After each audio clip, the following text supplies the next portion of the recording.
the strength of metal.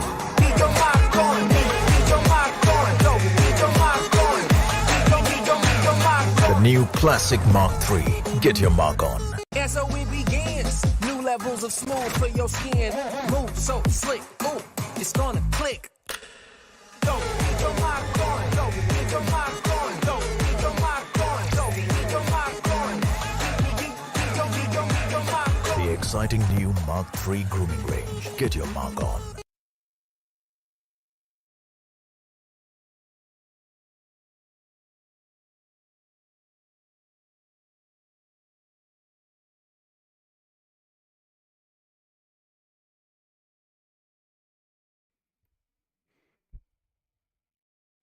This is the moment that we have been waiting for. Today is all the sweats that have been toiled from various different players and teams will be coming into fruition. One of the teams will be making their mark today and striding their way into the champions title. Today is the decider when the winner will be named. Welcome back to the Gillette 7Sea Invitational by Skyesports. My name is Lucifer. I'm going to be your host and caster, and alongside me, it's going to be the man who thinks that his corners are really good, and he is an edgy man, and his name is also Edge. Welcome back. Oh, well, wasn't ready for that, but yeah, thank you so much for that introduction. But Sam, as you said, final day. Now it's got to be the Yes. judgment day, but it's already done for some of the teams there. I mean, I'm already judging on the judgment day. You can call me the judge if you want, but here's the thing: the team sitting at the 15th and 16th. The run for the money is probably over. The maybe now the 13th spot is all they can get, but the one sitting at the top. Now, these are the teams that I'm, really looking forward to. Who's going to be coming in on top? At the end of the day, I mean, the team sitting at the top right now, well, good for them. But here's the thing. They need to, hold on to that position till the end because this is what they're fighting for. They're fighting for 20,000, total prize pool. And the team at the top, they're going to be walking away with 8,000 US dollars, Sam. Exactly. The champions, as I said, will be crowned today, and we will be getting that victor who will be walking away with this trophy as well. Let's see who that is going to be. As you said, 8,000, but yes, there are spoils for the other players as well.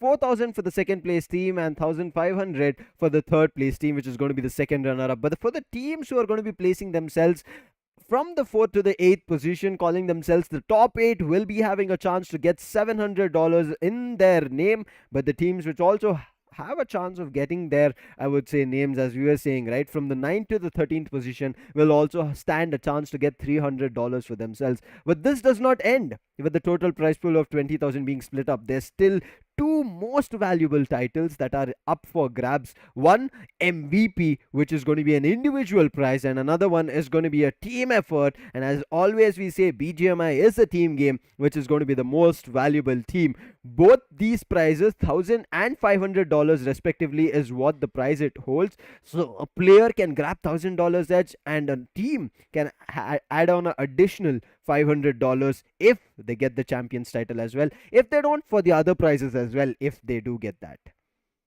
That is true. I mean, imagine a team getting on top and also having the MVP and also getting that most valuable team award for themselves. That's 9,500 for themselves. And now talking about teams, I mean, one that is looking real good to come out on top, Godlike Esports. With Clutch God, Neo, Z God, Jonathan, Erangel. They've been popping off they actually popped off on day number 1. And after that, it's been a couple of ups and downs, but they were still being consistent. Now sitting on somewhere around top 5. So they got to work hard and make their way to the top. Team Soul, on the other hand, Akshay, they'll make a Goblin, Hector, player 5, player 6. Well, Goblin, he's one of the top 5 fraggers. So, he's got to be making his way to the top. I think he's not top 5 anymore, but I mean, I'm pretty sure he's somewhere there in the top 10. So he can actually, help Team Soul come out on a better position than they're in right now because they're not at the top. But they can still make their way to something around, I don't know, maybe top 5. I hope they do, Edge. As you said, I'm looking forward to how soon they'll be getting there. But the next set of 4 teams are right in front of your screen. Starting it off, it's going to be 7Sea, Revenant, OR, CHEMIN. From 7Sea, and it's going to be Prince Aladdin, Sarang, Spray God, Savitar, and Ranjit. Revenant will be consisting of Encore, Top Dog, Paradox, Yoya, Austin Vertex, and new player. OR will be consisting of Jelly, Aru, Aditya, Atanki, new player 8, and new boy as well. And we'll be looking at who that new boy is. But Kemen will be right now having Destro, Delta, Justin, Robin, Bob Dope, and a new player. So yes, there are some, I would say, masks that yet have to be, I would say, removed, but still these players who are under the mask are kind of performing really exceptionally, Edge, and that is kind of I would say, blowing our minds, and we are looking forward to them doing a lot more in terms of damage. But do you think, Edge, we will be seeing a little bit of a shift in the general rosters rather than the new players coming through? Well, I think they're gonna be sticking because Enigma themselves with Rex, Eggy, Eoidli, Avi, Viru. I mean Enigma Gaming as well. They've been popping off in recent times, right? I think four Yes. chicken dinners for themselves, absolutely insane. HYDRAS on the other hand, Ace Black, Carry, Manti, Striker, FTW, and Maxi. Well, another squad that everyone needs to be worry about. 8-Bit, Tsunami, Riot, Juicy, Madman, Secret, and Regaltos. Man, they had some moments yesterday and day before yesterday as well, So you got to be careful what you give them. If you give them space, they're going to take it. That's all I'm saying about Team 8-Bit. Because Tsunami, with those grenades and Madman, he's an absolute mad lad. Enigma Galaxy, on the other hand, MJ, Polo, Dreams, Vixie, and Max. Well, Dreams, Apollo, and Vixie, yes, they are good in their own terms, but MJ and Max, they're just on another level right now. I mean, every team right now is looking forward to either being on another level or at least carrying forward their aggression and all the performance that have been showcasing us in the past 4 days. I mean, it is not easy because, as I said, the other teams are also showing up their best games. So we'll be hoping for them to doing a lot in terms of damage. But right now, we are going to be seeing another set of 4 teams who are also your grand finalists and playing for one last time these last 6 matches. Starting off with Global Esports, Entity Gaming, Blind Official, and Marcos Gaming Global with Joker, Manya, AJ, Nakul, Ronnie, and Mayavi. Entity will be consisting of Dark Lord Troy, Shadow, Noob, Cloud, and Wraith. Blind will have Shadow, Rage, William, Spy OP, Zaddy, and ML Sam. Marcos will be consisting of Dawn, Pavkilo, Ghosty, Dionysus, as well as Star. And yesterday, at the end, very close when we were getting, Marcos did kind of come close where we thought that they could have gotten their chicken dinner. But the performance, at least, I would say, their intention of gaining the points were seen, Edge. So I think they might be able to pull it off again today. But what are your thoughts on that? Too little, too late. Mm-hmm. They should have, had that going on maybe on day number 3 or at least, by the early day number 4. But they were, they started to get some finishes and also some points to themselves later half of the day, which I think at this point now, I mean, I'm talking about number 1 spot, right? I mean, yes, they can still make their way to the top 10 maybe if they perform really well. Because look at who's sitting on top and look at where they're sitting. Exactly. 30 points, leagues ahead of everyone else. OR Esports, 3 chicken dinners, 158 placement points, absolutely insane.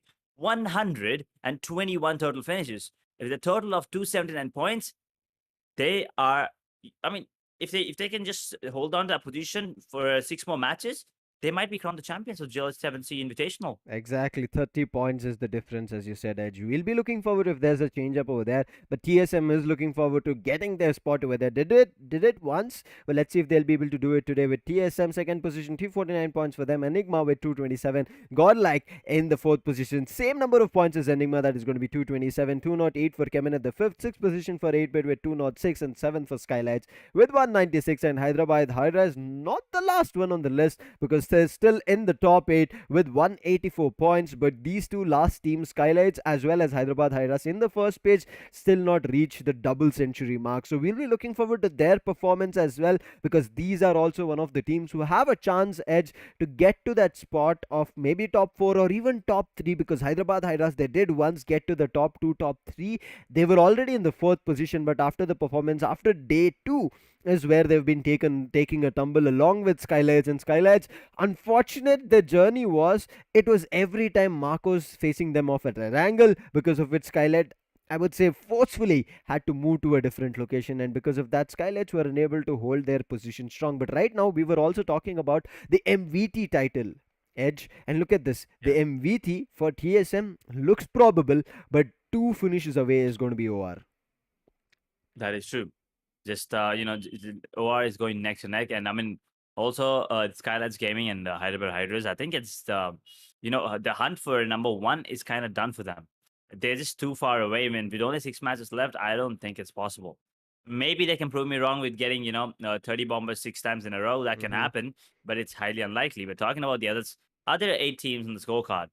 Revenant Esports sitting on ninth position with one chicken dinner and 87 placement points, 82 total finishes, 169 total points. NIGMA Galaxy slowly made their way up, and now they're sitting on 10th position. Maybe by the end of the day, they can make their way into the top 8, maybe top 5, to get themselves a better piece of the prize pool. But Team Soul, another squad that has worked their way up, 141 total points for them. 7C dropped as of now, but they're still holding on to their position. They're still going to be getting a piece of the prize pool. They still hold on to 12th position. Global Mm-hmm. Esports on 13 with 131, but there are other teams at the bottom, 130, 117, 116. Now, that is not a number that I'm a fan of.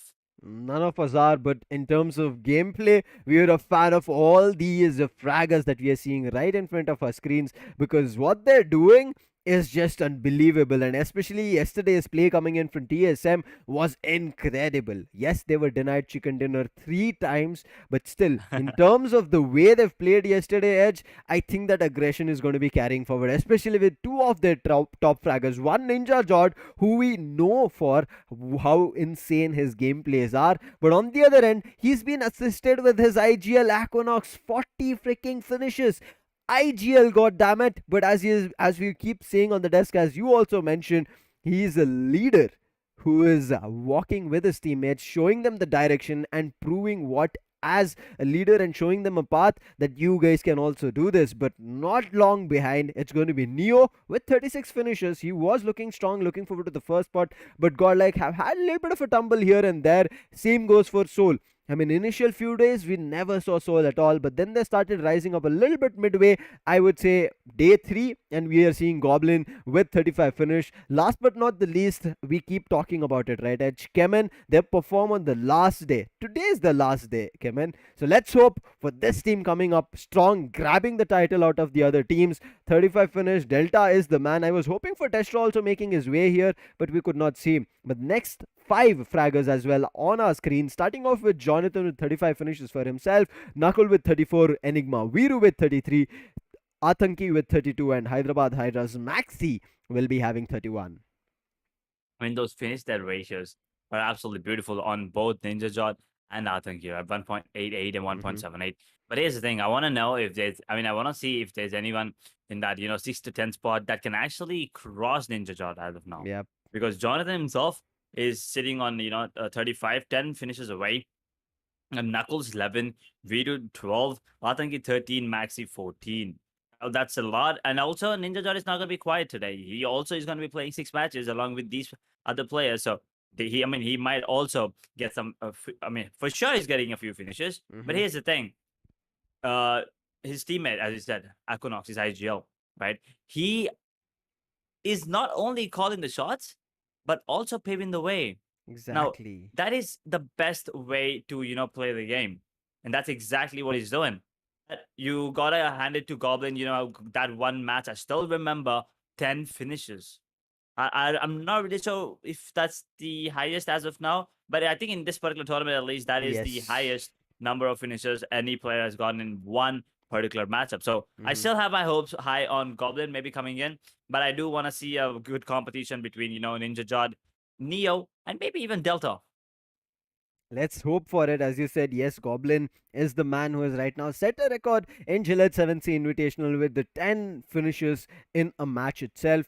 Yes, we'll be looking forward to the other players as well. But if you remember 8-Bit Secret, in the early stages of the matches, we saw him performing. He got 8 finishes in his name, but Goblin, he superseded him. And he made it sure that his name also comes on the top leader list, as well as making sure that the other fraggers over here are kind of a little bit worried about him. But we saw Goblin after he got 10 finishes, right? It was the start that man completely started popping off. The way he was able to deny not players but squads from entering either the circle, either the compound. And yesterday we saw when he spotted Godlike, he eliminated 3 players on a stretch with a single spray through the smoke. He had no vision of where those players were, but he was sure that there was a slam in where SKYLIGHTZ were taken down by Godlike, and Goblin took up that opportunity. Yes, there was an immediate retaliation because of which Goblin went knock, and therefore he could not completely capitalize the fight, but he stalled enough that Godlike eventually fell down, and there was nothing that Godlike could do to make a comeback on Erangel's matchup.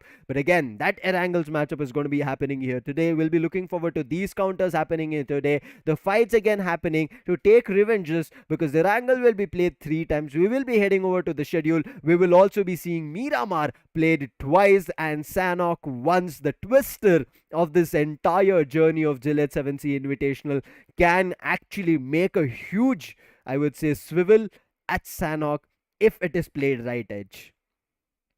That is true. And also, I mean, Erangel, yes, classic map. Miramar played a million times. But here's the thing. Sanhok is the only map that we usually don't, go for. So I'm just saying, speculation once again, if a team wins on Sanhok, right? Let's say any of the teams got themselves one of the chicken dinners, and if that team is in like second or third position at that point of time, they have that momentum to end the things off on a good note.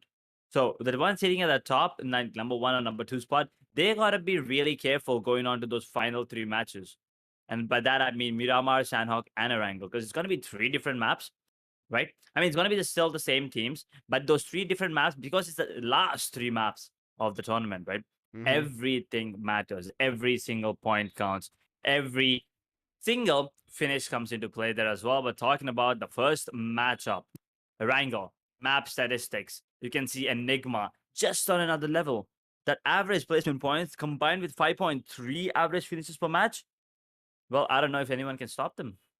Enigma have been playing, as you said, they have many number of chicken dinners in their name, 4 to 5. We'll be looking forward to them getting a lot more, and also they're one of the top contenders. Yes, right next to them is going to be Godlike, and right above them it's going to be TSM. So the probability is going to be very tough in terms of chances, but if somebody has done it and has the chance of doing it again, I would say Enigma. But OR, they're not going to be sitting back, and you can see they're right at the second spot. But teams that I'm worrying about, who are looking forward to making their way or get a better positioning, you might see them. Marcos, look at that.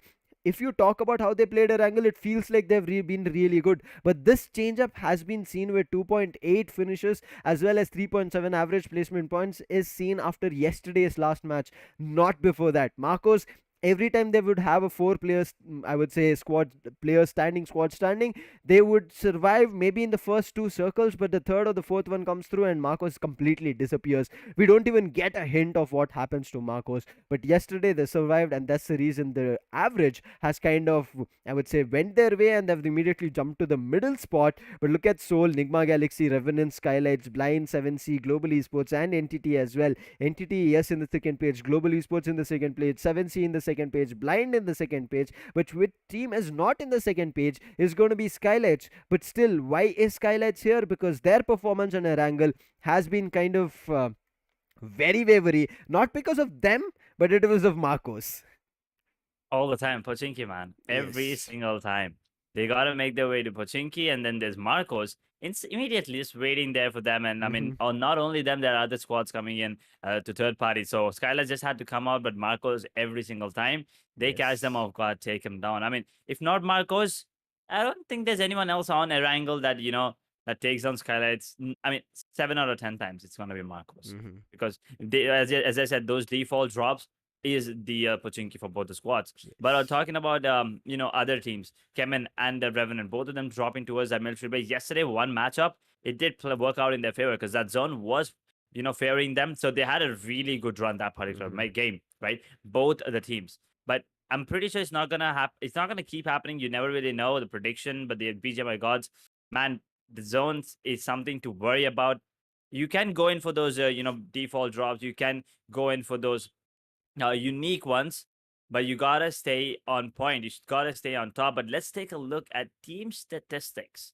We're talking about Team OR because they're the ones sitting on top with 121 finishes, Sam. This is what is important. It's a good thing to talk about Edge, because as a team is how you're going to be able to function. Look at this. We did see Atanki in the top of the, I would say, top fraggers list. Not completely in the top five, but still making his stride. But again, if you pay attention to the his other teammates, they've also given their contribution, and that's the reason he's not been completely able to capitalize. And he's not the only solo lifter over there. His teammates are contributing and helping him out, and everybody's doing their job. Jelly, also being the agile, is doing all that is needed for the team. Aditya, Aru, and Atanki, and especially we've also seen Aru and Atanki as a deadly duo sometimes that function as a well-oiled machine. We'll be looking forward to that. But player 8 and New Boy, we saw a couple of matches coming in from these two players, and it was really good edge and unbelievable certain times when we saw New Boy. He was showing some new tricks up his sleeves, but right now it's about the time when we will be seeing Erangel, the flight in front of our screens, and the players getting their game faces on. And you might ask, how are they getting their game faces on? It's because of the Gillette Mark III razors, especially the limited BGMI edition ones. And alongside with them, just as we were talking about, another sharp team over here who gives us chills down our spines. It's gonna be godlike. 117 finishes, and again this team as well has been functioning together, trying and making new things, I would say, try, and they have been changing in terms of their strategies as well. Edge here, we have been seeing that godlike, they're not functioning similar in every day. They've been changing up every day in terms of whether they're aggressive, whether they're playing passive, whether they're going in for team executions. They change up their strategy of an entire day, not an entire matchup coming to each other. But right now, Neo, as we said, standing strong edge, but Jonathan is not far behind. So I mean, Jonathan has played one less match, right? I still Mhm. remember that was the first game of the grand final that he did not actually play there. But you can see Espoir 3 finishes in one match. I mean, he has a beautiful finish rate ratio of 3, but the fact that he only played one match, right? You got to keep that in Mhm. mind. But Neo sitting on 36, Jonathan 35. Not a lot of difference between them, but only one match less being played by Jonathan. Clutch got another one. You can see his number of finishes as well is pretty decent for an IGL. Yes, Equinox is on another level. That's a different thing on the side of TSM, but Godlike as well. They've been going really, really good. And Mhm. one last day, right? They can actually pull it off and get that number one spot back to themselves. But are OR gonna let it happen? Because to be honest, my bet's on OR today. Because the lead that they have 30 points, I don't think they're gonna let go of that easy. So I mean, there's one squad that's following them, right? That's following them right through the dark as well, and that's TSM. Let's just take a look at how they are performing with 123 finishes. Shadow G with Mhm. 18, 20 finishes on Blaze, and then comes the IGL. And as soon as I say IGL, you guys might be like 25, maybe 30. Well, Yeah. guess what? He's sitting on 40 finishes, the second highest among everyone else in this goddamn tournament. But then TSM Ninja Jod, 45 finishes. He's leagues above of everyone else. The second highest, I mean, if you exclude TSM's Equinox, is 35. So he's 10 finishes ahead of everyone else at least. Mhm. So he's looking for that MVP. TSM's looking for that MVP, and also the entire TSM fam.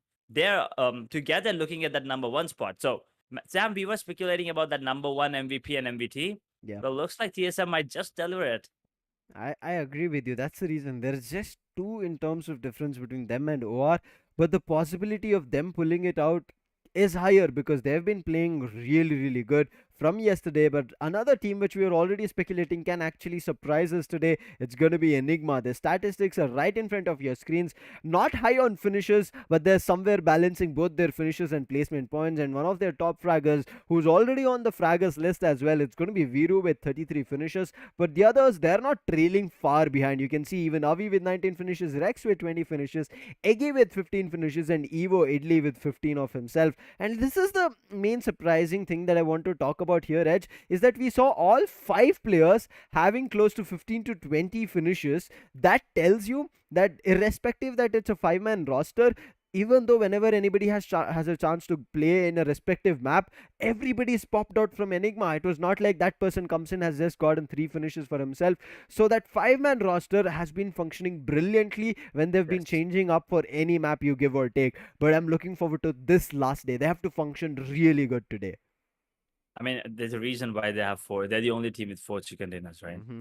So, I mean, every one of them is absolutely, mechanically skilled, and that's exactly how they, continue to have that consistent performance. But talking about performance right now, let's see who's gonna be coming out on top. Because if you start the day off well, you're gonna end the day off well as well. It's gonna be the match number one. It's gonna be a wrangle. We are left with 6 fellas, and we're gonna be going in with number one. Keep the counter coming, Sam, because it's gonna be 5 after this.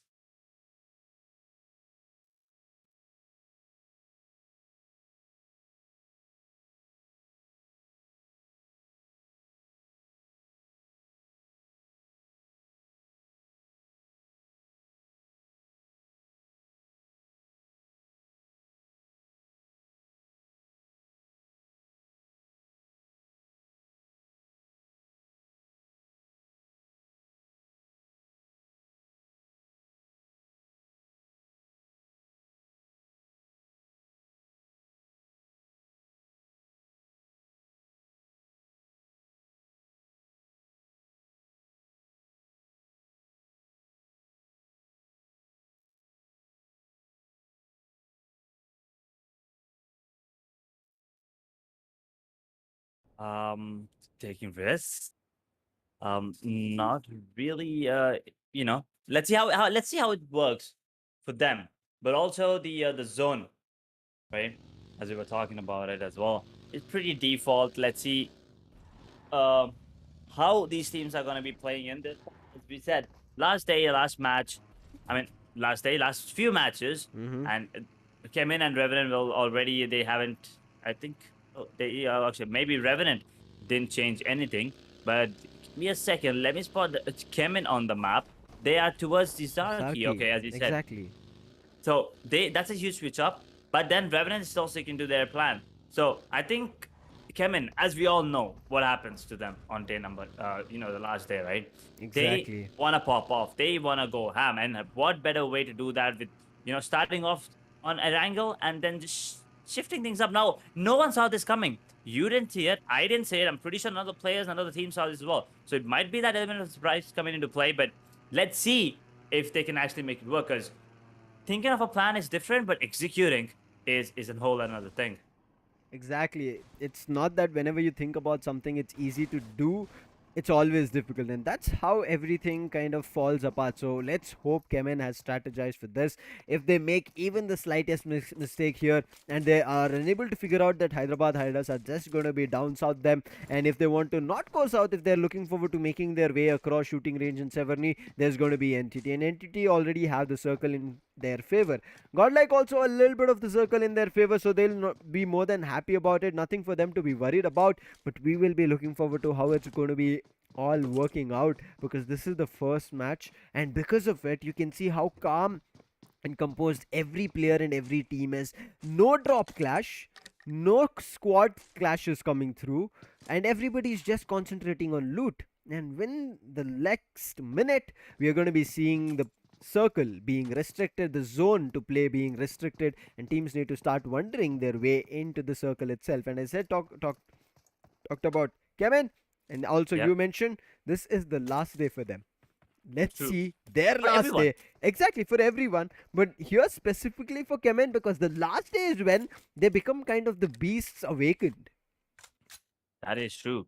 They kind of have that god mode coming out them, and they turn it on, the beast mode. But let's see. And also Godlike need to turn on their god mode as well, because they were sitting at top for the first couple of days, but after that they kind of fell off. And I mean, OR capitalized. OR capitalized really, really well, and there's no way that you can't give them credit. You gotta you gotta be cautious when you see OR. You gotta make sure that they are the teams that are going down first, because every game that you play, OR is gonna be playing. Every time you have a chance of getting a finish, every time you have a chance of getting a chicken dinner, OR has that same chance. Mm-hmm. So if you get 10 and OR gets let's say you get 15 and OR gets 10, that distance is not gonna close up every Yeah. time. I mean, yes, 5 points, but that's not gonna be enough, because OR is the kind of team that's performing consistently in 4 days. Let's see on day number 5 if there are gonna be any changes, just like how Kemen, put up a change here. But I'm still waiting to see how it's going to be working in their favor. Well, everything depends on their gameplay. Well, we see GODLIKE sitting on 4th position, 227. They are almost 50 points behind OR. Yeah. Even for them to come out on top at this point, they need to work really, really hard and consistently as well in the last 6 maps. Because once again, last day, it's not about qualifying, it's about every single point. 1 point, 2 point, 3 points, doesn't matter. At the end of the day, you gotta be on that number 1 spot. Number 1 is where OR is sitting right now, and I'm pretty sure, just like we saw the switch up coming in from CHEMIN, right? OR, I'm pretty sure they're also switching up in their strategy to play very cautious and very strategic. They'll not be just going in for rotations and picking fights on the get-go, even though they get the information. They'll be just waiting for the opportunity and then striking fear into the hearts of their opponent. But they will not just blindly do it without information, because they already know they're already the champions pedestal. It's all about them being, I would say, awarded and rewarded at the end of the day. So they'll be waiting till the end. But right now, Enigma, they're not going to be waiting for the end of even Erangel. They'll be looking and hunting down players as soon as possible, because they understand the only way they're going to be going up is by denying points, but also grabbing points themselves. CHEMIN, as well, as we already said, they'll be giving their best and fighting it out. TSM on the other end, they're in close quarters with a team that's going to be Global Esports. Let's see if that's a fight that's going to be starting off. But do you think, Edge, that these players are going to be sharp and precise today as just the Gillette Mark III razors? Because it's the time to get their game faces on for one last time today without any mistakes. One last time, and after that they can have a break for themselves, because they've been working hard for the past 8 days now. Today's going to be the 9th day. Yes, there was 1 day of break, but even after that, 9 long days for them. I mean, at least 4 long days, because 4 days back to back with 6 matches every single time. That 6 matches back to back itself is tiring. It's exhausting. And all these teams, they've been consistently performing. It's not like them trying to just play because they're already tired. It's not just playing for the namesake. But here's the thing: everyone has been performing well. Everyone is looking to get that number 1 spot. Yes. There are some matches that are usually go for 30 to 40 minutes. There are some that take 25 sometimes, at best 20.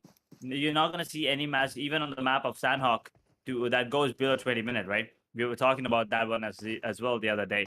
So all these teams, they're putting a lot of effort. So for them to go home without being rewarded like at least $300, that's the smallest piece of the prize pool that you can get, is going to be disheartening. So those teams at 14, 15, and 16, they need to work really hard and consistently perform to at least they can make it to the top 13.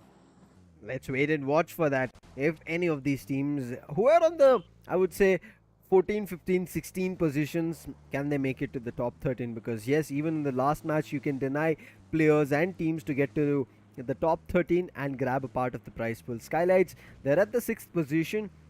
7th position. They'll not be happy about the position that they're in, but they'll be looking forward to not making any mistakes today. And look at that. Whenever we saw SKYLIGHTZ, especially yesterday, they were so split apart. Irrespective of the map, every map they started playing split. But right now, they've all regrouped. They're playing together. And this looks maybe a little bit surprising, but that's what they wanted to do. But look at this. CHEMIN, who wanted to do the damage, have been found and isolated. Unfortunate. Bobdope, not too sure what happened over there. They were able to isolate Bobdope, and Hyderabad HYDRAS immediately capitalized it. And Hyderabad HYDRAS, look at that. They're immediately disappearing from where they picked the fight on CHEMIN's Bobdope, and that's a really good strategy. This is the same strategy that needs to be applied on Miramar, because if you pick a fight on Miramar, it's easy for you to be known on a third party. But right now, look at this. After them finishing a fight, looking forward to heading into a different direction, Entity have come their way, and Entity will be doing the damage. Darklord takes a player down, but the Fire is there. Striker takes down a player from Entity, and that's Darklord down. But Carry looks like he's also about to fall down. He's already found a knock. Will they be finding a finish is the question. But Clutch God right now finds TSM's Ninja Jot. Global Esports finding TSM Shadow. What is happening? We are just about to reach 10 minutes, and the fights are getting super intense. Then look at the exchange. Entity have one last player, and Hyderabad HYDRAS have one last player. And now this is the push that Ace Black needs to do if he wants to finish off the entire squad. But I think he's going to go in for the revive, because he understands the possibility of getting all the finishes is going to be difficult. But the third party from Seoul, Oh, this is not gonna be good. This is not gonna be good if there are any grenades being thrown. HYDRAS completely caught off guard. It's gonna be Carry and Maxi going down in the hands of Goblin. Goblin, what a way to sneak in. He gets one, he gets two. Can he get the third? It's a question. He's dealing a lot of damage, but NIGMA, are they coming into picture? No, that's other fight happening on the other side of the map. It's gonna be Goblin taking out one more. It's a triple for him. He's absolutely popping off, and GODLIKE as well takes down the big ones. TSM, only one more surviving player. HYDRAS had a beautiful start, but after that, nothing's working in their favor. But look at this fight now. The fourth party. They were third partying, and yep, fourth party coming in from blind. So last surviving player, Omega, he throws down a grenade. A player from his end has fallen down in the confirmation. Is going for Sadie's end. He picks it up. Hector is out of the game. But look at Omega. He's been damaged from various different directions. Blind were covering every angle. And that's going to be Soul also out of the game. They went for a third party. Did actually eliminate HYDRAS. But that's all. And 7C right now fighting with ENIGMA Galaxy. ENIGMA fighting with a different team. GODLIKE already had 3 finishes, but Jonathan, he's knocked right now. But the revive is being kicked in because ENIGMA, they thought they could pick up a fight. But look at this Global Esports. They are picking a fight with ENIGMA because all that distraction and chaos and sounds being heard. GODLIKE and Global Esports are in close quarters. Blaze OP still surviving, being the last surviving player. I thought TSM might be completely finished off. But this fight that GODLIKE, ENIGMA as well as Global Esports were having, they are exchanging blows. Clutch God finds Viro as he was trying to make a run for it, wanted to do the damage, but in the meantime we just saw Eggy confirming a player on Global Esports. Now it's all up to Manya, the last surviving player. But what just happened? This is just under 2 minutes after we reached the 9-minute mark edge that we have lost 3 different teams, and also very close that every team has almost lost 2 or 3 players. This doesn't feel like the map of Erangel. Exactly. It feels like Sanhok, or I don't know, Erangel shot something like a really small map, because we usually don't see this these fights happening this early on this map, at least. Not at least like these many teams going out. Exactly. Multiple, 3 to be exact. And almost TSM went down as well, so yeah, mostly 4 TSM almost. and Global Esports both have just one last player surviving, so it's 5 teams who have gone down, who could. Yeah, but 3 already went down. Exactly. I mean, Sam, this is just insane. But here's the best thing about this. The new is the final day, and looks like everyone wants a piece of not just the prize pool, but also of that action. Now I'm really happy to see, because this is what we've been waiting for from day number 1, right? We wanted these fights, and Blaze OP. How wise is this decision? In a 1v3, can he pull it off is a question right now, because CHEMIN, they already lost a player, they only have 2 more. The grenades are being cooked. Blaze OP cooks 1. Delta PG throws in 1. He's gonna be missing it. It's gonna be smoke being deployed. But let's see if they can actually take him down. The sole surviving player on the side of TSM. Destroy is gonna be back on his feet. And now, Blaze, he has to pull off this 1v3 again. In the meantime, OR and GODLIKE. Atsanki, is he isolated from his team? Yep, it's a little bit further away where 7C are entered and having a fight with other players of OR. GODLIKE, a good position. Thankfully, that clutch god did not die over there while Atsanki was going in for a spray. I think it just connected on the vehicle, nothing else. But in the meantime, look at this. Markers are also looking forward to a fight. But OR, I think they're making a smart move here. They've understood that there's too many teams that have entered, and they just want to make sure they get a compound for themselves. But in the meantime, GODLIKE, they're not letting them go. GODLIKE, they're looking forward to trailing right behind them, looking forward to the players and looking forward to the opening. 7C also read this right, and they're immediately jumping off board of this fight. And teams who are taking a decision to disengage from a fight is a good call right at this moment, because there's just too many teams surrounding each other. Gotta be careful of where you go, where you trail, because they're not just one team, they're multiple teams already. It's still the 3rd zone, but it feels so small, and I see a lot of squads being next to each other. I mean, look at this once again. GODLIKE, OR, and ENIGMA right next to each other. This might be a fight happening here. Again, ENIGMA and GODLIKE, but Neo, he's gotta be careful. Anyone, I mean, one of the players inside of OR can just run him over if he gets spotted. Yep. At that range, it's not going to be easy for him to take him down, with even with the hip fire. And this is so good. Positioning is so good from Neo. Aru has no clue, and they're going in for the 3rd party. Oh no! He gets it! He got it. He got it finally, but Aru is out in the open. Can Neo capitalize? No, sir, he can't. He's going to get taken down. Jelly, the IGL will be the one taking him down, and the finish is gonna be coming into play, I guess. But let's see, Enigma, what are they doing? Is it only Rex towards that position? I think all his teammates have actually, fled the region. But look at this, Zegon taking a lot of damage, and Jonathan to the rescue. This is going to be too tough for GODLIKE. They shouldn't have picked up a fight out in the open. Now they're surrounded by 7C, Enigma and OR right in their forefront. But Jelly gets spotted out from 7C. This is the hope that GODLIKE needed. Now 7C, if they take down a fight against OR, if they start eliminating players, they can capitalize. And that's what they do. Jelly was knocked from 7C and Zgod will be wrapping up that finish for himself. But encore from Revenant in the play zone. Then this kind of a hectic fight is happening in front of our screens. How can somebody go down to a play zone? But we will be disregarding it because this fight we are unable to figure out what's next. GODLIKE, yes, back to all 4 players surviving. OR have a disadvantage. 7C, I'm not too sure if they have a disadvantage. Yes, they do. They've also lost Prince, and Enigma, they had a disadvantage very early on when the fight happened between GODLIKE, Enigma and Global Esports. So GODLIKE is the only team here, Edge, who have all their 4 players surviving, so they need to be smart about it. But when I did say about Global Esports, the last surviving player, Manya, was found from Gamma Boy from SKYLIGHTZ, and that's end for Global Esports here on Erangel. At least the first match being eliminated at the 13th position, 0 placement points for them. At least 1 finish for all the efforts that they put through. I just can't imagine what's going on in their heads right now, because it's the final day, and I mean all the teams that have been eliminated as of now, 4 squads, right? What must be going on in their heads? Because they wanted to put up a really good performance, and unfortunately they couldn't do it. Even right now taking one of the players on that side of blind down, they're getting third party by Entity as well.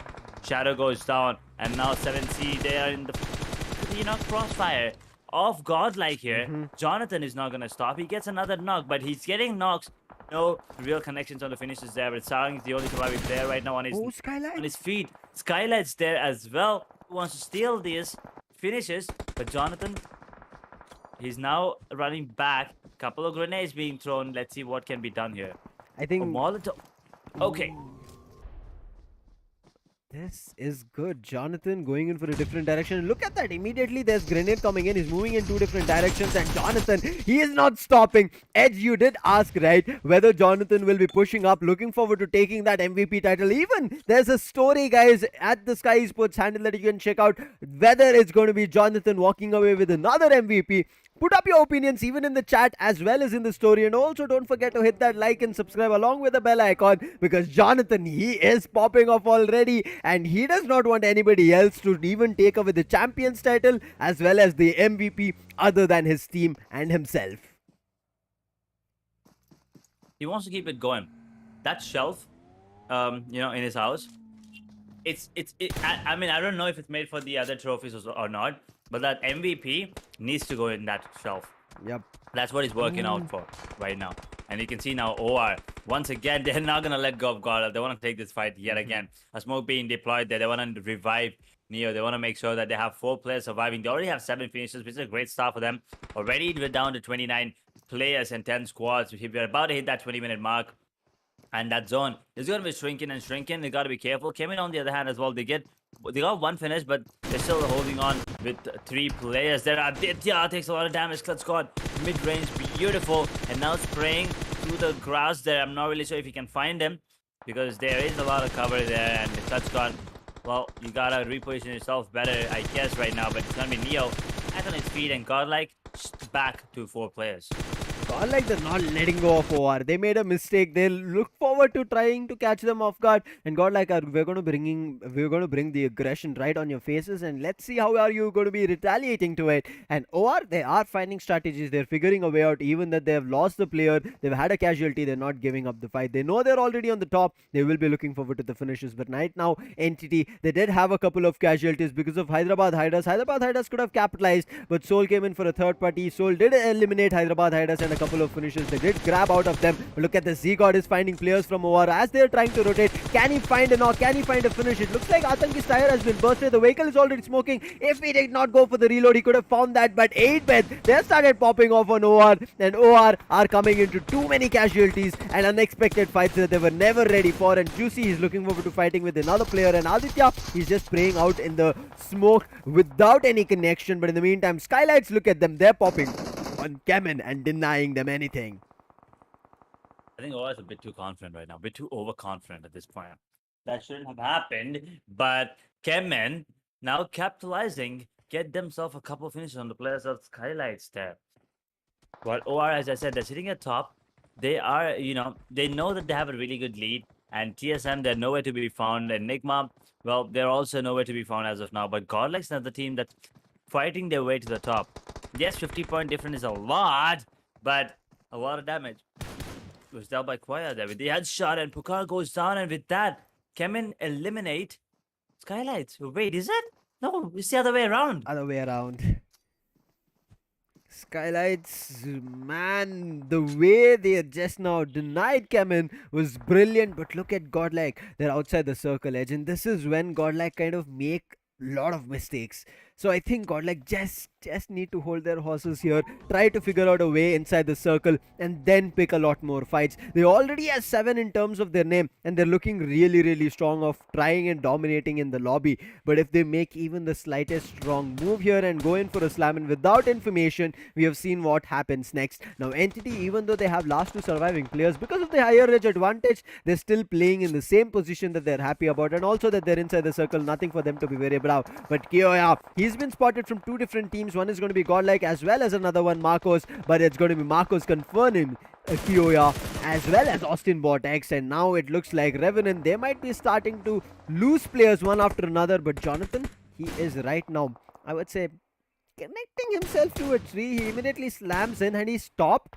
There could have been Marcos or Enigma spotting him out, but this is a central push coming in from GODLIKE. A real good one to just make their way inside the circle. But as soon as they make their way, the circle immediately moves. And yes, it's not too further away, and GODLIKE are immediately making their way in. But Enigma, look at them standing still as if they are snails. They're not even making any movement, because of which 8-bit are unable to read their movement, and they are still surviving. But Jonathan, as OR could not let them go, right now GODLIKE are not letting OR go away. And look at the grenade. I think it should find a connection, because OR, the player Atanki, he's stuck to a tree. Oh, beautiful grenades, and the spam as well coming in is absolutely brilliant coming in from Jonathan.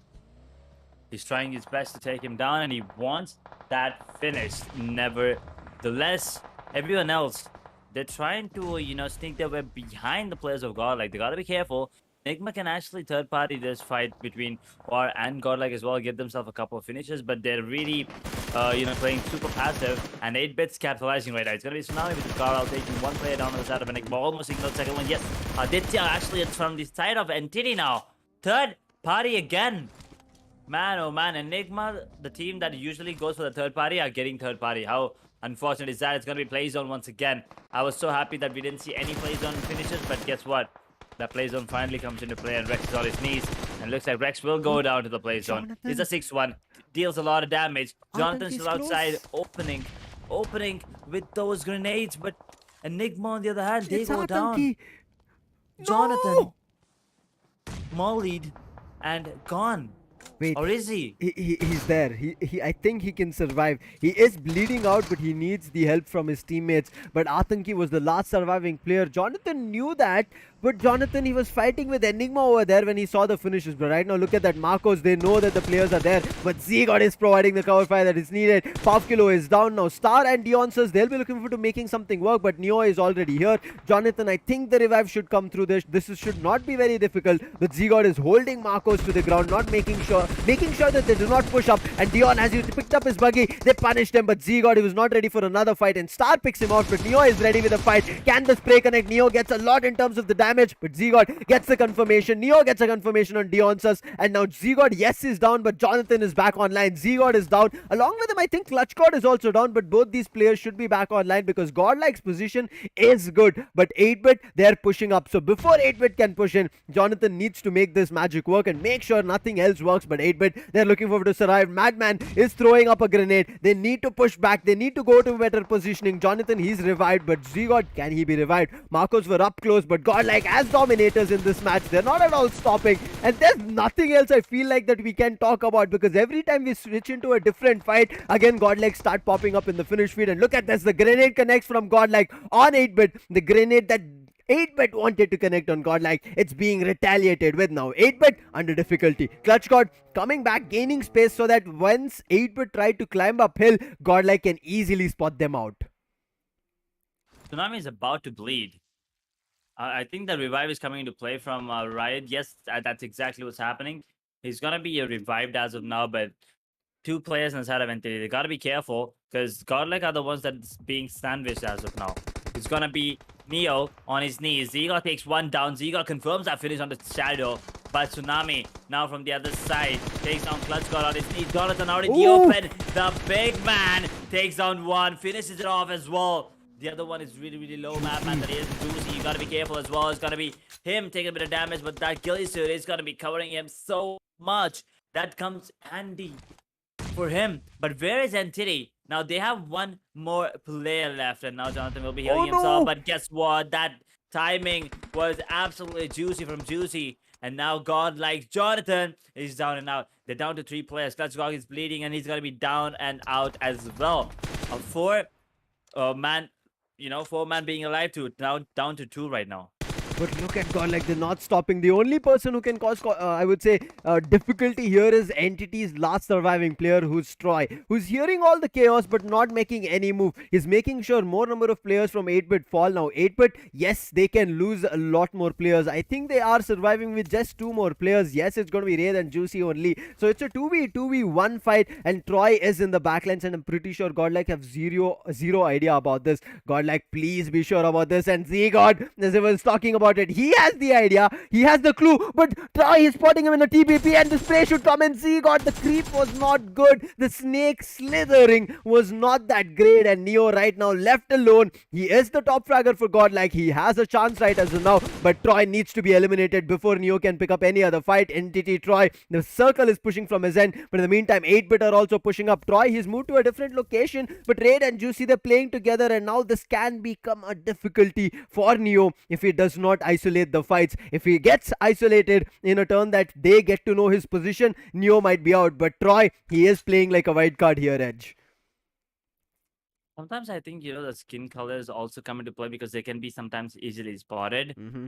So, sometimes that might work against you. But having the ghillie suit on one of the players inside of 8-bit, that's going to be really helpful. But now 8-bit are the only ones with a mad advantage. So Troy and Neo, if they take down each other, then I think 8-bit's going to be coming out on top. But if they can just manage to take down one player on the side of 8-bit, then maybe we might have a 1 versus 1 versus 1. But let's see who's going to be coming out on top, because Neo is 10 minutes away and 12 minutes away is Troy.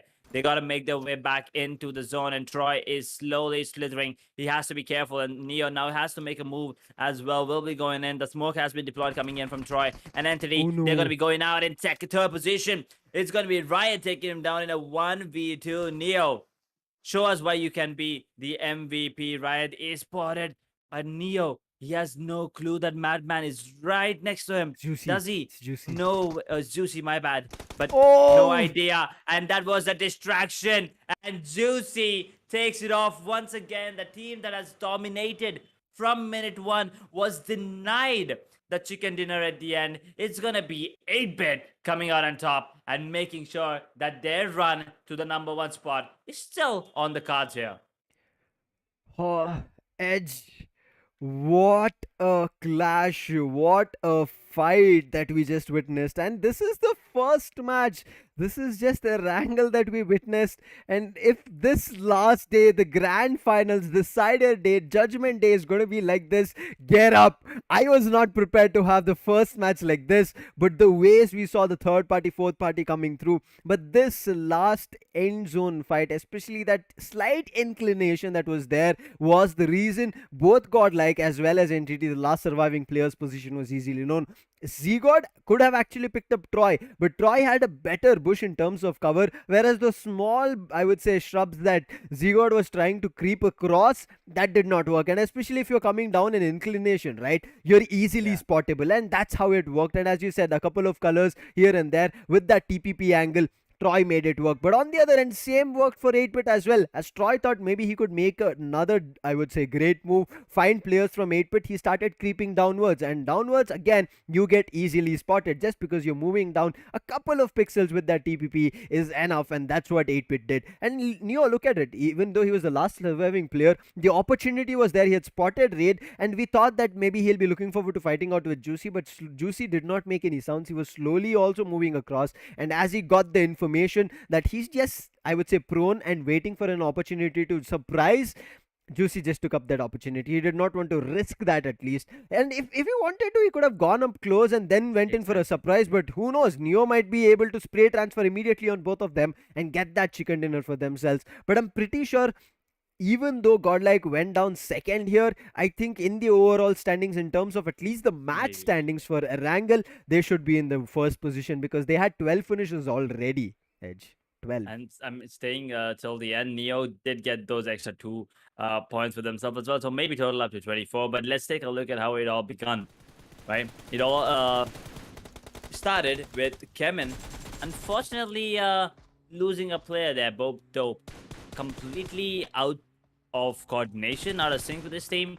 But then everything went mayhem for HYDRAS. They were the first one to get eliminated, unfortunately. NTD were the ones that caught them off guard. Yes, Godlike did come into play. NTD, Soul coming into play as well. Goblin saw the opportunity, took it, got multiple finishes, and was happy. I mean, Soul, I think they should have thought through about this fight. They thought, we are just hearing noise, let's just jump into it. They jumped right into it. They got the finishes, but then Blind also said, we have also heard the noise, we are also going to be jumping in, and they did do the damage, and Soul completely fell apart. After getting, I guess, 2 or 3 finishes, that's all they got, and Blind were really happy, but we didn't even see Blind after that. Global Esports and Enigma were also having a fight where Godlike were also finding a couple of players here and there, but it was just Enigma being better, and they did do a lot in terms of damage and eliminated 3 players from Global Esports. And Mania was the last surviving player who eventually went down, I think, to SKYLIGHTZ Gaming. Unfortunate for them. But CHEMIN, I don't know what happened to them. First it was Bopdop, then it was Blaze OP who did so much in terms of distraction and damage that they were even unable to convert the fight on Blaze OP. So I think it's just the last day pressure and also the first match, how it turned out to be. CHEMIN were not ready for it. Maybe they thought that their, I would say, change of drop going to Zarki could have worked, but I think it was a turn off of confidence that they could not capitalize on. But Godlike, the confidence going in for this team was sky high. Roaring was this team. Jonathan was not at all stopping in any direction. Even though he was getting knocked, immediately the players were able to revive. But I think when Godlike got a little bit split apart, right, Edge, 2 in one direction where they were fighting with Entity, 2 in another direction fighting with 8-bit, that's when I think everything started falling apart for Godlike. If they would have come close together, maybe they could have still done a lot in terms of damage and maybe got on the chicken dinner for themselves. I think that happened as well. You know, see, here's the thing. Jonathan was going for that MVP. He's 10 points behind, 10 finishes behind Ninja Jod. But also, they managed to take down TSM pretty quickly, right? They denied anything that TSM wanted to do. But then these last fights, man, 8-bit, to be honest, 8-bit should have gone down because they were at the bottom of the hill and they did not have that high ground advantage. Every other team in this particular fight, Marcos, Godlike, what was the other one? It was NTD there as well. Yep, all these teams, they had an up ground advantage. They had the high ground advantage. They had everything going in their favor. But then somehow, this fight between Jonathan and 8-bit there. Unfortunate because, you know, he was actually third party, unfortunately. Otherwise, it would have been an easy one for them. Because look at this. That beautiful grenade coming in. And then a couple of shots being fired from one of the players on the side of Entity as well onto him. Which helped that, which helped the side of 8-bit Juicy to actually confirm that finish as well. But then, these ghillie suits, man, how many times? Every single time you can see Juicy got that beautiful vision there, a couple of pixels. That's all he needed. And MVP, well, for the match, is going to be a clean-shaven 5 finishes, Godlike Jonathan. Exactly. Domination was what Godlike was doing, and Jonathan, as you said, was eyeing his title of MVP, another one on his shelf very soon, I'm pretty sure. But I think right now Neo is also popping off, so these two might have a fight in between themselves. Even though Neo was surviving here, being the last hope for Godlike, did hold off the fight, but it's not that easy, especially when you're out in the open, to pick up fights. Otherwise it could have worked out. But 8-bit, look at that, just because of the chicken dinner they're on the top, but Godlike 13 finishes for them. If there was one less finish for 8-bit, it was Godlike in the first spot. Just because of, I would say, chicken dinner, you can see them with 25 points clashing with Godlike as well. And this is how you deny points for the other teams. Entity also coming up strong till here, till the end edge, where they got spotted out very early on when they picked up a fight with Hyderabad HYDRAS, as well as when sole third party entity should have lost and be eliminated. But they played smart, picked the right fights, and they gotten themselves 16 total points. Marcos, they're also looking good, getting a little bit better, but as you said, it might be a little bit too late. Same goes for Blind, just 10 points for them.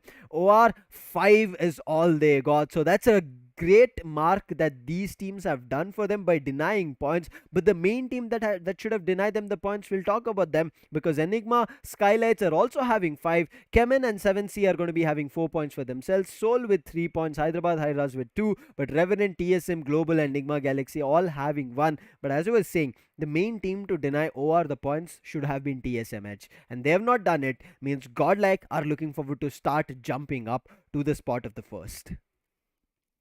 Well, they look at that jump already from 4th to 2nd position. OR still holding on to that position as of now. 162 placement points, 122 total finishes, 284 total points. They're on the verge of getting that 300 mark. Godlike Esports, on the other hand, they only have 2 chicken dinners. Would have been the third one this time, but 130 finishes and 252. 32 difference. Now they're closing it. They're closing in on OR. If they can put up a good performance once again in a couple of matches, and OR, if they put up a similar performance that they just did, then Godlike might just steal away that position from them. And then it's going to be TSM sitting on third with 250, just 2 points behind Godlike and 34 behind OR. Enigma Gaming, on the other hand, dropped down to 4th, 232. 8-bit, on the other hand, with this particular chicken dinner, that's a really good boost. They are on their run to number 1 as well. But CHEMIN, 212 chances of them being on top are looking grim as of now. Yep. SKYLIGHTZ on 201 and Hyderabad HYDRAS with 186. I do not think so that they have a chance of making it to the number 1 spot. It's with gonna only be 5 too matches tough. left. Exactly, just 5 matches, where all these teams will be done with 30 matches for this Gillette 7C Invitational. But look at this, Kemen, who were standing strong, right, Edge, from when they started getting their chicken dinners. They were at the 5th spot, and they did not move an inch from that 5th spot. They were completely stagnant. Every match they were getting points and making sure nobody pushes them down. But finally, a team has come up to push them down to the 6th position. So do you think, Edge, that Kemen right now are going to be tumbling even further down, or is this where they're going to be putting a stop to it and looking forward to climb up? I think they are going to be I mean, everyone's gonna be trying to get on top, obviously, and also CHEMIN, they tried changing things up. They tried to do something different here in the final day of Gillette 7Sea Invitational, last day of the grand finals as well. And as I said, thinking of a plan, making it work is a different thing, right? So CHEMIN unfortunately couldn't make it work this time around, but everyone else, man. I mean, Revenant, unfortunately, yes, did not work in their favor as well. But everyone else, except CHEMIN and Revenant, they got so many finishes. They had multiple fights happening, and Revenant sitting on 170. The fight for them to get on top is also over, if you ask me. I mean, unless it's still there is still a chance, but for that to happen, they need multiple 30 bombers, and which. By the way, by the looks of 8-bit and Godlike, by the way that they're playing, I don't think they're gonna let anyone else get those 30 bombers. I agree with you. 30 bombers are very difficult to pull off. And the main reason we are saying 30 bombers, Edge, I'm pretty sure, is because it's not easy to get consistently 15-20 points on all the next 5 matches. It's highly, I would say, impossible. I'm going to be using the word, because we have seen teams who we expect to get 20-15 points on every map to just make sure they get to the first spot are still being denied. here Godlike might have gotten it. What happens on Miramar, we are unsure about. TSM, we just thought maybe they could have started off really good. They could have gotten them at least 15 points or maybe even 10, but they get just a single point here on Erangel. Talking about OR, only 5 points. And if top teams do not and are not able to get double digits, 15 points, 20 points, the teams here in the second page or at the low spots of 7 and 8 position of the first page are, if you're thinking about them, then we just hope for them to get 30 bombers so that their journey in the upcoming matches become a little bit easier. But now with the first match done, next match going to be Miramar, and as we said, it's the action is not going to be stopping today. And being the last match, every team is going to be giving their all, bringing their A game in, making sure they perform to precision and a complete spectacular show. But Edge, irrespective of it's a spectacular show or a complete precise execution or a proper strategized game, there are teams to break it down and eliminate players. And that's what happened here from the start, where we saw Seoul fell apart, we see Hyderabad, Hydras falling apart. Even I would say Godlike fell apart. I wouldn't say that Godlike got this map under control. Once 8-bit started firing from different directions, even though Jonathan was able to hold him, it was not that Jonathan had all the idea, and Jonathan did not have the cover from Neo and Zgod, because Neo and Zgod were fighting with Marcos as well as Entity, and that's one of the reasons that having a split over there makes teams fall apart one after another. And TSM fell apart, Enigma fell apart, Global Esports fell apart. So this is going to be happening a lot more. Basically, everyone fell apart there Mm-hmm. on the map of Erangel, but we're going to Miramar now. And it's not going to be Enigma in that top, average performance. It's going to be Yes. OR, their best map with 9.4 average placement points and an average finishes per match of 6. Next comes TSM with 6 placement points and 7.3 finishes per match. Now, these two teams were in number 1 and number 2, respectively. Now OR is still there, but TSM has dropped to number 3. So they got to make sure that they capitalize on this particular map up. But here's the thing, these are just the stats, right? Anything can happen. OR can go down with no points, with no finishes. TSM can, same thing can happen. Squads like Marcos can come out on top. Squads like Soul, who's at the bottom there, and Global, they might come out at top. So stats, yes, they are there, but anything can happen in that final day. You never really know what's gonna happen. You never know who's gonna be delivering their best. You never know what kind of plan that they have. But Mm-hmm. also, once again, as I said, plan is one thing, but executing that into action is a whole different story. Exactly. Every time, as we say, right, theories are something that are not going to be working out every time until you make it work and then call it a proper proven, I would say, strategy. So whatever you try to do today, it's all about, I would say, the ones that have worked, do not change it. Now you saw Chemin, for example, Edge. We saw Chemin's usual drop spot was military base, but today they switch it up to Zarki, the complete Yep. northern edge of the map, and they started falling apart. And I'm pretty sure that half of that, I would say, mind process would have been, I would say, destroyed just because of them not having proper confidence once they gotten down to Zarki. Otherwise, if they got down to military base, they would have been like flying around and eliminating teams. What do you think?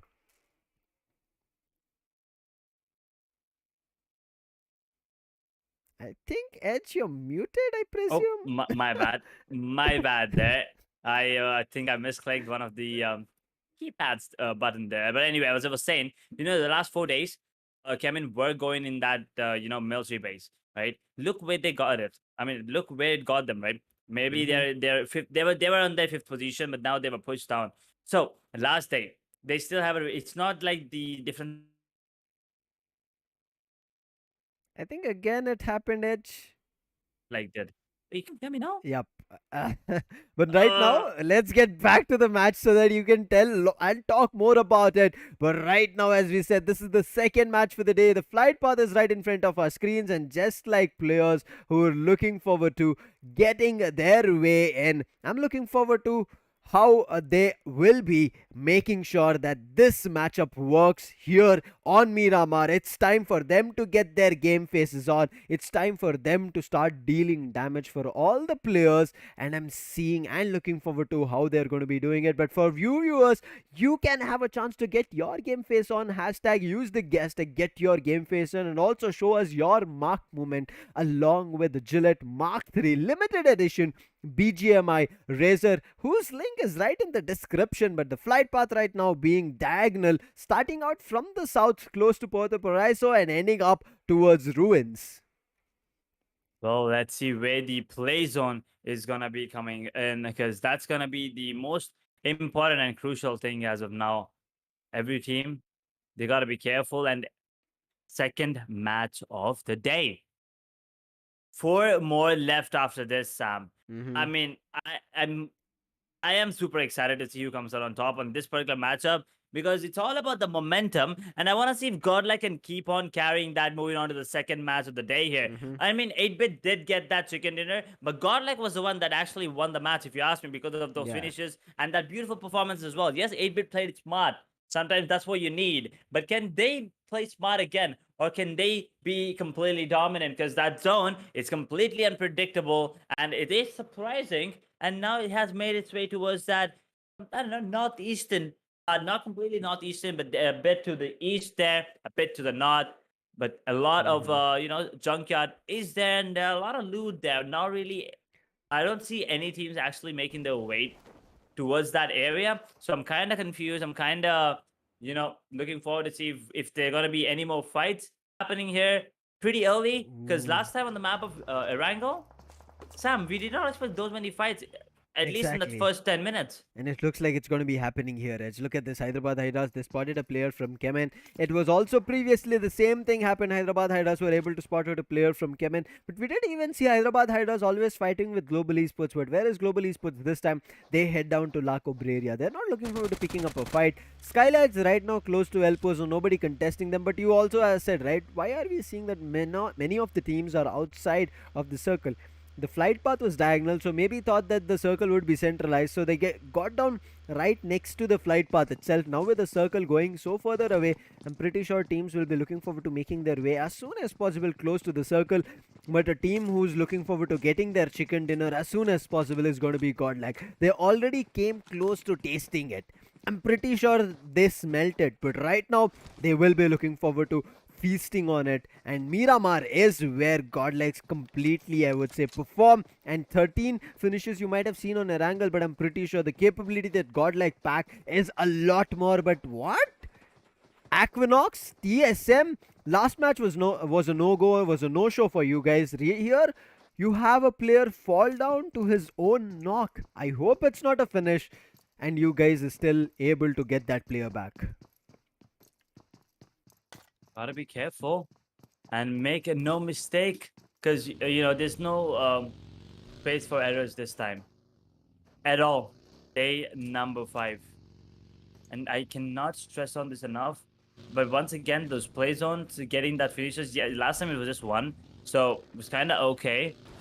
But let's see if it's gonna happen again here on the map of Miramar. I want to see a lot of the sniper action. I want to see if this particular player carry is gonna be caught off guard. Don't tell me Juicy spotted him. Wait, did Juicy see him? Or maybe he just, yeah, never mind. I don't think he did. For a second, I thought maybe he had an intuition that there is a player hiding there, so he just turned around. But carry, what do you think is the strat there, or like the call there, Sam? I mean, do you think it's happening? It's coming in from the the IGL there, that we want one of the players to be completely away from us. It's okay if you go down. Or do you think it's just miscommunication, or like players not following orders? It's, I think, I would say, one of the players trying to becoming the informant for the team. Looking forward to going a little bit further away, gaining information. And I don't think he'll be giving away his position. He's just going to be hiding in the shadows to try and make sure as much as he can gain information. But the entire squad of Hyderabad HYDRAS themselves look split apart. We can see Ace Black in front of our screens, but nobody next to him. And Ace Black is on foot on Miramar, and especially running around is difficult here on Miramar, because it's already such an open map. The only way you will be able to dodge bullets is with the vehicle just hitting that gas pedal. But right now, making mistake of slowly moving around, running around might be difficult. But you see, Godlike as well, they know running around in the map, treading, I would say, paths across and going into different terrains and reaching houses might here and there find a knock because other teams might be just moving in the same direction. And you saw one of the players pick up his teammate, drop him to a close compound and let him be over there, find loot as well, and make sure that becomes a stronghold as later Godlike will be entering the compounds. And as we saw, yes, Aquanox did fall, but right now he's back. He's already patching himself up and also boosting. But again, TSM are also playing split apart. So every team right now in Miramar are playing a little bit split apart at least, Edge. Splitting up is good, but gotta be careful. You gotta be aware of where your teammates are. If too far away, well, you know what happens. Free B will be given away, and at this level of competition, at this stage of the tournament, you cannot afford those kind of mistakes. You can't afford giving away your finish for free at least. Maybe a one-on-one trade or one-on-two trade is okay, but for free, well, that's just a point thrown. That's just an advantage being given away to any of the squads. But let's see where the second zone is going to be coming in, because it's still the first zone. Still a lot of time. 6 minutes, that's it. We're into the map of Miramar here.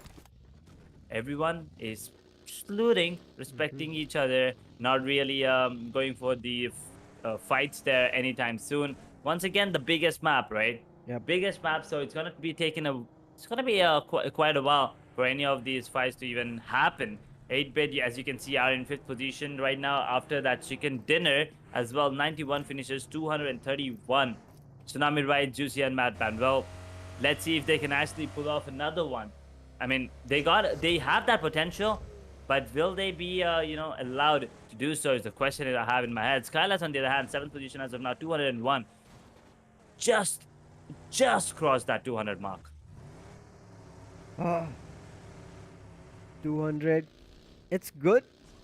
And we like every team trying to get to the double century mark. We are hoping for the teams in the second page also get to that mark, but it's going to be difficult for them. Hyderabad HYDRAS, as we was initially talking about them, looks like they finally regrouped, slowly moving around the map with vehicles rather than just walking around the map.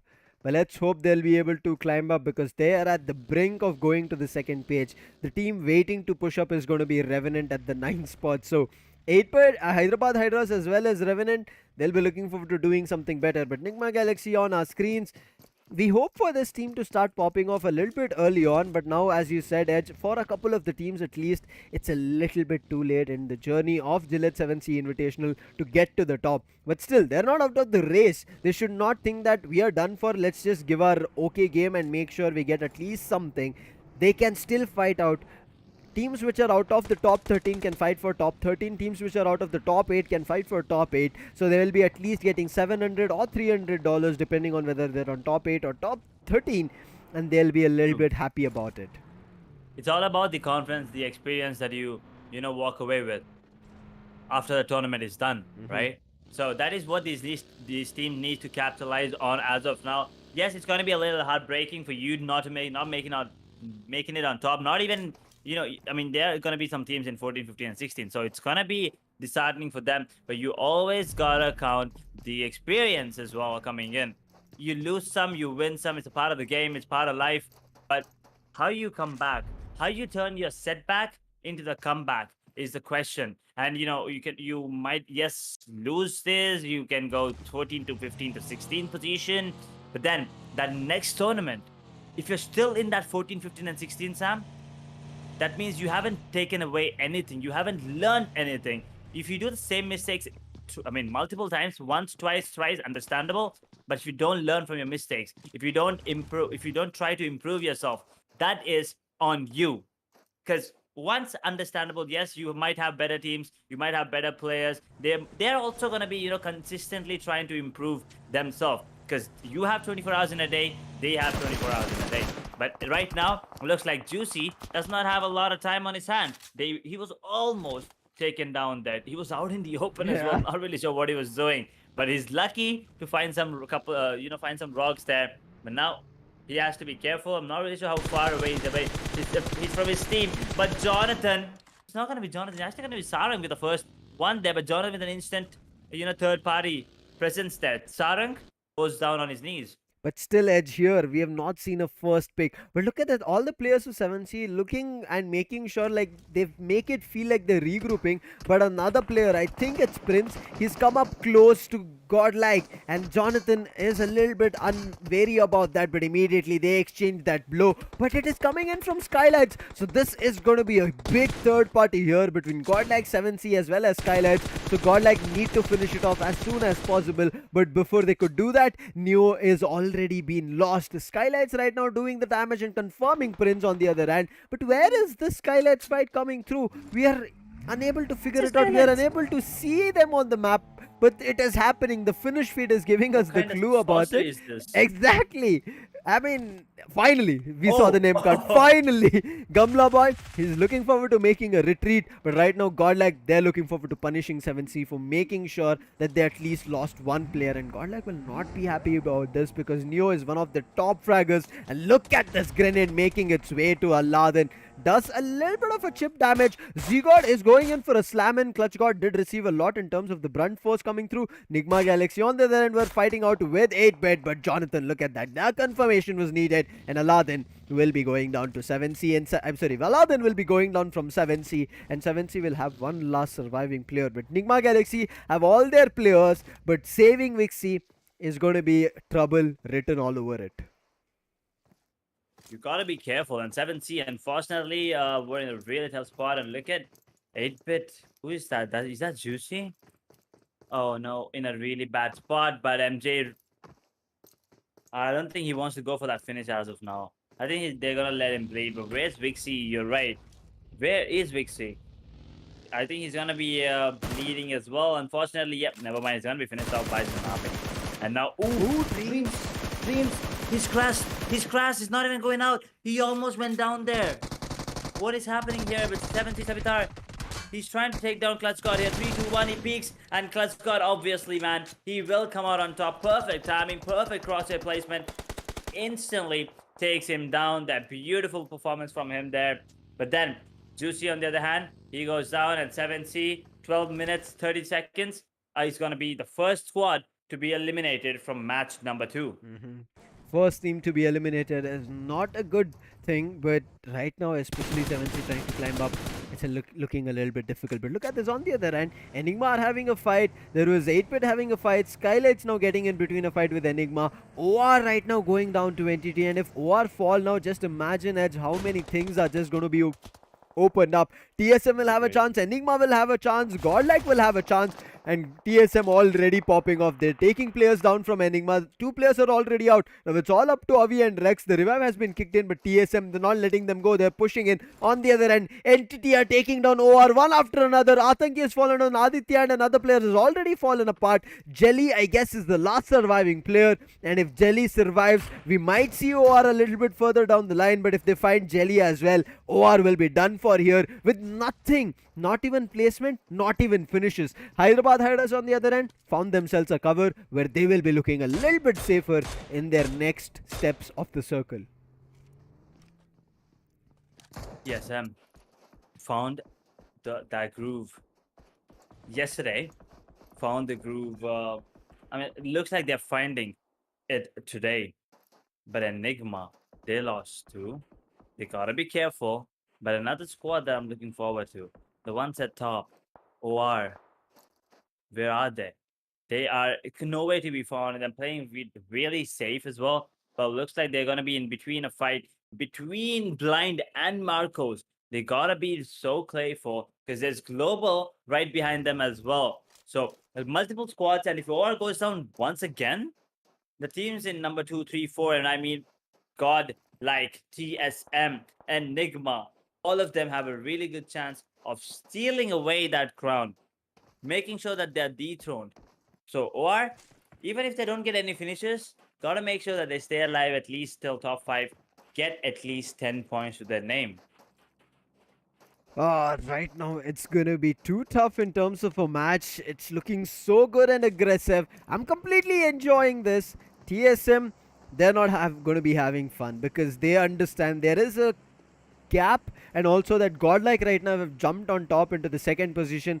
TSM need to start making their strides, get points, and especially now with them being at the center of the circle, they'll be good. But why is Clutch got so far away from his team, whereas Godlike is about to face off SKYLIGHTZ? Now Godlike will be happy, two of the players have the circle, but the entire squad of SKYLIGHTZ have the circle. Marco's losing player one after another, but before, wait, it was not Marco's, my bad, I saw that death card over there and I thought it was Marco's, but it was somebody else. I think it was a player from NIGMA Galaxy, and so NIGMA Galaxy have a casualty. They're going to be having a lot more as they have moved into a different direction, but not out of danger, because Soul, they spotted them out, but Entity Cloud, he right now goes down to the play zone because of Marcos. They're trying to gatekeep, but Marcos, you guys are also outside the zone, so you need to figure a way in. But SKYLIGHTZ are not picking a fight with Godlike. I think Godlike have not given a clue. That's the reason. Blind are the ones right in front of the screen, and as we said, Soul will be finding players from NIGMA Galaxy, and that's what is happening. The push comes in, and Goblin along with Akshat, wait, Goblin was just an assister over there, whereas Akshat with his grenades made the magic and eliminated NIGMA Galaxy, and NIGMA Galaxy are out,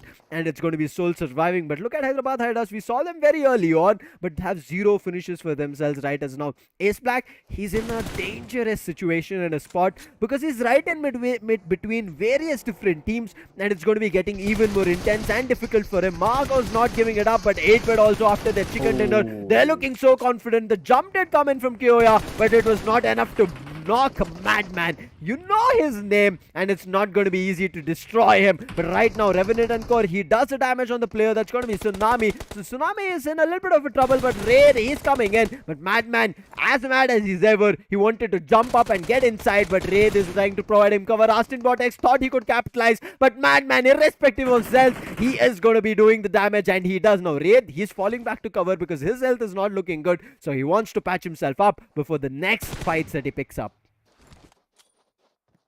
Let's see if they can actually put up. But once again, the play zone coming into play takes on Shadow 7. Unfortunate, the one thing that I didn't want to happen, and it did happen. Revenant Encore is trying to take down Riot, but guess what? A lot of shots being fired here. The play zone might just take down both the players there. It's going to be Riot coming out on top in that particular case. It's going to be 8-bit eliminating Revenant there, but I think Riot also is going to go down to the play zone, and there you go. He's on his knees, and Omega takes a lot of damage with the grenade there, but Jonathan on the other hand takes down comfortable on the side of SKYLIGHTZ, and SKYLIGHTZ is an instant trade onto one of the players on the side of Global. But well, this is happening. NIGMA Galaxy, they get eliminated. We're down to 13 and 40 players right now. It's going to be Goblin trying to take down Striker. FTW will manage to get that headshot mid-range. Beautiful, but he's trying to third party every fight that he can, and once again it's a fight between Entity and Hyderabad HYDRAS. It's just a love story that's never gonna end between these three teams, and so Goblin, he wants to take every opportunity he gets to get that MVP back on him, and also try to, you know, secure the #1 spot for this side as well. That looks like we're gonna stretch, but you know it can happen. Marcos Gaming on their hand, they're gonna be eliminated as well, but Soul Hector now is gonna be taken down by TSM Blaze OP's Mini 14. They're coming into picture as well. They have a really good position. Oh my god, don't tell me it's one of those positions again. And that one, I mean, if that's the position, if the zone comes into play into their favor, there's no team that can actually take him down because of that high ground advantage. I hope that high ground advantage works out, but maybe the play zone is going to be telling us whether it is or not. And look at the circle shifts in the favor, and TSM will be really happy, and they will be looking forward to a lot more. But let's hope the other teams are not able to push up. But Entity, even though they're in a disadvantage, they did try to do their best. I think they eliminated Marcos over there, but then they also got eliminated. Unfortunate for them, the domination did come through, but Marcos, as well as we keep talking about them, it gets difficult. But look at this, Godlike and OR Jelly. I did say Jelly, I think, is the last surviving player. We did see him in the map, and Clutch God went right close up to him. I hope Clutch God is ready for the fight, and he takes him down. But right now, Hyderabad HYDRAS, they have gotten themselves 3 finishes, but they've also lost their 3 players. Unfortunate for them edge, but Ace Black, this is a man to, I would say, fear. He does a lot, and he is the ace up the sleeves of Hyderabad HYDRAS. He does do the damage, but let's hope this time he is able to do it. But Miramar does not help you easily. But now with Soul Soul also surviving all their 4 players. They can kind of find Ace Black if he keeps making noise with his grenades and vehicles. And look at that Goblin. He got the clue. He saw the pixel. He's ready to pick up the fight. But Blind gets and finds SKYLIGHTZ. But in the meantime, a third party is happening as Global Esports find Blind. TSM with the higher ground advantage, as we said. They're making it work. They're holding off 8-bit. And Madman right now is just playing around the burnt vehicle, but for how long? Omega has also spotted. Goblin also did spot Ace Black, but they're right now about to take a shot, but Ace Black reads. He felt like he was being watched and he immediately turns. Yeah, he turns, but there's no way that Puka can turn away from this particular fight. It's going to be him going down instantly. Godlike in a deep trouble. I see multiple players on their side going down, unfortunately. But it's going to be TSM, Ninja once again getting those finishes. Can he get it? Can he confirm the first one onto Akshat at least? He's sitting on 0 right now. He did not have a great day today at all in the game number 1. Maybe in game number 2, they're looking to, find their groove back. TSM have, I don't know, maybe a couple of finishes. I think only 1 finishes, unfortunately. Yep, there it is. Only 1 finish. It's going to be AJ taking on Godlike. And with that, I think Godlike have only 1 more surviving player, and that's going to be Z-God. And I think he's going to get taken down anytime soon. He's going to be using that looks like a Lambo, so to move out of position, but they got 1 more bullet, and he will be going down to the Global Esports player. There you go. Is that no? It was Somraj from SKYLIGHTZ. Oh, stealing the finish, beautiful, and opportunities like that don't come often, especially if you're if you're taking someone down on the side of Godlike. Now, so they're gonna be happy about it. Godlike, well, 4 finishes. They were looking strong, but unfortunately their positioning was just not good. And look at Ace Black. This is easy. This is gonna be easy for him if he can just take down a couple more here. But that zone is dealing a lot more damage. He has to heal himself again. It's gonna be a heal battle back and forth. But he's going to be using the buggy to get himself into the zone. And now he has to also get himself under cover. And he's going to be proning right behind the vehicle. But on the other hand, AJ takes down by Shadow. Gee, look at the reaction on his face. He was like, where the heck did I get shot from? But guess what? That's a beautiful mid-range headshot. And that's why you need to make sure that you're aware of your surroundings. Always make sure that you are, safe and are in good cover. But right now, irrespective of the safe and the cover, the circle, it's moved up, and TSM, who had the higher ground advantage, it's walked away from them. But TSM need to be smart about it. But Soul, they're already having a fight with one of the top teams. That's going to be Enigma, and Enigma have been wiped. But look at OR Jelly. He is playing smart. This is what I said. OR, all they have to do is just play smart and stay on the top, and that's what he's doing. OR have 0 finishes in their name. But just because they're right now in the top 4, they will be at least getting 4 to 8 points in terms of placement points. But Shadow, before he moves out of the higher ground, he wants to make sure he does not let any other teams trying to make their way into the circle easy. They are looking forward to denying them, and because of the damage that Shadow was able to do, Akshat is out in the play zone. He is confirmed. Now Omega, he's one of the players. Shadow finds him a brilliant knock coming in, but it was also assisted from Blaze OP. But right now TSM are reading it right. They understand there's a compound here, but in that compound it cannot be like it's completely free to the take. It should be that there should be some player looking in that direction, or at least playing safe, and they're watching that compound. But in the meantime, Soul right now somehow managed to dodge the sights of TSM and they their way in. But Goblin, irrespective of dodging anything, he is just raining up his bullets and sending it across to Global Esports. He finds a knock, but Manya, he finds Goblin. He'll be able to do the damage, and Aquanox feels happy about it, immediately knocks and finishes him off. And now Hector is the last surviving player whose position has been called out. Blaze OP is praying towards his end. Shadow was about to just move up close, but before that could happen, Blaze OP confirms, and Soul is right now out. And it looks like TSM, what Godlike were looking forward to do and get their chicken dinner, TSM understood they have to do it. And with all the 4 players standing and surviving and fighting, they're giving it their all. Right now they're about to fight with Global Esports, but Manya, look at that man. He's not giving up. Immediately knocks and finishes off the IGL. Aquanox is out and done. Shadow, he's right now coming in and pushing up, and right now TSM are looking forward to isolate and close in on Global Esports. It's not going to be that easy, but yes, as we spoke last time as well, the lower ground and the higher ground advantage, it only works when the lower ground players start pushing up. It's not the other way around. If the higher ground players start pushing down or look down, it's an easy headshot. And I think that's what even OR Jelly, you saw him scoping in. Same goes for Global Esports. That's what they're waiting for. I mean, in the midst of all this, though, Jelly somehow managed to stay alive. So they're gonna be getting a bit more lead now in their favor. So gotta give it to OR, man. I mean, even though not a lot of finishes in their name, they're still gonna be getting 12, sorry, 10 at least because Yes. of just surviving till the end. And now TSM with 3 players alive, Global have 2, 1 player on the side of OR. Let's see if they can actually make it happen because TSM, I mean, yes, they had a good run here with 8. Sorry, Global with 8 finishes. I think TSM also have something similar to this. Actually, yeah, there you go, 7. OR Jelly, I mean, if he pulls this off, if he times it to perfection, he can actually do it because the zone is not really far away. He's already in it as of now, almost. He has to make a couple of couple of inches towards the zone there. But here's the thing: he's really safe because no one's actually worried about him. Because TSM, they're looking to fight Global Esports. Global Esports are looking to fight TSM. So OR Jelly, all it needs to be, all he needs to do is make his way into the zone sneakily a bit, make sure that he doesn't take any fight. Actually, no, he has other plans. He confirms that finish onto Manya. He's helping TSM. Global's AJ is the only one surviving right now. Already in the open, he's gonna get 1v3 and he's gonna get taken down instantly. Takes down 1 though, but that DP is just too much. And now OR Jelly, the only surviving player right now, he's out in the open as well. In the zone is gonna be playing against him. He's gonna come out. He's gonna be taken down instantly. Blaze OP 9. 10 finishes, actually 9 finishes for the side of TSM, and also that chicken dinner. Now I want to see what this does to the overall standing. I'm pretty sure OR is still going to be sitting on top, but I think TSM has actually, pushed down Godlike and got that second position back to themselves. I agree with you, Edge. TSM should be in the second position, but there is a chance that they could have pushed up only if TSM would have performed in the first match as well.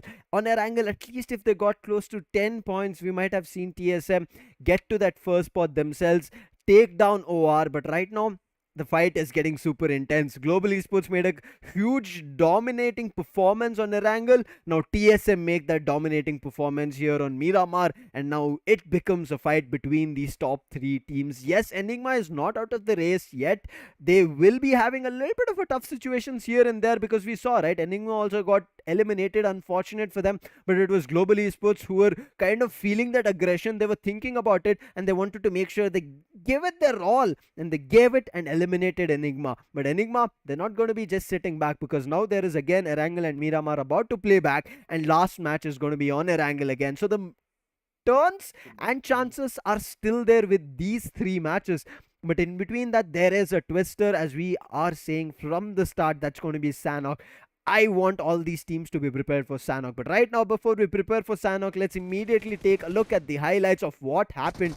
Godlike and 7C had a fight. Unfortunately, there was also a little bit of a chance of the third party coming in from SKYLIGHTZ. I mean, as you said, Edge, they were somewhere in the shadows. They were like ghosts over there, but taking finishes in their name. But eventually they moved out, and Godlike were able to capitalize, but they lost Neo as well.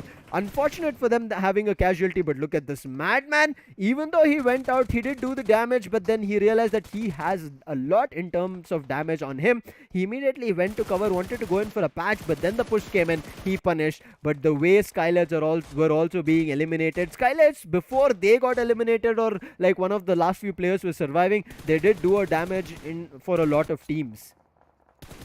That is true, but once again, look at this positioning coming in from Soul Goblin. He's at the right position at the right time every single time. Beautiful positioning coming in from TSM as well, having the high ground advantage. But HYDRAS, Ace Black surviving for as long as he could, taking down multiple finishes at the end. Just a couple of finishes, just a couple of extra points so that he gets extra points in the total scorecard before he goes down, because he knows for a fact that he's going down. There's no way that he could come out on top. But Godlike, unfortunately, going down to Global Esports, who were actually having a really good time. They're both the teams.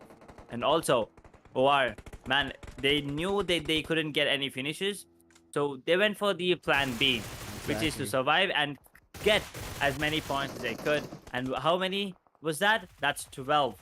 They got 12 placement points because OR Jelly just could stay alive for as long as he could. Also took down AJ, if I'm not wrong. Yes, so 13. One extra. Right, 1 extra point. So I think he got around 7 to 8 extra points all by himself. That's a good strat coming in because they're already sitting at top. They don't need a lot of finishes. Now teams like TSM and NIGMA, Godlike, they need to worry about the the total number of points, the finishes, and everything. But for OR, 10-15 points every game is decent. It is. That's what we said. They have to just look forward to gaining points on every map. They should not lose any map without points at all, and that's what Jelly did. Being the IGL as well, played it really, really smart, but at the last moment, it was a little bit unfortunate that Global Esports were in the lower ground and Seoul were also looking forward to making their way inside the circle. But look at this. Manya, he never gave up. He immediately went in for a fight, picked up the fight, but Jelly, he played smart. He waited for the opportunity. He saw an opportunity to capitalize for a finish, and he went for it. But then the position was known, and they just went up and picked the fight with Jelly and just put him down to the ground and finished him off and said, that's what you will be getting yourself. Not a chicken dinner, do not hope for it, but the possibility was there if he had isolated the fights. But what a play coming in. Who is going to be the MVP is what I wanted to see, but irrespective of the MVP, finishes is what is going to be mattering. 9 finishes for TSM. I thought they got a double-digit finish, but nonetheless, right behind them with 8 finishes is Global Esports. Even though they were the team who did not get eliminated in the second position, they were the team who got eliminated in the third. You can see just because of their finishes, they're a little bit better. TSM total 24 points, Global with 18 total points, Seoul with 14 because they also had finishes. OR being the team who got eliminated in the second position. In the match standings, at least, you will just see them at the 4th, but 13 points is still better when you compare it with GODLIKE, who just got 5 points. Yes, the finishes was good, aggression was good, but the rotation again being their main disaster. And NIGMA as well, sitting on 5. So I mean, we're talking about these teams because these are the contenders for number 1 spot, guys. Exactly. That's exactly why we're talking about them. Yes, they are CHEMIN sitting on 9, NCT on 7, SKYLIGHTZ on 6, 8-bit another squad that have a really good chance of coming out on top, only have 6 points. Now all these teams, but what it does to the overall scorecard, it does nothing because OR still sits on top with 297, just 3 away from 300. That's absolutely beautiful. TSM though, 274. They are closing in on OR, but at the same time, they're going further away from teams like GODLIKE and NIGMA 8-bit. Now 274 to 257, that's quite a difference, 17 points. But NIGMA and 8-bit, they're already 20 away from GODLIKE, 37 away from TSM, and they are 40 points away from OR. So sorry, not 40. I think 50 or 60 actually from OR. That's massive. Yeah, and with for only Enigma. 4 matches left, I don't know how they're gonna make it. And also look at the first. I mean, look at the team in position number 8. HYDRAS. They just got that 100 placement point, and 190 are their total. So for them, the run for the top is over. Maybe fourth to second to seventh position. Sorry, 4th to 7th position is what they're hoping for as of now, because that gives them a better chance. Maybe second, that is also looking grim, but they can still go for it, right? 4 matches left. On an average, you can get 60 points if you take 15 as an average. So I'm hoping that they can do it, but if not, then TSM, GODLIKE, and NIGMA, well, they're gonna be fighting for that 2nd and 3rd position. The fight for the last few spots, last No few one's fighting matches. for the last. I mean, I'm saying it as a slot because that one position is where you just put yourself like a puzzle piece and you're done. After that, you do not have anything. And as you said, you can relax, you can rejoice, you can party if you get that champion spot. So that #1 is going to be a position that all these first 3-4 teams want to put themselves in. But again, we've talked about this as well, right? The last few teams who are in this last page, they should not give up this race. They should still keep fighting for it, and that's what they're doing. Look at this. Global Esports making a 2-spot jump, Seoul also making a 2-spot jump, just letting us know that we are looking forward to getting to that top 13 or top 8 where they can get $700 or $300 for themselves, and they can be happy about it, that in this intense competition they have placed themselves in a position where they're also getting a part of the prize pool. That's what all the teams need to look forward to. But look at 7C. Their start has not been strong. 2 matches back to back, they've had a downfall, and now they're at the 14th position, just 1 spot out of not getting a placement. Marcos as well. Marcos just entered the top 13 and then they got pushed back. Blind, unable to do anything, but Seoul, who were sitting down low with, I would say, less than 100 points, also not even having a century in the early days, finally making their strides to at least now top 10, and eventually if they are able to jump up 2 spots or maybe even 3 spots, we can call them the top 8 teams, and they will be getting $700 for them. Something to rejoice about, right? Something to be happy about, something to be rewarded, and they need it as well. They put in a lot of time, a lot of efforts. So let's see if they are gonna get rewarded. Because if you're in 14, 15, and 16, you definitely are not gonna be getting anything out of that prize pool. But what do you think, Sam? Who do you think? I mean, it's got to be quite evident at this point. But who do you think are gonna be those 3 teams? I'm putting you in a tough spot. Of getting to the top spot or getting to the top 13? Top it's 14, 15, and 16. Who do you think are going to be in 14, 15, and 16? I don't know. I mean, how? I don't think even that is a position that we need to talk about. 14, 15, 16 is not a spot that we would want any team to be. I mean, if there was a chance for us to disregard 14, 15, 16 and push every We team would to the top 13, we would want to. definitely would. But I think every team, I would say, just give your all to get to the top 13 spots. Now, Enigma, they're going to be standing strong again on Erangel as we earlier saw them. They're not worried about it at all. But here's where Enigma fell apart back to back, even in the first match as well as in the second match. So, Enigma, they need to figure out a way that this Erangel, which is already showing us in terms of the map statistics that their average is better, they need to pull off. But OR are also not far away. They're also trailing behind. And Godlike also showed us their performance. But let's hope TSM have a better show than what we witnessed in the first one. I mean, once again, it's just a stats, guys. Erangel and Enigma, once again, still on top. But, a couple of changes here and there. Marcos, Blind Revenant, Nigma, SKYLIGHTZ as well. Couple of ups and downs there by a small margin. So you guys might neglect that. But also, Godlikes changed, right? They were somewhere around 5 to 4 uh, previously before match number 1.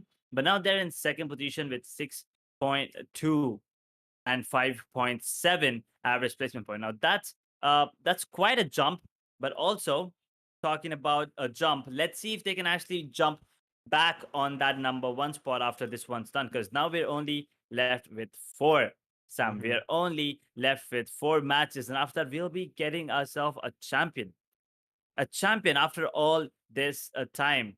Finally, someone's going to be crowned. Someone's going to be the MVP. A team is going to be called the most valuable team. And Yes. few teams are going to be really, really sad It feels a little bit disheartening, right? It's so that for the teams at the teams bottom. exactly are unable to climb up, and look at the we are still telling that you have a chance to get yourself to the top 13, top 8. You should not always look at the bigger picture. First, imagine the bigger picture and Small start steps. making your strides with small steps to success. I hope they're able to do it because it's going to be a very tough day. Now, with 2 matches already done, just 4 more matches pending, meaning that the entire matchup and fight is going to be even more tougher because Erangel will be played only twice now, Miramar only once, and the Sanhok one more time. We already talked about it as a googly, but do you think that we are going to be seeing any smooth shaves coming through from any of the players? You were asking about a 1v3, 1v4 yesterday to impress you. Is there a Almost got it. chance? I almost got that at the final one, but I think by the looks of how these teams are playing and the players are playing, I don't think there's a chance for 1v4. I don't think Mm, they'll ever get the chance of 1v4, right? Because at the end, it's always gonna be one player, one team having that man advantage at the end, having 2 or 3. Because we could see it yes. every single time. It was a 2 versus 1 or a 3 versus 1, and then 4-1-1 or something like that. It has always been. It has. I don't think I've ever seen a 1-1-1-1-1 or something like that It at the has end happened, Edge. for I a don't long time. think Did if it? Yes. I don't think it's yesterday. I think it's day before yesterday or something. But it happened once, and I did mention that this is one of the very closest fights that we have witnessed. A 1v Okay. 1v1 fight with in between 4 different teams. The top 4 teams in the last, all of them had just one single player surviving, and it was just brilliant. I mean, that is how close I hope even the last match on Erangel gets, where we are seeing the top 4 teams: Enigma, TSM, Godlike, as well as all these teams surviving with just one player each. Imagine, Edge, that kind of a competition to declare our champion of Gillette 7Sea Invitational. That is what we want. Hmm. We want to see those close quarters. We want to see these close competition. We want everyone to have a really good chance of coming out on top. But Yes. as of now, quite it's kind of clear who might be. I mean, at least like four contenders now for the number one spot, right? We're talking Yes. about OR, we're talking about God, like we're talking about TSM, we're talking about Enigma as well, the only squad with four contenders. So keep that in mind. But everyone else, wait a second, the TSM TSM. got their fourth just Yeah, now. exactly. So I was like, maybe my information is wrong. So four for both of them. Can they get the fifth one? I mean, they still have four matches to do, so any Hmm. of these can do it. But godlike, first game was pretty dominant from them. Second one, they did dominate in terms of finishes, but couldn't perform in the placement position. What do you think? This game, maybe godlike, because Erangel, they did have a really good one on the match number one of the day. So now we're back to Erangel, Sam. So maybe the momentum might go back in their favor. You know, right? We keep talking about one specific thing that teams need to be proactive and pick the fights they want, not pick Yep. all the fights around. I think that's what every team needs to pay attention to. But it's time to get the game faces on for one of the last two maps of Erangel. We're going to be starting off with Marcos, Orange Rock as well. But I'm also going to be bringing in a new co pilot along with Edge. It's going to be Darshita to steer this flight and get that flight path on your screens. Welcome back.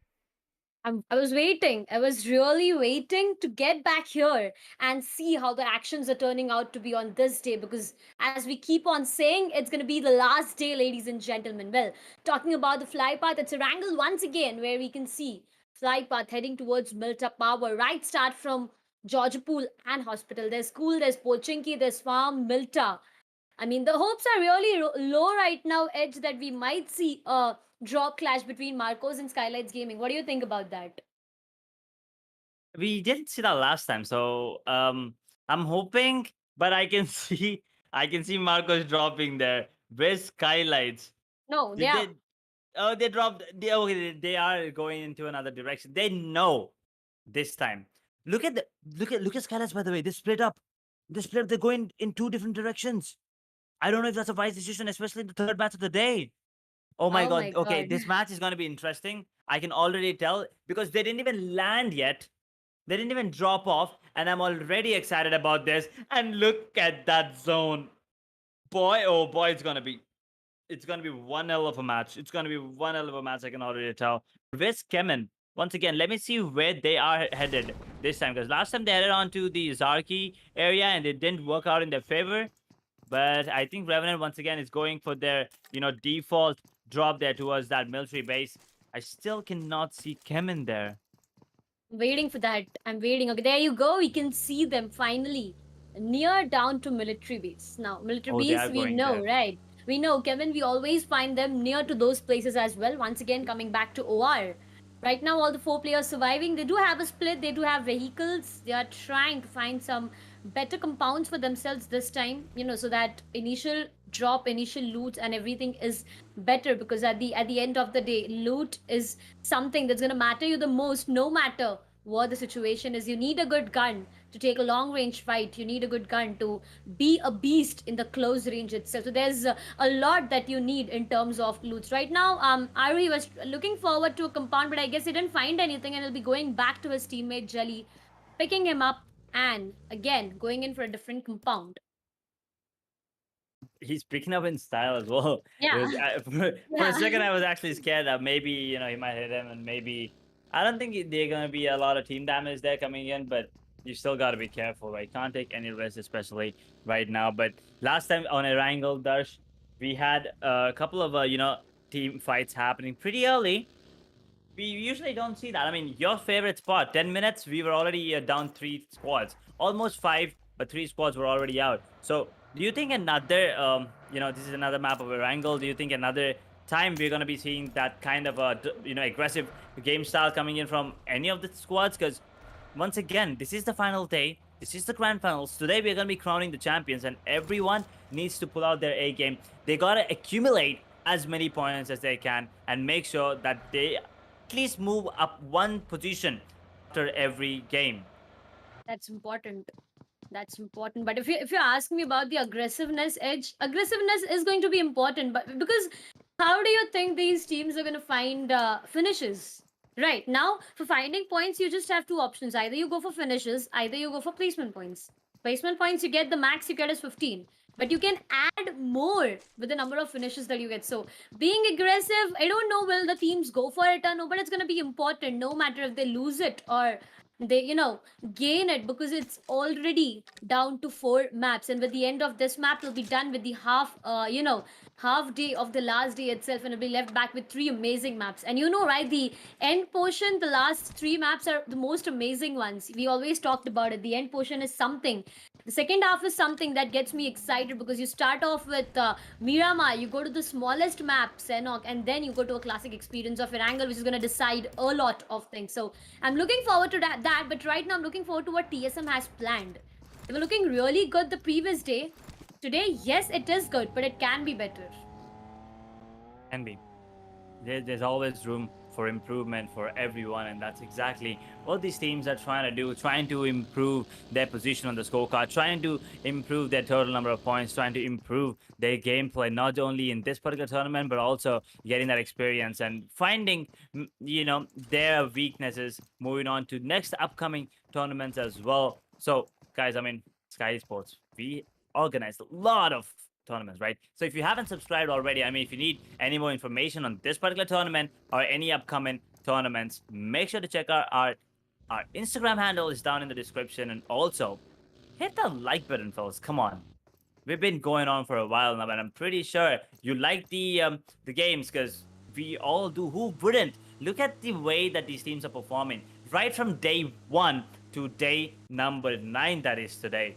They have been consistently performing well. We started off with 24 teams, and after that we got the best 16 teams in the country, and now we're looking for that number 1. We're looking for the best of the best, and Blaze OP with that mid-range burst fire almost took down Goblin, but Goblin dodges it, drops down a smoke, groans, and he's reviving himself, passing himself up, but then he's got to be careful, because they're still trying to shoot him, and if he goes down to the explosion, there's no way he can survive it, because there's no one close to where he is right now. Agreed. TSM versus Soul. This is going to be interesting, because both of them have dealt a lot of damage. Look at Goblin. If you talk about Blaze, look at Blaze even. Even he has took back a lot of damage on himself. Akshat is looking forward to go where Goblin is. Blaze, he has a better angle to work around. But right now, Team Soul, they haven't the opportunity of getting out of that fight, because that's going to be the most important thing. Now, they got a vehicle that is covering themselves entirely, because with that buggy, the passenger seat is something they need to be really careful about. TSM again engaging themselves into an initial fight, but they need to be careful, because if they want to get that #1 for themselves, they need 30 bomber, and that is something that they definitely are looking forward to. But Jonathan will be finding Viru. Oh my god, vehicle explosion, but before that, Jonathan was better with that AKM, and that's how Viru needs to go down. Ouch. We still haven't seen a confirmation, and just as I say that, Jonathan confirms it. Looks like GODLIKE wants to have their domination again coming in. As I said, they had a really good game on the map of Erangel, the first one, but after that, the second one, they kind of went down pretty early. Did have 4 finishes to their name, but only 5 total points. So they're looking forward to get more. And it's just a Bugatti. Whatever it is, it looks absolutely beautiful. It sounds wonderful as well. And they're trying to get into a better position. But also, if you see that game style coming in from GODLIKE right now, they got that finish. They were not waiting for any more, players to come in and maybe take those fights. They instantly got it on the run, and they were back on the run. They were back on the move. They were trying to reposition themselves and make sure that they're all together when the next fight happens, so as to, make sure that as long as 4 players are alive on your squad, you are going to be having that man advantage if you can somehow manage to survive till the end. GODLIKE wants points, right? True. They want point no matter what. They want those number of finishes for themselves. They want everything. And if they don't get that, they know, right, after being on #1 for a long period of time, they may need to satisfy themselves with 2, 3, or maybe 4. So they need to be careful. But on the other side, we have Team Global and Soul getting into a fight. Now, Team Soul, they were previously engaging themselves with the sides of Team TSM, but right now, they found Global Esports Joker out there. Goblin is trying his level best, but look at the helmet It's just not even being 10 minutes, and the helmet is already damaged. He needs to find a new one because you know how important all those utilities are. Zone shift, again, a good one for all those who are inside the zone itself. But for Revenant, for CHEMIN, for Nigma Galaxy, it's looking a bit difficult because the rotation is something they need to have a bit focus on. Near to Godlike, even I see one call having the rotation at the same time. Blind trying to enter, but Manya goes down, and that's Enigma. And not Soul getting into this fight. Now, Team Enigma coming up as a surprise for Global. Global did not see that one coming, especially after the beautiful performance they put up on the last match.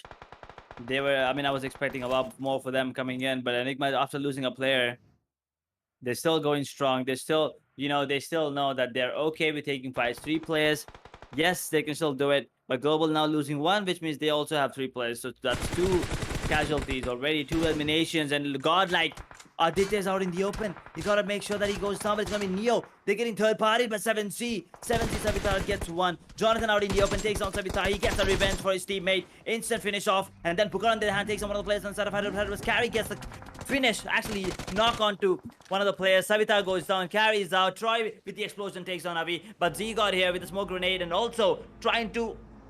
Oh. Did he get it? He didn't. No. Oh my god, I thought KlutzGod was gonna get it, but then unfortunately couldn't. I don't know if that might be a glitch, but then he drops down, instantly finishes him off, and everyone's back on their feet. Just Neo on his knees right now, but Sarang, gotta be careful, fella, because you did see what they did to your teammates, so you gotta make sure that you have your Tesla, make sure you're out of there before anyone take those fights. But 7C Aladdin takes down KlutzGod. KlutzGod is down to the ground. Either they need to revive him back or leave him bleeding out there and go. Now it's up to completely Godlike what they decide to do. Sarang White exactly in front of Jonathan. That's going to be a 1 versus 1. I don't know if Sarang is up with the information. Yes, he is, because there's a lot of grenades, a lot of smokes going on the way of Jonathan. Now needs to be careful. Really low, both of them. They have dealt a lot of damage on each other. They really need to be careful. KlutzGod is down to the ground. Jonathan needs to patch himself up before getting anything else. There's going to be 1 more grenade going in for Sarang. He needs to be really careful. Gets that beautifully. And that's Sarang down to the ground. KlutzGod is surviving, but I doubt he will be able to, because Aladdin has all his crosses over KlutzGod. Well, that is happening. There's going to be Shadow coming into play from Entity, third partying and stealing that finish off of him. And now Nigma Galaxy trying to take down players on the side of Brian, but forget about that for a second, because it's 7C going down in the hands of Entity. Godlike are going to be tanking the Lucky Stars, but at the same time, they're going to be angry on Entity because they did, steal their finishes. Now, that's not a great thing if you're a fan of Godlike, or if you're a Godlike, it's themselves. But here's the thing. They're still helping the squad of Godlike, and Aladdin, he's going to be coming out. He's going to get taken down instantly, and with that, it's going to be the end of 7C, the first squad to get eliminated here in match number 3 on day number 5. Unfortunate for the entire squad, getting eliminated on hashtag 16, my bad, at the first day itself. But look how much has happened right in just few minutes. Entity Shadow will be taking Z-God down. Now Godlike, they're losing players. They need to be careful. KlutzGod, no!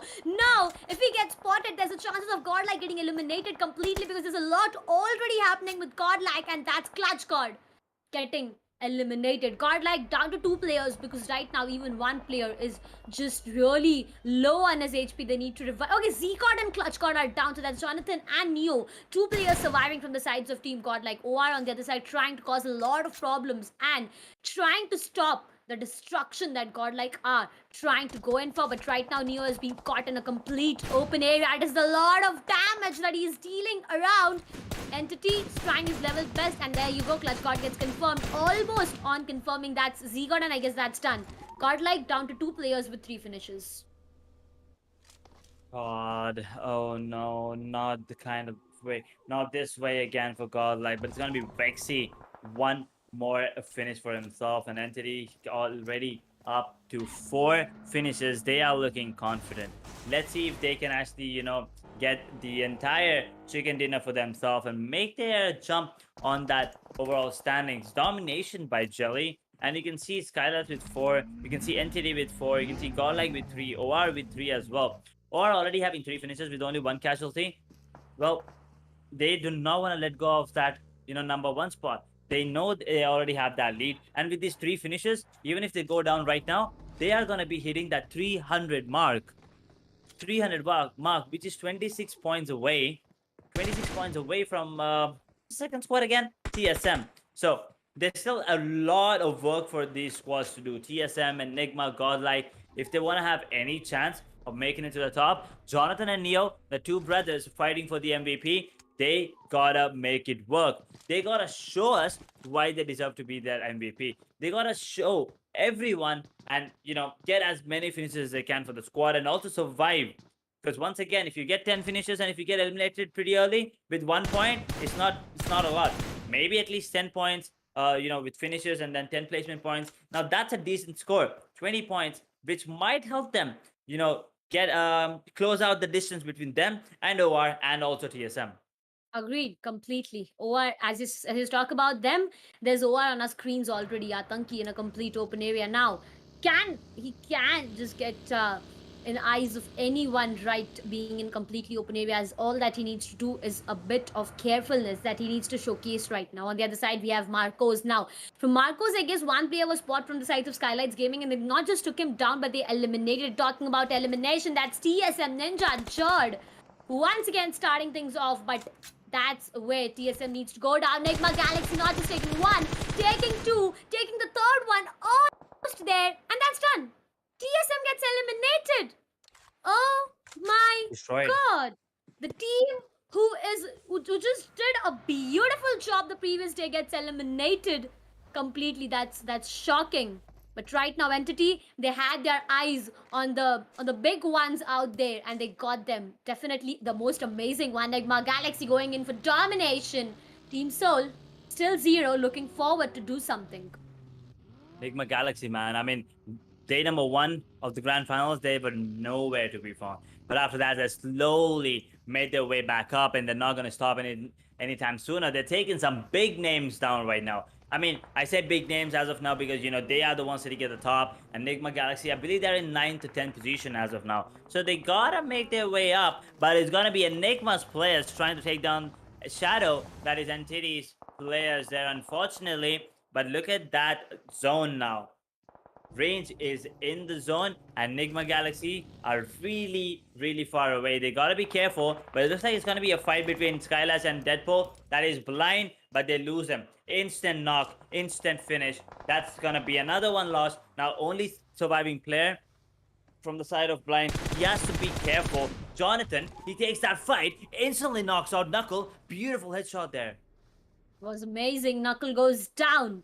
And that's Global Esports losing one of their players. Again, domination is for Wexy. So many players doing a lot in terms of finishes. SKYLIGHTZ got 6. Now this is looking good for SKYLIGHTZ in terms of finishes that they have accumulated. But again, they need to go in for placements as well, because that's going to add up and be more amazing. Marcos Gaming, as soon as they entered, they got into a fight with Soul, and that's where they decided not to engage right now. Took their vehicles in the complete opposite direction.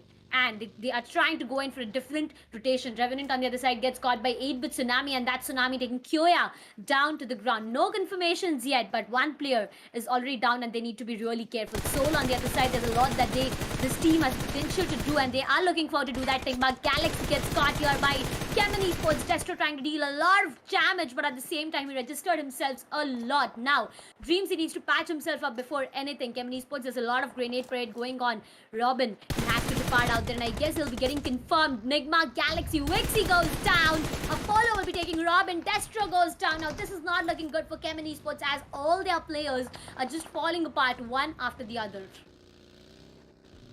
AP Juicy on the other hand takes some of the players inside of Revenant, but Destro goes down as well. Goblin, well, Enigma Galaxy, they're having a good time, but now it looks like they're gonna be in a lot of trouble. Gumlaboy with the domination there, you can see it. CHEMIN with the only surviving player right now is Delta PG. Well, looks like they wanted to start the day really strong, but guess what? The first 3 games have absolutely been disappointing for the side of CHEMIN, and they gotta work harder, right? For them to at least have a chance of making it to the top 3. Because CHEMIN is already in the top 8. They don't want to sit in the top 8. They don't want that $300 or the $400, the $700. They want to go for the bigger chunk. They want to go for that $1,500, the $4,000s, the $8,000s. I mean, 8,000 is a bit out of the picture right now for them. So maybe the 2nd and 3rd position. To be honest, even 2nd is a bit too much. Maybe the 3rd position as of now. Because CHEMIN, They only have 3 more games after this to do so. 3 more games after this edge, but right now they just have one player, and that's Delta PG. Now we know this man, he has potential, he's aggressive. For how long? Because there's like 33 players in front of him and 1v33. Okay, what am I speaking? What am I speaking? That's just next to What if he pulls it off? impossible. What if he I pulls it off? find it difficult. I mean, yeah, I agree. Impossible itself says I am possible, but I really find it Oh my difficult god. to for that to happen. But right now what we have on screen is the upcoming zone shift as well. There's a lot of teams who have been pushed out of the play zone, and there's a lot, I mean, not a lot, I mean to say there's 3 teams, that's Revenant, SKYLIGHTZ and 8-bit. Now the split that SKYLIGHT took in the beginning itself, that's working in their favor beautifully. Look, they are back, they are together. They are strong with somewhat 6 or 8 finishes for themselves, and there's a huge one, right? You still got 13 teams. I mean, if you leave SKYLIGHTZ, you still got 12 teams live. Then it's a huge one. They can pull off near to 10 and 12. And then if they go in for good position, it can be a real good map for the sides of SKYLIGHTZ Gaming. Oh no, what happened? Hector goes down, Goblin goes down. Oh my god, Soul, they're falling apart. Oh no. Oh no, Soul, he got run over. Akshat. Juicy. But they're getting third-partied by Revenant right now. But there's an instant trade coming in with the Scar as well. 8-bit Juicy, I think they actually managed to take down. Delta PG goes down there. So 1v33, 1v20 or whatever it is. That's out of the picture right now. It's going to be CHEMIN going down as well. 8-bit Madman in a bit of a trouble there. But let's see if he can actually survive. But I want to see what happened to Soul. How many players are still alive? I think there's only one guy surviving. But look at GODLIKE. They are taking that fight. They're not scared of global esports at all. Jonathan runs in, takes one, but he's going to get instant traded out by Maxi on the side of HYDRAS. But GODLIKE Neo, he's got to be careful. There's OR coming into picture as well. It's 4 parties. 4 goddamn teams right next to him, and GODLIKE Neo is down on his knees. He's almost gone there with 10% HP. What can he do? Erangel, beautiful grenade connects. Not one of the players plays on, takes down Jonathan out of the server, and now Jelly is in a good spot. He can actually take down Neo. He goes down to Hatanki's grenade. GODLIKE, they are gone. They are nowhere to be found, and they gotta make sure that the next 3 games they gotta put up a better performance than this. Jonathan just gave a lot of damage to Global, but right now talking about damage, there's a lot that Pucar himself is dealing. Look at the grenades.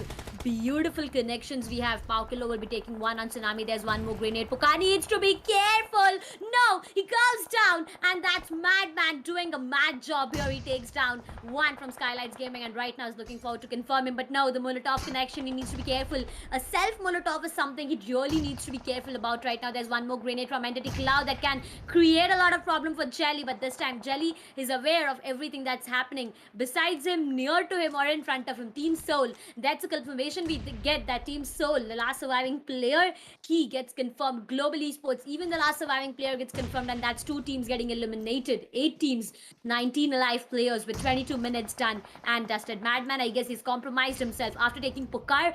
Pucar down to the ground. SKYLIGHTZ Gaming is really not happy. They're really looking angry right now. Jelly finding one on Entity. That's gonna be OR. Aru with that grenade getting a beautiful connection. Team Entity gets eliminated. 8 for OR.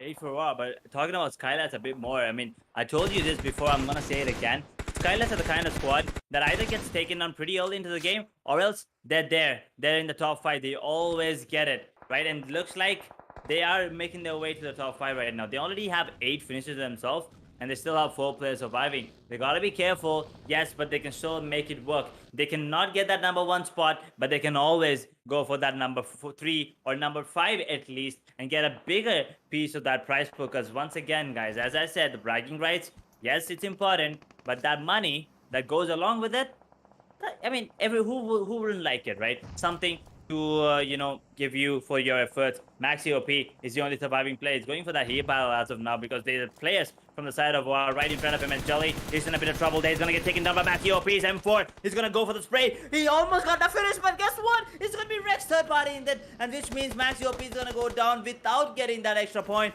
Gumla Boy on the other hand takes on Madman, and 8-bit Juicy is in a lot of trouble as well. Gumla Boy gets another one. Pucar. Oh my god. Look at SKYLIGHTZ. Exactly.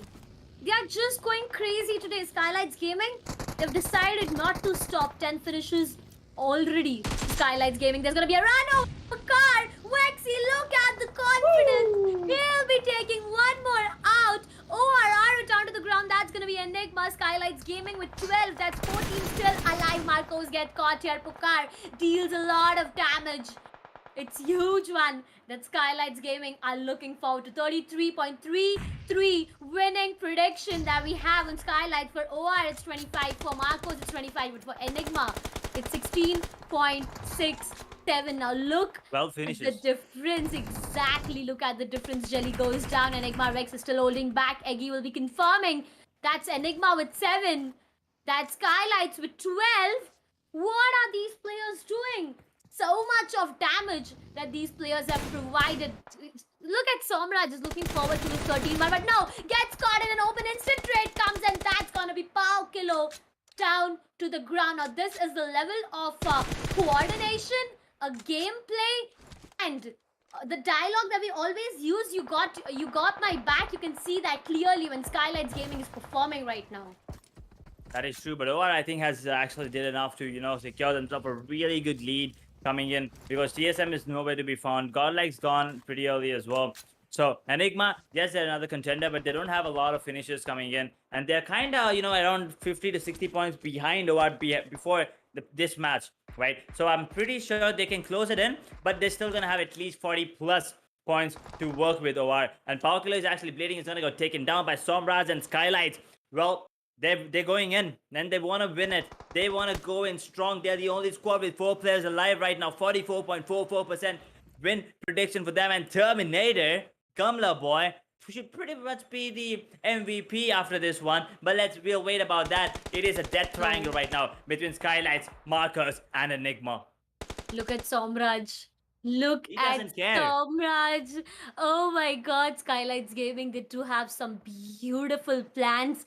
They have the hold of the zone itself. There's Gamla Boy, who knows where Marcos Gaming is. There's a lot of grenades. Gets a connection on Somraj, and that's Somraj down to the ground. Beautiful grenade. Vexy get caught in complete open area. That's Dino trying his level best to take him down. But is that going to work in his favor? There's going to be a revival getting provided. But no, Gamla Boy, he takes down Dion. And that's going to be Marcos losing one of their players. Star right behind him trying to go in for a revival. But SKYLIGHTZ Gaming, they need to be careful. They need to care both their sides, because that's Enigma on one and Marcos on the other. Pakar, once again, a grenade going in from his side gets a lot of damage on the player out there, but Gamla Boy has to depart, and that's going to be Marcos taking a lot of damage. Somraj goes down. 2 players from SKYLIGHTZ down, dusted, and that's going to be a 2 versus 2 situation between Enigma, Marcos, and SKYLIGHTZ Gaming. The percentage, it's equal now. SKYLIGHTZ Gaming having no advantage. I mean, Marcos at a disadvantage though, because one of the players is really, really low, and he needs to, heal himself up before anything happens. Anything bad happens. But Vexy with a beautiful grenade Oh my gets himself God. a double instant, and Playzone takes down Rex. And now once again the man advantage for the side of SKYLIGHTZ in a 1 versus 2. Enigma, can he pull it off? He definitely can. He has the potential, but does he have the positioning? No sir, he doesn't. Pukar stands up, breaks his head into multiple pieces, and instantly gets that chicken dinner. SKYLIGHTZ are gonna be your winners for this particular matchup, ladies and gentlemen. Beautiful performance coming in from them. Not just the placement points, but also the number of finishes. A 30 bomber edge. A 30 bomber that we were talking about again and again. We have that, but it's not TSM. It's not godlike. It's SKYLIGHTZ Gaming. Man, oh man. This is crazy. This is amazing. SKYLIGHTZ Gaming, they needed and they got it amazingly. Bow down to what level of performance SKYLIGHTZ Gaming has showcased at right now. I mean, right from the beginning itself. Now, when we started things off, I was a bit scared looking at what split SKYLIGHTZ Gaming had. 2 players, they were looking forward on the upper areas of Rozok. 2 players were down to Pochinki. And I thought there's a huge split, right? How will these players regroup and then make things work in their favor? But it was like, boom, and all of them are back. Not just back, they gave us a 30 bomber in Erangel itself. I was on my feet for most of the match. Like, Agreed. as soon as Completely. the match started, I was on my feet. So let's take a look at how it happened, right? How it all went down. we started off with Viru going down on the side of Enigma, but then Enigma was like, you know what, we lost one. Let's just go ahead and take one down. Global, one of the players went down. Godlike started off strong. But after that, guess what? Third party, fourth party coming in from Entity as well. Absolute dominance from them. But then here's the thing: Godlike they were in good position, but they did not see the other squads coming in. Right? For some reason, I don't know, maybe miscommunication. Because for us, it was quite evident that they should have known that they were gonna get third party and everything. But not really sure what happened there. Maybe the heat of the moment, sometimes you don't give away the positioning of the other players, you don't give away the calls. But they shouldn't have lost the two players there. Agreed, completely agreed. They lost two players and they lost everything. Aladdin was waiting. There was one grenade. And look at that, what happened? There was one grenade. Noob was down. I just thought that Noob could have got confirmed. But there his teammate went for a beautiful grenade. Not like we were talking about the situation, right? After losing Clutch God, Z God, there was Neo and Jonathan left. But again, Jonathan, after beautifully destroying the sides of Global Esports, couldn't capitalize. See, the way Jonathan took down Knuckle, then he took down one more. I thought that Jonathan single-handedly could have eliminated the entire squad of Global out there. But no, it didn't work into their favor, not into the favor of Revenant as well as, Jelly has his crosshairs set out there. Jonathan, it was beautiful. It was a beast himself. He confirmed not just one, was trying to go in for a second confirmation, but at that moment, he just went down to his knees. Yeah, that was just unfortunate timing. But here's the thing: that Atanki grenade, beautiful one, taking on Neo there, confirmation onto Godlike, making sure that no one survives, and also making sure that they don't get any more points. That's the important factor here. Omega taking down one of the players inside of Global as well, making sure that Global don't stand any chance of coming out in that top 8 or top 5, right? But Enigma, right until the end, they were playing really good. Also, OR, they did enough. I'm sure they had like 8 to 9 finishes by the end of the match there, and also with the surviving till the end. That is decent performance coming in from them, and I cannot wait for the overall standing because we're halfway done, halfway through the day already. I want to see, but here, this one, that run over was just too beautiful to watch. Vexy, man, these are the things that get me excited. These are the things that get me rolling. And Vexy, man, was beautiful to it was kind of bold, but it was beautiful, right? Agreed. It was beautiful. I mean, each and every grenade out here was even more beautiful. Dino, he was down. I mean, look at that. Kamla boy just had few pixels. Just few pixels. And he took down one player. That was so shocking for me. It was done beautifully. Dion was... Dion was down to this dust. Then it was Eggy taking down once again the same player. Somraj was put down. SKYLIGHTZ Gaming, they were falling apart. But at a point of time when Marcos got eliminated from Vexy, there was a confirmation that we got that it's SKYLIGHTZ Gaming who is getting the victory. And they did it beautifully. Well, talking about the Gillette MVP of the match, it's OR Jelly, ladies and gentlemen, with 6 finishes and a total of 75% contribution that he has provided. He's done all the heavy lifting. More than 70% heavy lifting is done by this man alone. Beautiful to watch. Since he's sitting on 75 contribution, I'm guessing OR has 8 total finishes in this particular matchup. And going along with it, I think 10 placement points brings their total up. No, I think 8 total points, which brings their total up to 16. So they're going to be crossing that 300 mark for sure. But also, I want to see what the difference is between them and the second team. Is it going to be Enigma or is it going to be TSM? Now, that's something I'm not really sure about, but I still think TSM somehow managed to, stay on second position. But I think the gap, now the point difference between them and Enigma is going to be really, really less. But SKYLIGHTZ dropping the bomb there. They're dropping in that 30 bomber, 31 total points with 16 finishes and the chicken dinner that goes along.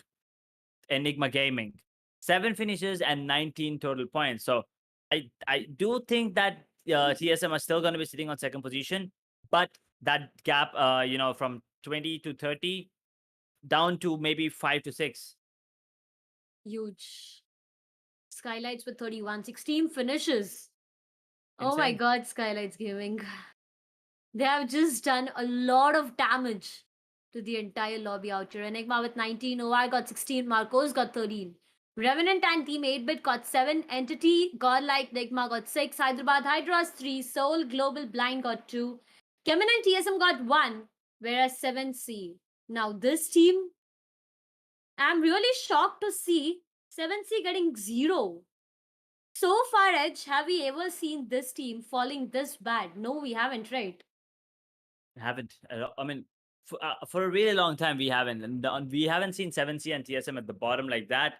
But hold on a second. Oh, okay. First things first. OR 3 chicken dinners, 131 total finishes, 182 placement points, 313 total points. TSM still sitting on 275. Godlike still sitting on 263, but Enigma is on 256 still. After all this, I thought that they might go on second or third, but okay, guess like my math was completely wrong. But oh my god, even after all this, even after all this effort coming in from Enigma, they're still 60 or 55 or something points away from OR. OR is just cruising away. They're what, 25, 35 points away, or something more than 35 actually, from OR as well. There's no way that anyone can catch up to them. They're performing consistently. You saw it's not just one place, not just Atanki on that fragger board. It's also Jelly, the IGL, absolutely performing, I mean, brilliantly and getting that MVP for himself. 8-bit sitting on 244. SKYLIGHTZ jumped up one position after doing a lot of work. 31 points, and this could only jump from 7 to 6. But CHEMIN, on the other hand, I don't know what to say. They just hit that 100 total finishes. Looking at SKYLIGHTZ right now, Edge, I feel like a bit too late. A bit Exactly. too late. 30 Bomber is something that we've been expecting since a long time. We got it today, but today is the last day. How does it even matter? Yes, it will get you the changed amount of prize pool, but is that getting you #1 is the question I have. Now, coming back to the second sides, we have Revenant, we have Soul, we have Entity, who haven't even moved a muscle, sitting really strong in the 9th, 10th, 11th with 178, 160, and 159 respectively. We got Nigma Galaxy, who just stood one position up with a total of 154. Global, one position down, 152. Marcos, 145. 7C, 141. Unfortunate that I haven't seen 7C again and again falling this bad.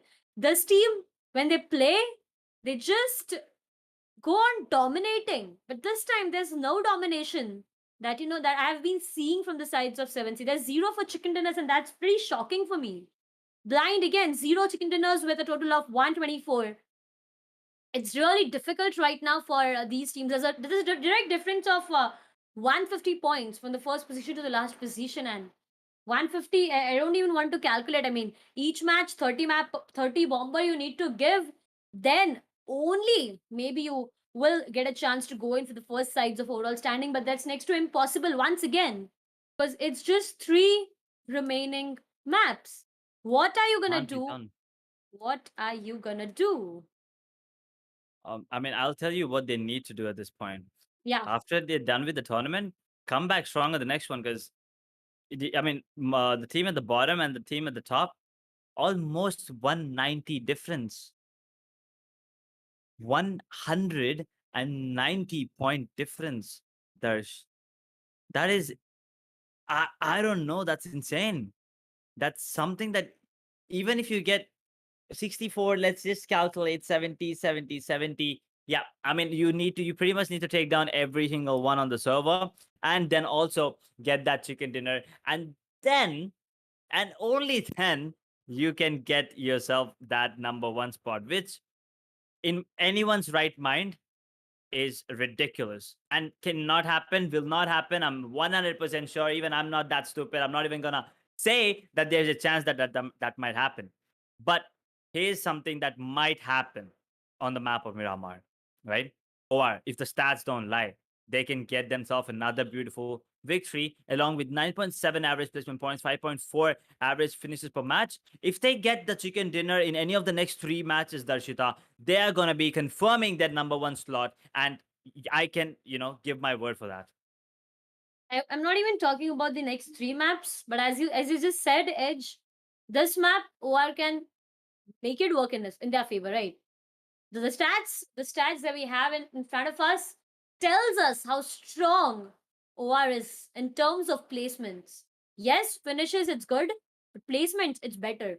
TSM, 8-bit, SKYLIGHTZ, GODLIKE, CHEMIN, these teams, things are working in their favor, but it's like a decent map that is turning out to be. And in today's specific day, in the last 3 remaining maps, there's no place for decent. You either get a 30 bomber, you make your way up, or you know what is gonna be the next thing, right? So they need to be careful right now on the way they are performing. The calculations need to be done right. I mean, I just hope one of them have attended the maths class and haven't been sleeping in the maths class as you did, as you were not really Hey good with yo. maths. You keep on saying that, right? I mean, I hope my parents are not watching this because they're gonna be really mad if Okay. they know that I was sleeping in my math period. But anyway, I'm sure these players are already calculating right now. They're kind of doing the math. They're doing everything and also coming up with a game plan right now. Because for OR, the only thing that matters for them is to get as many points as they can. Right at this point, doesn't really matter if you're gonna be camping till the game ends. Doesn't really matter if you're gonna be just going in ham for those finishes. All you need to do is get at least 10 every single time. That brings the total up to somewhere around 340, and I'm pretty sure it doesn't matter even if TSM pops out, doesn't matter if Godlike, Enigma, any of them. I'm pretty sure they're not gonna be catching up to what OR, where OR reaches, because 70 to 60 is what's the difference is gonna be, and I mean it can happen, but as of now, by the looks of it, I don't think any of these teams will be able to get 60 to 70 in the last 3 matches at least. It's difficult, Edge. It's It's really just too difficult much. because right now everyone they're denying points. Now Yes, it has exactly. come to a point where the top teams they are trying to run away with points, and the teams at the bottom they know that there's a huge difference and They're they ruining cannot make parties. it to the top. Yeah, exactly. They are just denying points for the top teams. They are trying to do as much damage as they can. A lot of damage has been dealt in Erangel itself. You see the amount of fights that we witnessed. What happened with Godlike? It's a third party, right? It's a third party that they scored themselves in, and that's how Godlike got eliminated in the previous match. Now they need to be careful. The teams at the tops they really need to be careful. It's just like the calculated amount of fights that they True. need to engage themselves is because I mean aggression it is needed to get yourself finishes.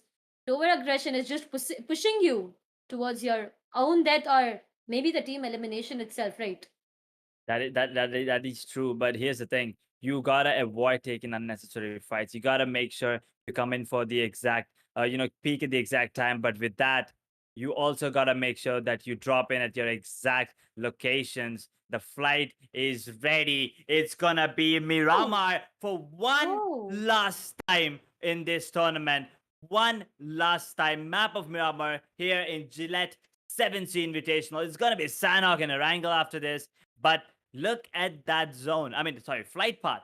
It was usually the other way around a couple of other days, but this time it's completely mirrored. So I'm hoping to see that zone somewhere towards that northwestern side, because then that would be mirrored as well. Because usually it's on the Los Leones, southwestern, right? Southeastern, I'm sorry. So now I want it to be northwestern towards that ruins, maybe a crater fields, and make it work. But let's see what's gonna happen. It's gonna be a really important game for squads like TSM, Enigma, 8-bit, Godlike especially.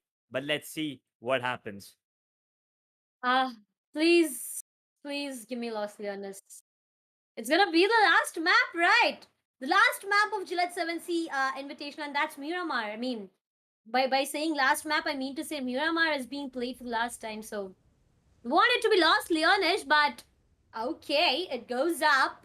It goes to El Azhar Junkyard. Somewhere, some portions, 0.1% of Los Leones as well. Said Martin Graveyard, Water Treatment, Junkyard, a lot of places. It looks interesting. But again, the one who gets victory on this with a 30 bomber edge, do you think it's gonna happen? I mean, victory is there. It's gonna happen. There's someone who's gonna get a victory. But wait, Joker takes down What? Blind Rage. That's a runaway. Oh, again, What? Blind Rage goes down because of the own medicine he was trying to give to someone else. Oh Oh my man, god. I'm not ready for this. Delta I P3. am not ready for this. Oh my god! Two What is happening? players, two players who went in for run over tasted the taste of their own medicine. Why? What is happening? What are these weapons? You usually don't say this. I mean, I Oh was my god. ready for Miramar. I didn't know we were playing a really small map here. There were Again? three runovers, and and then I don't even know what's that. What was that? P20? That Yeah. pistol? Oh Yeah. my god! How often do you see that pistol coming into play? Like that's the first time I've seen in a really long time. But let's see what happens right now. That zone, well, it's the opposite of what I wanted. But okay, looks like not just us, but even the players were, or maybe just a technical issue because no one was ready for that. Three, hit and runs. Looks like we got to restart. I mean, it's gonna be the last map, right? I mean, last time that Miramar is gonna be played, and we need to I don't think we're gonna be happy. We're kind of sad that it's gonna be the one final time that we're gonna be seeing Miramar. So might as well take some time out and let's just restart that map. But what happened? What happened? Okay, See? let me tell you. Yes, There was ma'am. one player who took Global Esports took one from blind down with the vehicle. Okay. And after that, there was Mhm. CHEMIN Esports who took one down from Global with vehicle. But after that, there was one from blind who took one from CHEMIN down with vehicle again. You look at the love triangle made right now. How Oh my and god. how did that happen is my first question. Second question, why did they all drop in the same spot? Like two squads I can understand, but three. Three. Third, Yeah. why were they, I mean, I believe Blind Rage got one knock with the vehicle, but then he got run over as well. Like, how did that happen? Wasn't he in a vehicle? I mean, tasting the taste of your own medical or medicine. It's sometimes it like it's not good at all, right? So that's what exactly happened. There are a lot of players tasted their own medicines and they were like, okay, we realized that it's not really good when you taste it yourself. But oh my god, if it could have been the match that we could have continued, this would turn out to be the That best ever for Miramar in sure. the entire journey, right? For sure, 100%. But let's see. I mean, we're gonna be restarting it. We're gonna be jumping back into the game, fellas, any second. But do you think it's gonna be the another chaotic one? Because I really like the way we started things off here. Yeah, I want 'Cause it to be one. I definitely want I'm it just to be one. But I'm sure that they're gonna be changing their drops for sure. At least one team will not be making there. But let's see, three. I mean, it wasn't even one, it was three hit and runs in like what? The 15-20 seconds. It's a map of Miramar as well. It's not Sanhok, it's not Erangel, it's the biggest goddamn map, and three runovers and also a pistol finish. Like, ooh, that was spicy. But I mean, obviously now things are going to be changing. We're going to be going in for Miramar one last time, and after that, Sanhok one last time, and then we'll be ending things off on Erangel. Right, three maps left now. As once again, Nova sitting on top. There's TSM, there's Enigma, there's Godlike, there's even 8-bit trying their way to top three at least, if not top one. But Enigma, TSM, and Godlike, all these squads, they have a really good chance of making it to top one. But another team that I want to talk about, CHEMIN, right? They usually pop off on the final day. We've seen them multiple times, even on the even in the semifinals. We did see them first. Chicken did on the first game, and then I think the last one got they did get that as well. So two in one day. But here they did start off with something different, right? They did start off something different with dropping out to Zarki, but after that, nothing really working out in their favor. So they went back to military days. But guess what? Not working out. So here's the thing, Darsh. They are being read by every other squad, right? Kemen, they've been going in with the same strat that it's kind of easy to read them. But if you see on the side of Godlike, they go passive aggressive sometimes. I mean, Klutz got given away those beautiful calls, and also on the side of TSM. Akunos calling those shots along with getting those finishes is like, you know what? I will give you the information. I will give you, tell you exactly what to do. And right now, you know what to do. We need to get back into the server. We need to see how that flight path is, and it's completely changed. But I still hope that we see some vehicle on vehicle action. I'm looking forward to that. If we could It's gonna be difficult, but it'll be more interesting. Los Leones is something that I do expect right now, Edge, as it's last time that we are on Miramar in this entire journey of Gillette 7Sea Invitational by Skyesports. I want it to be Miramar. I'm really excited. So I don't know for the last time will I be heard by the BGMI gods or no, but I'm hoping to be heard. Up there we have Global and Hyderabad Hydras. Their clash is something that we always look forward to. So right now again it's gonna be Global and Hyderabad Hydras really nearby to each other. We can see Blind on El Hazar. Los Leones is a lot of teams that I'm looking forward to. CHEMIN to Impala, I guess, TSM to Junkyard, or maybe the surrounding areas. There's going to be Picardo, there's going to be Chumashera down there. El Pozo a bit too far away, but I mean, if any team wants to, they can. Right now, wait is for very first circle because that's going to decide a lot of things. Similar to the previous one, right? Yep.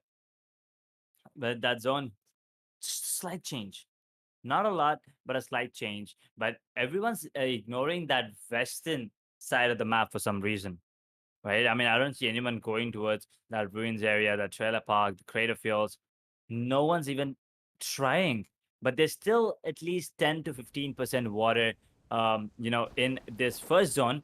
Not a lot, but still something to be happy about. So let's see how these teams, and already Dreams with the DP gets one, starting things off once again. It's not going to be a quiet match here.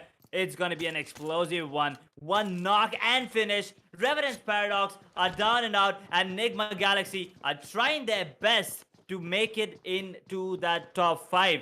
Get a better piece of that prize pool instead of that $300 or $400.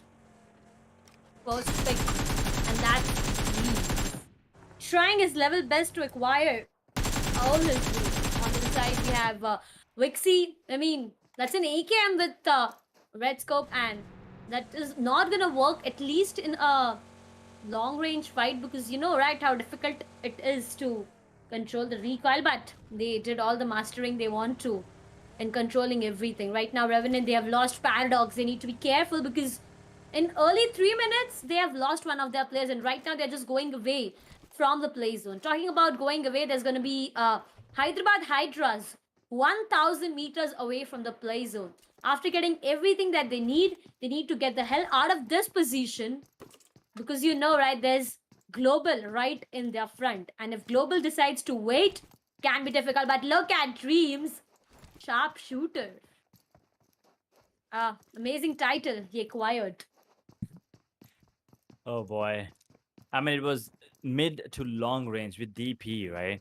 We did see some beautiful shots connecting. Even the other day, Vixie from Enigma Galaxy taking on Jonathan. Mid to long range. Beautiful headshot. I mean, DP, if you know how to control the recoil, is one of the best guns in the game. Agreed. Completely. True. Godlike on the second side. They need finishes. There's nothing else that they need right now rather than finishes, placements, and their #1 position back to them. TSM, this team is deadly. They have showcased us what domination means. What's the definition of domination?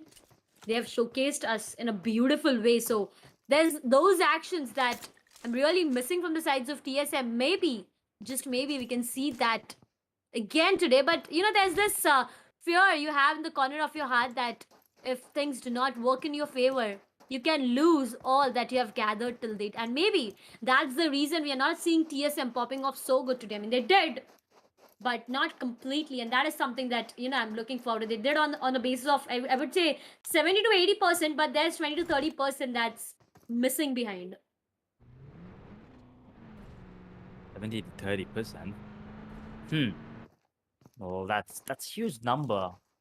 But I mean, if you think so, I mean, yeah, who knows? My math is bad, man. I mean, I'm not gonna be commenting on the numbers anymore. But one thing I know for sure is OR is sitting on 313. Look, just take a look at that right side of the screen, guys. Look at the difference. I mean, get your calculators out if you're bad at math like me. But I'm pretty sure that is at least 35-point difference 35, 48 or something like that. 40 something, right? So here's the thing. If OR can get one chicken in the next couple of games or the next 3 games, it's over. I'm telling you, the number 1 slot is going to be fixed. So everyone's going to be fighting for the number 2, number 3, number 4, number 5, number 6, number 7. I think number 7 is where you get, yourself the $700. So that is gonna be their go-to. But Manya caught off guard, isolated, and destroyed. Completely. Global Esports, they've lost one of their players. Now, this is something I was talking about, but in a different way. It came out to be completely different as Hyderabad HYDRAS were the one to take one from the sides of Global. On the other side, we have GODLIKE, Jonathan. We talk about team finishes leaderboard. We have GODLIKE with 139, TSM trailing behind with 131. There's OR 131. There's OR with 131. There's ENIGMA 113. So the race is between GODLIKE, TSM, and OR on getting the title of teams with most finishes for themselves. There's SKYLIGHTZ Gaming as well with a total of 108. But right now, what we have on screen more is Global Esports Knuckle trying to find a way on taking the revenge with Hyderabad HYDRAS. But there you go, Knuckle gets punished himself. And that's one down. Hyderabad HYDRAS looking good this time. But for how long? Can they carry on the momentum? Is the question, right? Can they keep up with the pace that everyone is bringing in? They can be the one setting up the pace. AJ out in the open. Gotta be careful. 1, 2. I can see 2 connections there. Maxi OP. Beautiful spray control. But, he was traveling. And also, that's mid to long range. They gotta be careful. 32 total finishes. He's another contender for that MVP. Oh, Dishum happening. Dishum, and Knuckle. Whew, gotta be, he's gotta wait now until this match is over and maybe come back next. But here's the thing. The confidence now that Hyderabad... Oh, Wait. Whoa. Atanki, whoa! OR! 1 and 2. Instantly. Soul did not see that one coming. They thought Atanki was an easy one. But No! guess what? Oh He's my the biggest God. fish. He's the biggest fish as of now. And that car... Ooh, I could feel that. It's difficult. It's looking really difficult, Atanki. There's a grenade. You need to be careful. Oh my God. So, right now, they're really on the edge of falling apart. There's Akshat who's been eliminated. There was a huge surprise that not just the players there, but we even got to see on our screens. Do we see that coming? No, we didn't. So, right now, that's going to be OR versus Soul. OR, if they capitalize on this fight, we know who is on the top and who's going to stay on top. But right now, if OR falls down, they fall to the line. The distance, the gap, the buffer of the points can gets low, and that's where the chances of other teams being on #1 goes high. But right now, OR, they're looking good with the one finish that they got for themselves. Soul looking really on the urge of falling apart because it was a lot of confusion, a lot of chaos that just happened a while ago. This fight is giving me anxiety, man. This fight right here is actually giving me anxiety because I think he was all by himself. I'm not really sure why Soul didn't capitalize on that. He could have taken him down instantly, and then OR would have been would have been pushed back because it would have been a 3 versus 3 situation, and Soul would have capitalized after that because there are a lot of open spaces. Once again, it is a map of Miramar. It's not Erangel. It's not Sanhok. So miscalculation, misjudgment, whatever it is. But ooh, look at those grenades being deployed right now. Atanki takes a lot of damage, but guess what? BlazeOP takes fall damage. I have no idea how that happened. I have no idea what he's doing, but it's just unacceptable. It is. It definitely is. Right now, going down at your own death is something that we do not expect. But look at the map. Look at Revenant. They are so far away.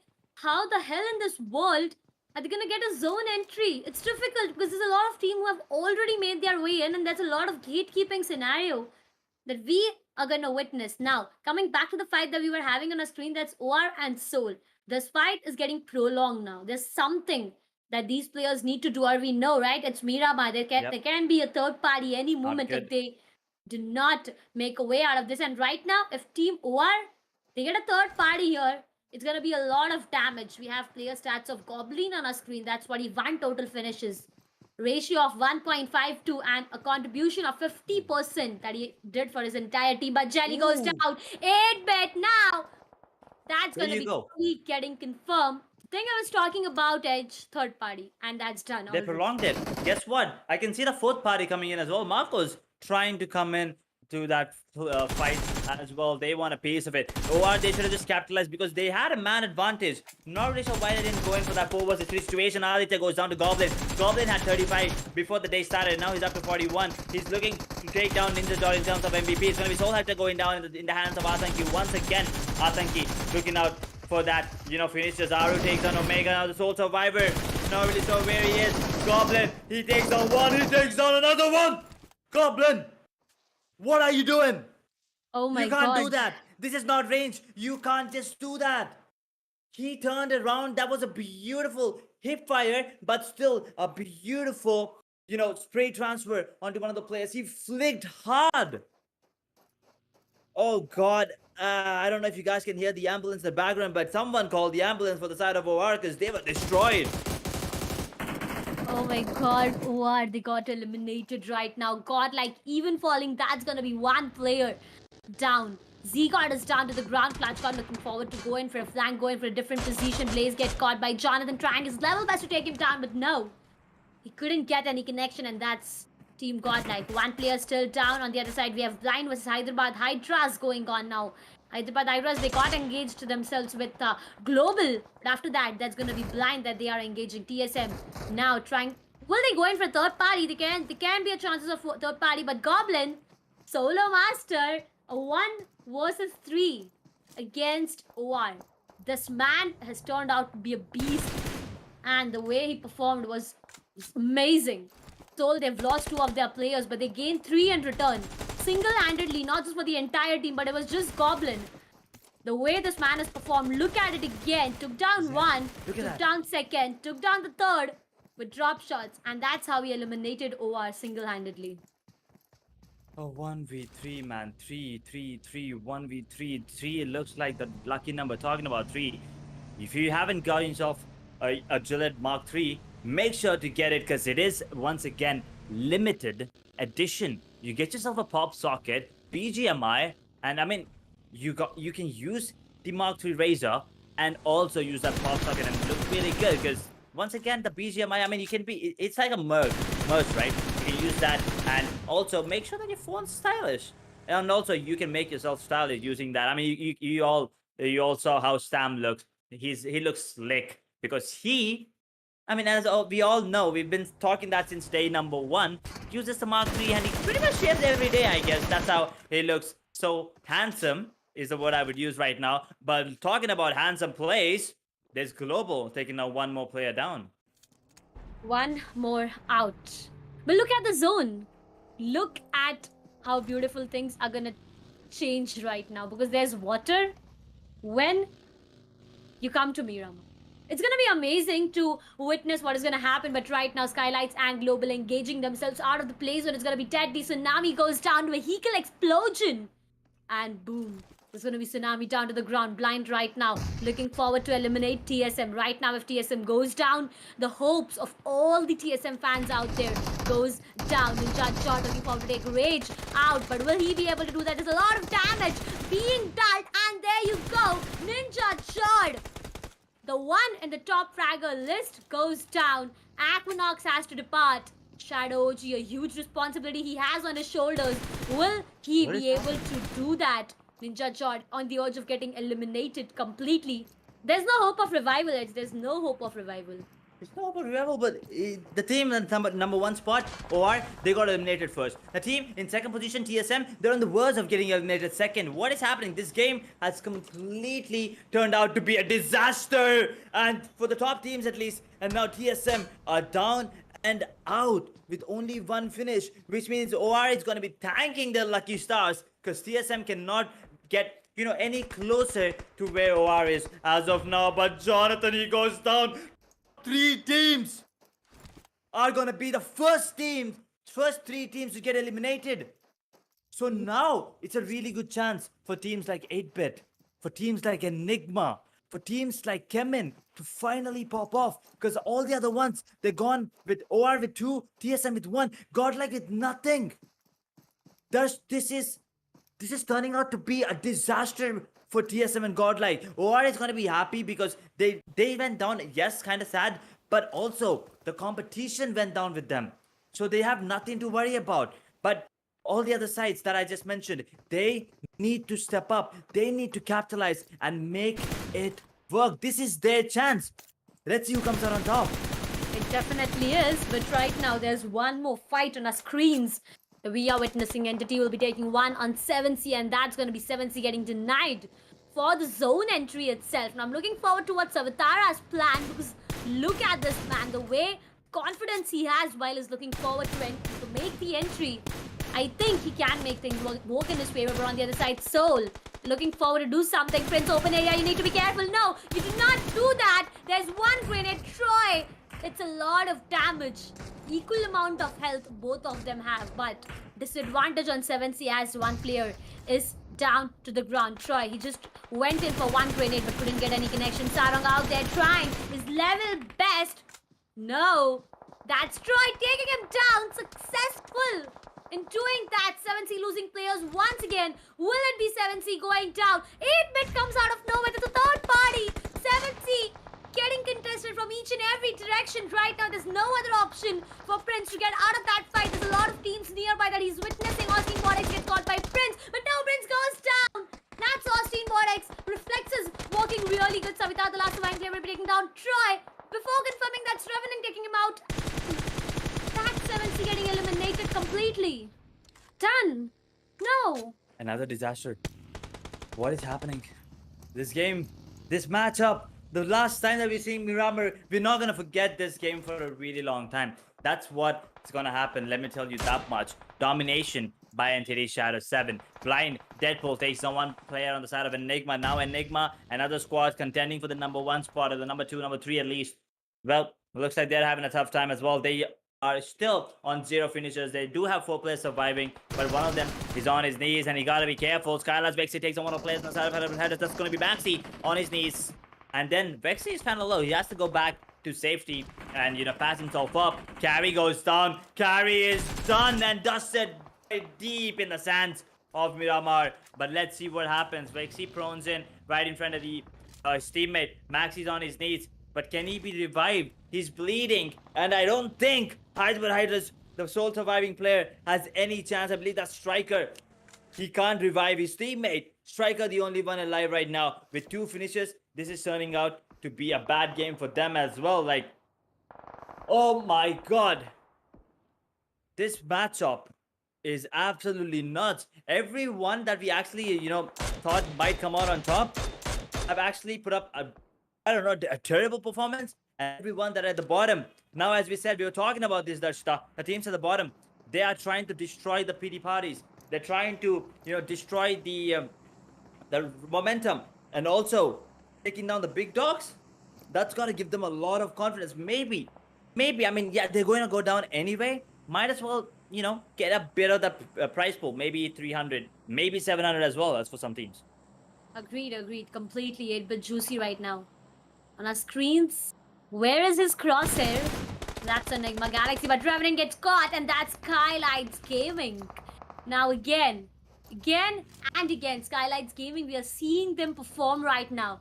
They got themselves out of the fight with HYDRAS, but Puka needs to be careful. He gets caught in an open area by Austin Vortex. There's no damage that he has dealt, but he just has compromised himself, and that's a huge one. Except Enigma Galaxy, Apollo goes down. That's going to be Soul Omega, but an instant trade comes, and that's Omega going down. Goblin, a 1v3. Once again, can he pull it off? I really doubt. Because MJ is right exactly outside. Those building Goblin is not aware of the position MJ is holding. Look at the damage. That's done for Team Soul in this last match of Miramar, because next is gonna be Sanhok and Erangel. Team Soul gets eliminated with 3 finishes for themselves. SKYLIGHTZ Gaming looking good with 5.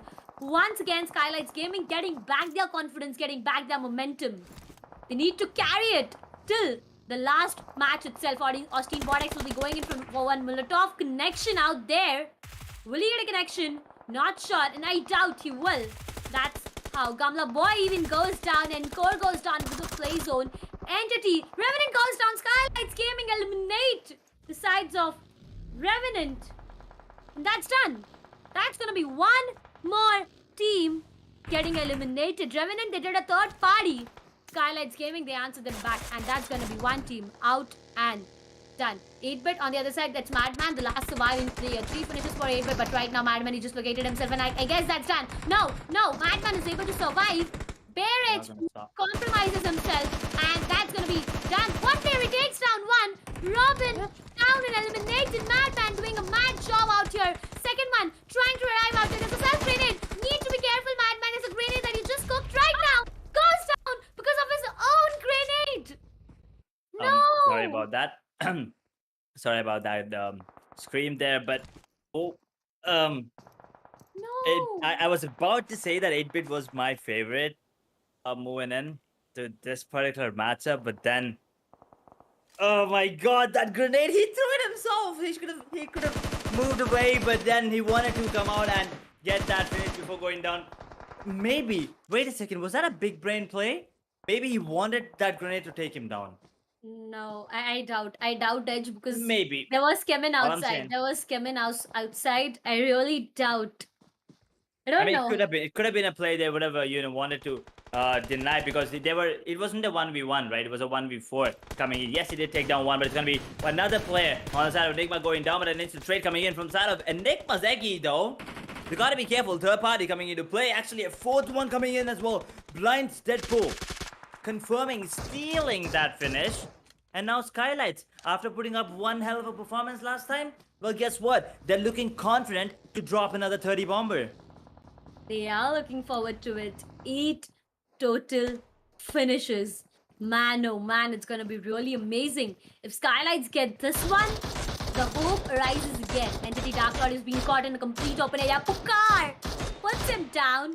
Confirms him? Yes, Somraj confirms him. And that's gonna be one more SKYLIGHTZ. That's a total of 9 that SKYLIGHTZ has with 1 casualty.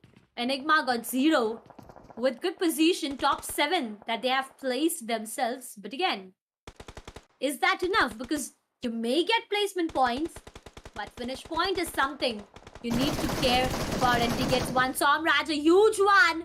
Noob gets one on Somraj. Pukar is low, but I guess that's done. There's one more team out there.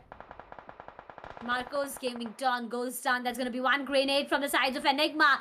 As I keep saying, there's going to be a lot of finishes they need. Comes out in the open. That's Blind punishing ENIGMA right now. One player goes down. That's no other than Viru. Blind on the other side going in for grenade. Trying to get a connection. But Emilsum, he just spots himself. Compromises himself out there. Needs to be careful. But ENIGMA Viru, beauty, you grenade here for a reason. ENIGMA Galaxy Dreams trying to take one on SKYLIGHTZ. But again, Pukar is put down. 10 freaking finishes, but this time I doubt SKYLIGHTZ will be able to move inside the play zone because they are far away, and that SKYLIGHTZ going out. Done and dusted for a team with 10 finishes and amazing placement points. They did a good job. Could have been better if they had played due respect to the play zone at the beginning itself, but again, great job by SKYLIGHTZ Gaming in this map as well. ENIGMA on the other side, they got one finish, but that same time, ENIGMA Galaxy Dreams to go down. That's going to be Marco's. ENIGMA Galaxy Dreams with that grenade will be taking Blind Rage down. Dan going in for one more grenade. Apollo goes down. That's Deadpool with one more beautiful grenade. There's going to be a grenade rain all over happening. A lot that needs to be cared about right now because it's 5 team, 16 live players, and one last Miramar actions that we have on our screens. Deadpool, again, patching himself up, trying to go in for energy drinks, trying to do as much as he can. Marco's Gaming, Pau Kilo down. He has a window in front of himself. He can make use of that window. But will that window work in his favor? Because you know, right, you try to peek, you just get yourself a few pixels visible. Yeah. Down, and that's something you need to be really careful about. Gotta be careful, for sure, for sure. But here's also another squad that I'm looking out for. Marcos, right? Yes, they don't have a chance. Like 100% they don't have a chance. It doesn't really matter what they do. Even if they take down the entire server, they don't have the chance. So I'm just looking forward to see how they play and what their conference is going to be, right? Moving on to the next match and also the next tournament. Because it all depends on what you take away from this particular loss. That is what your mindset needs to be. And right now we're down to 5 squads, 16 alive players. Nigma Galaxy looking strong with 6 finishes. CHEMIN is still alive. This should be the game for them. SKYLIGHTZ unfortunately going down there. I thought they are going to be one of the favorites as well, but you know what? It is what it is. And 8-bit unfortunately went down as well to his own grenade. Bad, but it's going to be Dreams with the beautiful headshot onto Deadpool. Gets that knock, but it's going to be him still trying to stay alive. And a lot of grenades being deployed, Molotovs, grenades, everything being disposed and Rage. He burns to a crisp by Vixie's Molotov. Deadpool goes down as well. 9 total finishes as of now. And NIGMA, man oh man, they change. They now rotate, they shift their focus to their arch nemesis, Enigma. Marcos, Nigma, Enigma, CHEMIN. 4 teams, 13 live players. And we are done with 26 minutes already. There's a lot of fire. Justin puts himself on fire. Needs to be careful. Will he go down? No. Magical HP, and that's how he survives. But there's a domination that Nigma Galaxy showcasing us right now. They need someone they can burn out alive, because that's what they have been trying to do since a long time. There's going to be a confirmation on Power Killer. That's Enigma. Are we confirming one more? 2 for Enigma, but still not enough, because the placement points is really looking good. If there could have been more finishes, it could work in their favor. That's MJ going in for domination. 1 goes down. Enigma regs down to the ground, but there's instant cover fire. And that's how 1 more player goes off. CHEMIN Esports, there's going to be 3 surviving players. As we keep talking about CHEMIN, they either dominate or they either survive. And this time, it's survival mode that CHEMIN has turned on. But right now, they have 4 in front of them. Justin, need to be careful now. You worked yourself in that Molotov, and that's how Justin goes down. Beautiful grenade coming in. And a lot of grenades. I mean, that's a beautiful building right there, but you gotta be careful. There are multiple stories. Destro goes down, and with that, CHEMIN goes down as well. Now, this is the battle that I wanted. Because of the names, but because of their positioning on the scoreboard as well. Nigma and Enigma. You see how beautiful they are? Like, just the names, how well they rhyme with each other. I want to see who comes out on top. It's a beautiful fight. 1 out in the open, 1 in the building. That zone is going to be playing a crucial role. Right now, I think they gotta make their way out. Enigma now finally realizing that, throwing out those smoke grenades. They gotta come out. It's gonna be a brawl here. A 4 versus 4. Enigma, they're ready for this. Dreams get 1. Beautiful headshot onto Rex. And there's no way he can be revived at this point. He comes out in the open, Viru. But he's gonna be alive for now. 21 meters. Dreams, he's gonna stand up. Viru gets up as well. Dreams, Mortar takes down Eki, but Dreams, he's instantly traded out. He's gonna get taken down.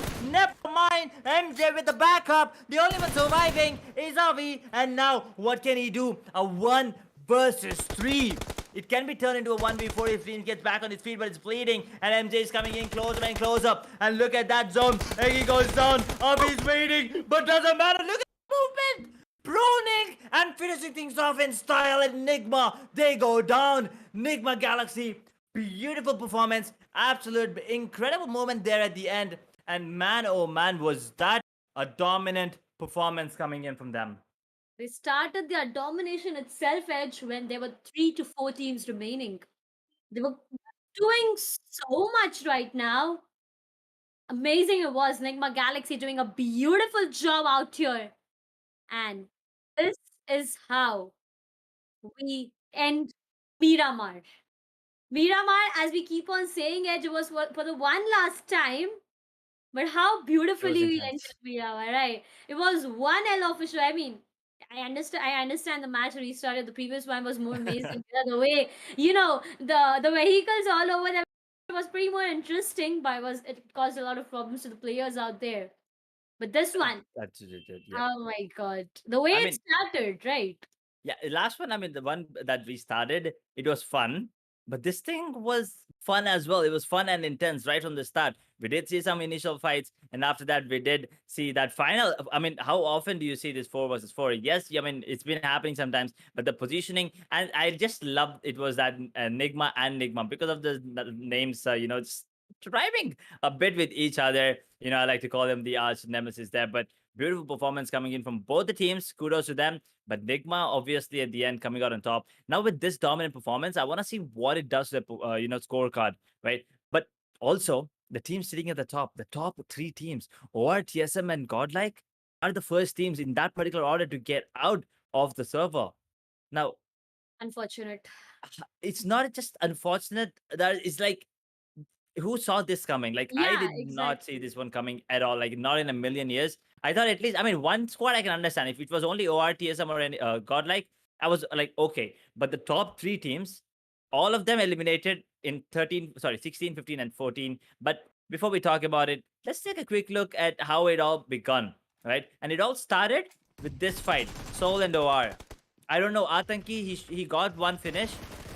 I'm not really sure why they were going in, but Goblin with an insane 1v2 pulled it off and sent OR back home. They did that. I mean, at this point of time, I just felt like if OR gets this, we know who the champions is. But Soul, Goblin, man, oh man, this beauty just came out as a beast. And he eliminated a 1v3 that we witnessed. TSM Shadow OG wasn't sure of what position Blind was holding. And, that's where one player went down. I mean, after TSM, they lost one of their player. I guess the entire squad, they started faltering down. TSM got eliminated. There was 7C who gets caught in a complete open area, and that's Entity dissing a lot of damage on 7C. We saw 7C and Entity getting into a fight where Revenant, they went in for a third party. They eliminated the last player. But again, after that, we saw Revenant getting into a fight with SKYLIGHTZ Gaming. Right, SKYLIGHTZ Gaming found HYDRABAD HYDRAS as well. SKYLIGHTZ Gaming was really looking good. I mean, they eliminated Revenant. They eliminated HYDRABAD HYDRAS. Everything was working in their favor. But the only thing that didn't work was the zone itself. And that's how SKYLIGHTZ Gaming, they could have got a victory in this one as well. But it didn't work in their favor. 8-bit Madman. Now this move is something I want to talk about. Look at that grenade. He just went in for that grenade to eliminate CHEMIN as they were standing out. But nevertheless, the grenade went boom. And Madman, he eliminated himself and his entire team. I mean, that was the point. I'm sorry, but I actually screamed like a little girl at that particular point. That was just, I thought it was a big brain play, but whatever it was kind of funny, kind of cool, kind of scary. But this fight, I mean, you can see this positioning coming in from Marcus, right? They had that control on that building, but then Enigma stole that positioning from them and then took control of it. But then NIGMA, staying strong, had that belief in them, and also a bit of luck coming into play because of the zone in their favor. Enigma had to leave the building, but then guess what happens? Nigma, they don't care about the zone. They come out and they take those fights, and I think that was Dreams with that initial knock onto Rex there. Beautiful, but also MJ covering his teammate, taking down Viru as soon as he took down one of the players was so good. But look at MJ, look at him. Did you see that prone at the end? Yes. That is impeccable movement, and he has to be the MVP. Gillette MVP of the match with 5 finishes and 35.71 finishing contribution. Enigma Galaxy, a team that has done a brilliant job in Miramar. And that's how we close Miramar. But I love the way there was a third party that we, witnessed. Even when we talk about the fights between Soul and OR, there was a third party. This happens every time you prolong a fight. You try to be safe. You think that maybe the enemy will make a mistake and you can capitalize over that. But what happens is you get backfired. But now, what has happened in this Oh entire map no. is already on our screens. Enigma Galaxy, one single point could have given them a 30 bomber. But 29 is even good enough. For the way Enigma has been performing, it's exceptionally well. Enigma on the second got 17. SKYLIGHTZ Gaming 10 finishes, but only 4 placement points. Unfortunate for SKYLIGHTZ Gaming. I'm really feeling bad right now because SKYLIGHTZ Gaming, they have been doing a brilliant job today. The way they have started the day, the way they have performed, right now, it hurts. It really hurts. I actually thought that they dropped the 30 bomber, but Enigma Galaxy, unfortunately, not gonna be there. 30. They're just 1 point away. But we'll talk about the teams at the bottom first. Godlike, Global, TSM, 7C, OR, Hyderabad HYDRAS. 1, 2, 3, 4, 5, 6 teams. Sorry, 5 teams that are in that top 8 in overall standings are in the bottom. That tells you what happened in this matchup. NIGMA Galaxy and then NIGMA, CHEMIN, the 3 teams that are in the top, also Team 8 bit, the 4 teams in the top 8. Now, that is something to be, worried about for the other teams, right? And NIGMA, yes, they're going to be closing in on that distance, but NIGMA is going to be doing the same as well. There's going to be SKYLIGHTZ with 14, CHEMIN,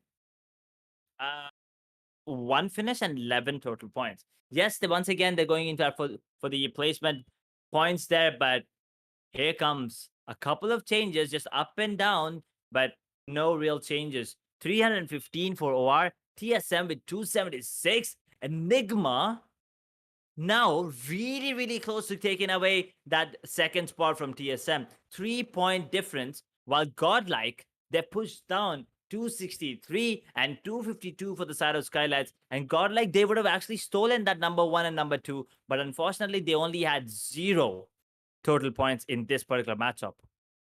Let me tell you something, Edge.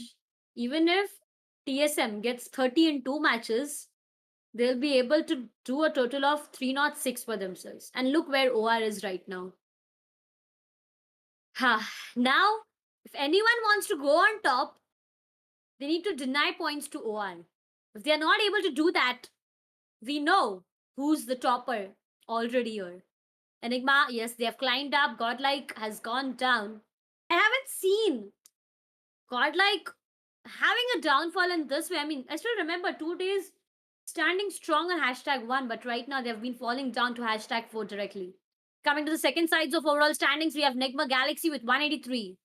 +3 for them. That's a lot of impact on the overall True. standings, right? 183 +3 positions. Revenant got 182. There's a single point difference. We have Entity with 165. Team Soul with 163. 164, my bad. Marcos 155. Global got 152. 7C 142. No change. Blind 135. No change. Now, one more bad map for Global, and they may go down more and more. But look at that. We are almost at the end. Almost. Now, almost is a word which sometimes gets you excited, as I said it right now, almost at the end. But it hurts more when it's been phrased like almost about to eliminate at a 1v4, right? So you need to be careful, but look at the map statistic for Sanhok itself. SKYLIGHTZ Gaming again at the top. 9.5 average place points. And if you talk about finish, that's 4. Look 5, at NIGMA Galaxy. 5. Oh, wait. No, that hurts. I mean, I mean, those numbers are kind of scary. I mean, especially they just put up a really good performance, right? So 0.8 placement points. Guys, you need to work on it. One last time Sanhok is gonna be played. So that's all I'm gonna be saying. One last time Sanhok, and let's see what they have in store for us, right? They gotta be something new. There has to be an intensity of intense game fights for sure. Intense team fights, I'm sorry. But that was the last time we saw Miramar in Gillette 7Sea Invitational. Yeah. And I can say one thing, that was the best Miramar so far. Best. Completely agreed. So, Completely. We saw Sanhok 4 times. This is going to be the final time. Do you think it's going to be the same? Do you think this might be the best? And by that, I mean, do you think we're still going to see some heal battles? Because I don't want that. And if I don't get that, that's got to be the best Sanhok. I mean, +1, +100 for that, because even I don't want any heal battle right now. But heal battle, I mean, yeah, you know, right? Sanhok, it just goes on for like 20 minutes, 20 minutes more than 20 minutes. It's all about heal battle. So, True. yeah, heal battle is something that I'm not really looking forward to right now. But again, I want something to happen this time. Now, imagine you are in a map of Sanhok, a 4x4 map, where the fly path is cutting the map into 2 equal parts. That's 50-50. Maybe vertically, maybe horizontally, doesn't matter. But it's cutting it into 2 parts, where there's this zone eliminating 60% or 50% of the map in the first cut itself. I want this Sanhok today because it always amazes me. It gets me really interesting. I know I'm being too harsh on players right now, but I want that to happen. That can happen, sometimes. I mean, you've been good with prediction these days, so if that's your wish and a bit of prediction coming into play, then the BGMI gods might just come into play there and give you what you wanted. But with that, we're done with most of the matches, and by that I Agreed. mean 28. Two more matches left, two more maps. One of them is Sanhok, one of them is a classic map of BGMI Erangel. So, yes, Sanhok is going to be interesting to watch, but yesterday it was broken. But up until yesterday, we had that tradition, right? That two winners, same winner getting that victory on Sanhok and then taking away Erangel as well. It happened in the first 2 days. Enigma got it. TSM, they found their momentum on Sanhok. Now, after that, there was no stopping them. So maybe now teams like 8-bit, teams like CHEMIN, teams like GODLIKE, ENIGMA, TSM, the only way that they can take down OR is for them to win Sanhok. Because if OR gets a good performance here, let's say 10-15, max to max 10-15, and if the other teams fall off, even if they get a 30 bomber, even a 40 bomber on the last match of Erangel, there's nothing that can take down OR, because OR will also get 10, maybe 5 to 10 points at least, which means that their difference is going to keep increasing. So even if you get 40, they're still going to be ahead of at least 5 to 10. And also, it doesn't really matter if you have 1 point more or 10 points. Sitting on top is sitting on top. You'll still be going home with 8,000 USD and a big bragging right of calling yourself the champions of Gillette 7Sea Invitational. The title is huge, right? I agree with you. The title is really huge because it's Gillette 7C Invitational by Skyesports. Now, last two maps, ladies and gentlemen, it's gonna be Sanhok and Erangel. After experiencing this amazing fight in Miramar, the biggest map itself, Edge, I'm waiting to see what Sanhok has planned for Smallest us. map. So, yeah, exactly. That's the difference, right? That's why I always keep on saying that the second half of the day is something that gets me. I mean, what adjective do I use right now? It gets me really excited to know on what is going to happen because you need to change strategies. You need to change your momentum. Now you can go in for late rotations in Miramar. You know that you can find a way out. But if you True. do that in Sanhok, you know what's going to happen. It's a small map already. So there's a It lot is. that you need to be careful about when you specifically talk about Sanhok. Yeah, I mean, it is a small map, so a lot of strategies coming into play. A lot of close corner combats as well, close range, mid range. Not a lot of things to do. But I was there. I mean, I was here for the biggest map. But talking about the smallest map, it's gonna be Sam joining you here, Darshita. I'll be back later.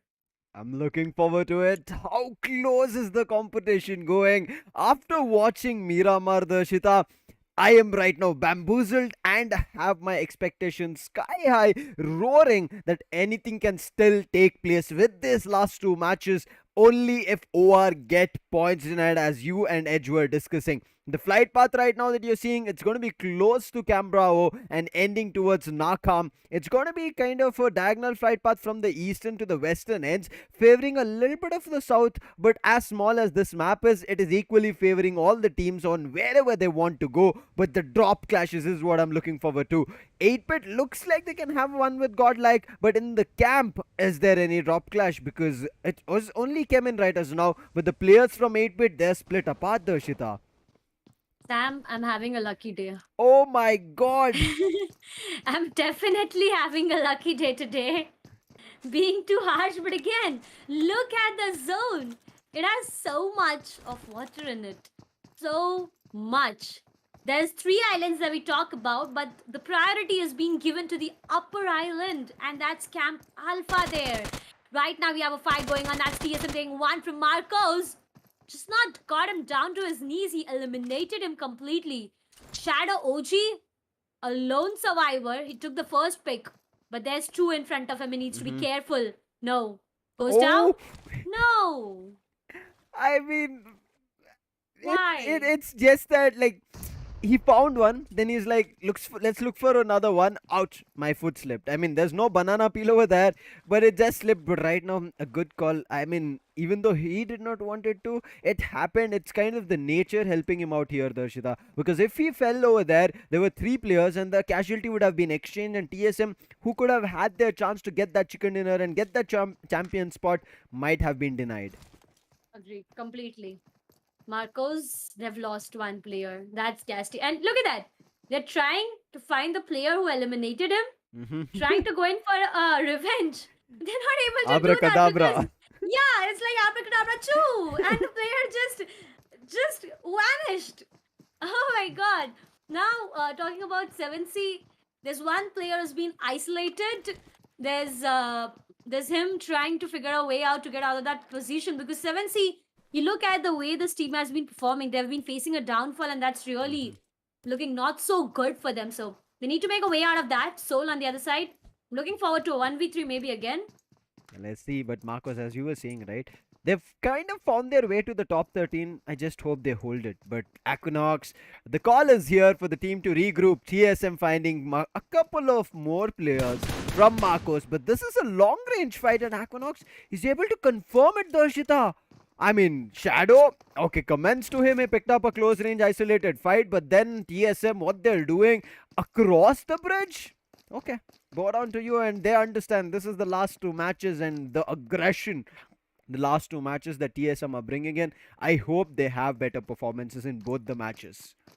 I'm looking forward to it. If they can get a better position. And right now, it's last two maps, so you know right how important position are. But Star, look at this man. He gets caught in complete open area. He was shining really bright, and right now it's dim everywhere because Star goes down.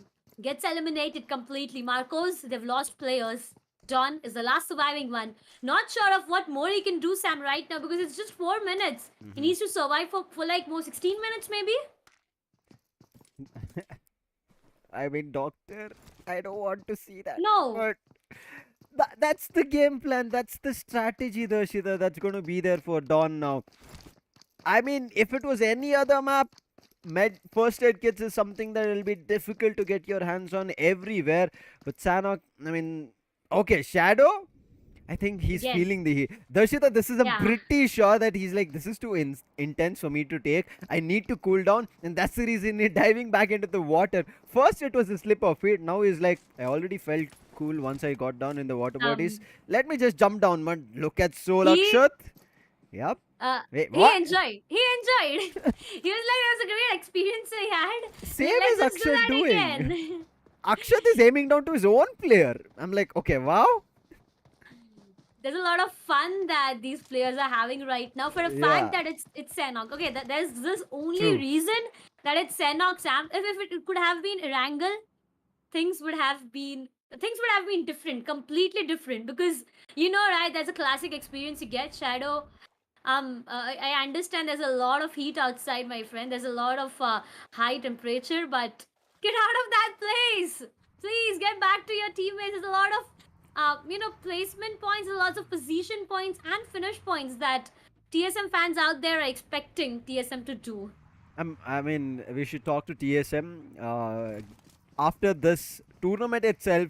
Get him to a place where there's a pool where he can chill himself down. Oh yeah, that's needed. Yeah. That's definitely needed. But now every team needs a chill pill after the tournament. But for now, it is going to be the aggression that they'll be looking forward to. Pack and Soul, they're feeling really good. They found themselves a scooter and they're zooming across the map. I mean, who is not happy, especially that it's the only map that you get your scooters.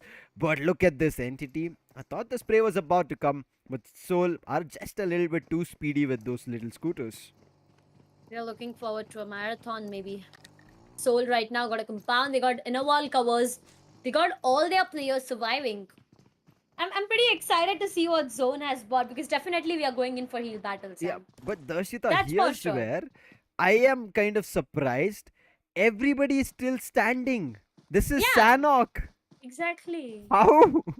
We saw Erangel, we saw Miramar, and none of the players and teams wanted their opponents alive. They were going in for fights from the get go. As players were dropping down, whether it's a drop clash, whether it's a calculated fight, they were picking it up. But here, except for TSM and 7C, did eliminate 3 players from Marcos, nothing. 2 circles have changed. And players are still, I would say, dwindling around, moving around without any problem. There are players who are not even moving around, Sam. Look at SKYLIGHTZ and NIGMA Yeah. Galaxy. They are just waiting. They're waiting in the blue. Finally. Okay, finally we got something. That's 7C taking down one on Revenant. Austin Vortex goes down. That's Revenant Kyoya on the other side. Prince, yes, he is waiting behind. So there's going to be Revenant having a lot of damage on themselves. Kyoya, he needs to get away out of that position and revive his teammate back. Look at him. His head is visible. Can get down, but right now is a bit safe and secure.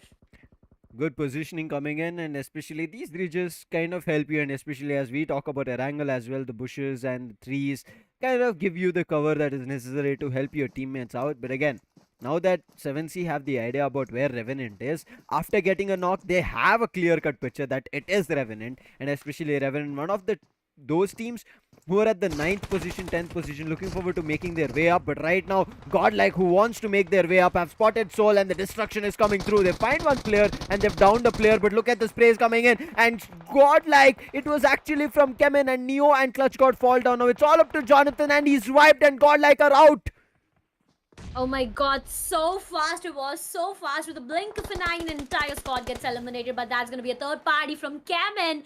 Soul needs to be careful. They definitely need... No! Oh my god, TSM. Why do I find all these players and whatever? Talking about the fight that we just witnessed, Soul versus GODLIKE versus CHEMIN. I did not see CHEMIN coming in that, to be really honest. CHEMIN, Exactly. they just came in as a surprise. They gave a huge surprise to GODLIKE. They got one finish. 3 is for Soul. I just hope that there's 3 that Soul got. Yeah, that's 3 that Soul got. Team GODLIKE, within blink of an eye, they got eliminated. I thought CHEMIN could have been a more aggressive towards Soul. They could have eliminated one more team, but right now CHEMIN is just waiting behind. Unbelievable of what we are seeing. I mean, how close the game is getting, that's how intense the game is also turning out to be on every map that we are seeing. Now, OR already on the top, but nowhere on our screens are at us and playing very slow and even cautiously. But look at NIGMA Galaxy. They saw Deadpool running out in the open. They want the confirmation, but is it going to be Deadpool? No, it is not. Blind will be losing a player without anything. But look at the way MJ got knocked. Okay, wait, Rage is here. The cover fire was coming through, and cover fire works out. Rage doing the damage. Now he's dropped 3 players down from NIGMA Galaxy. It's the last surviving player, and he's getting those finishes also in his name. Apollo, he's patching himself up. But this is what you said, Darshita. CHEMIN could have been more aggressive. They are a little bit late, but if they were a little bit early, they could have easily got those finishes. But Goblin, as he stepped out, his legs were shot and he was knocked and he was pushed back in the house. He needs a revival. He needs his friends. He needs his teammate to revive him back. On the other side, we got NIGMA and Blind. They're still trying to figure it out, fight it out. But look at the distance. 1,400 meters away from the zone. They need to make a way out of this position and get inside the zone, because they can't go in for a heal battle. Look, Shadow has 0. Dream's got 9. Okay, he can't go in for a heal battle, but for how long? 9? No. 40 is the last that we saw. Look at Emerson, he got 4. There's no chance of heal battle even, so the only way out is to get out of that position and maybe fight inside the play zone. But I don't think they are going to stop here. It's going to be either one of them going inside, or maybe not both of them, because the zone has a different game to play. Exactly. Zone is going to be giving its own storyline that we have to wait and watch.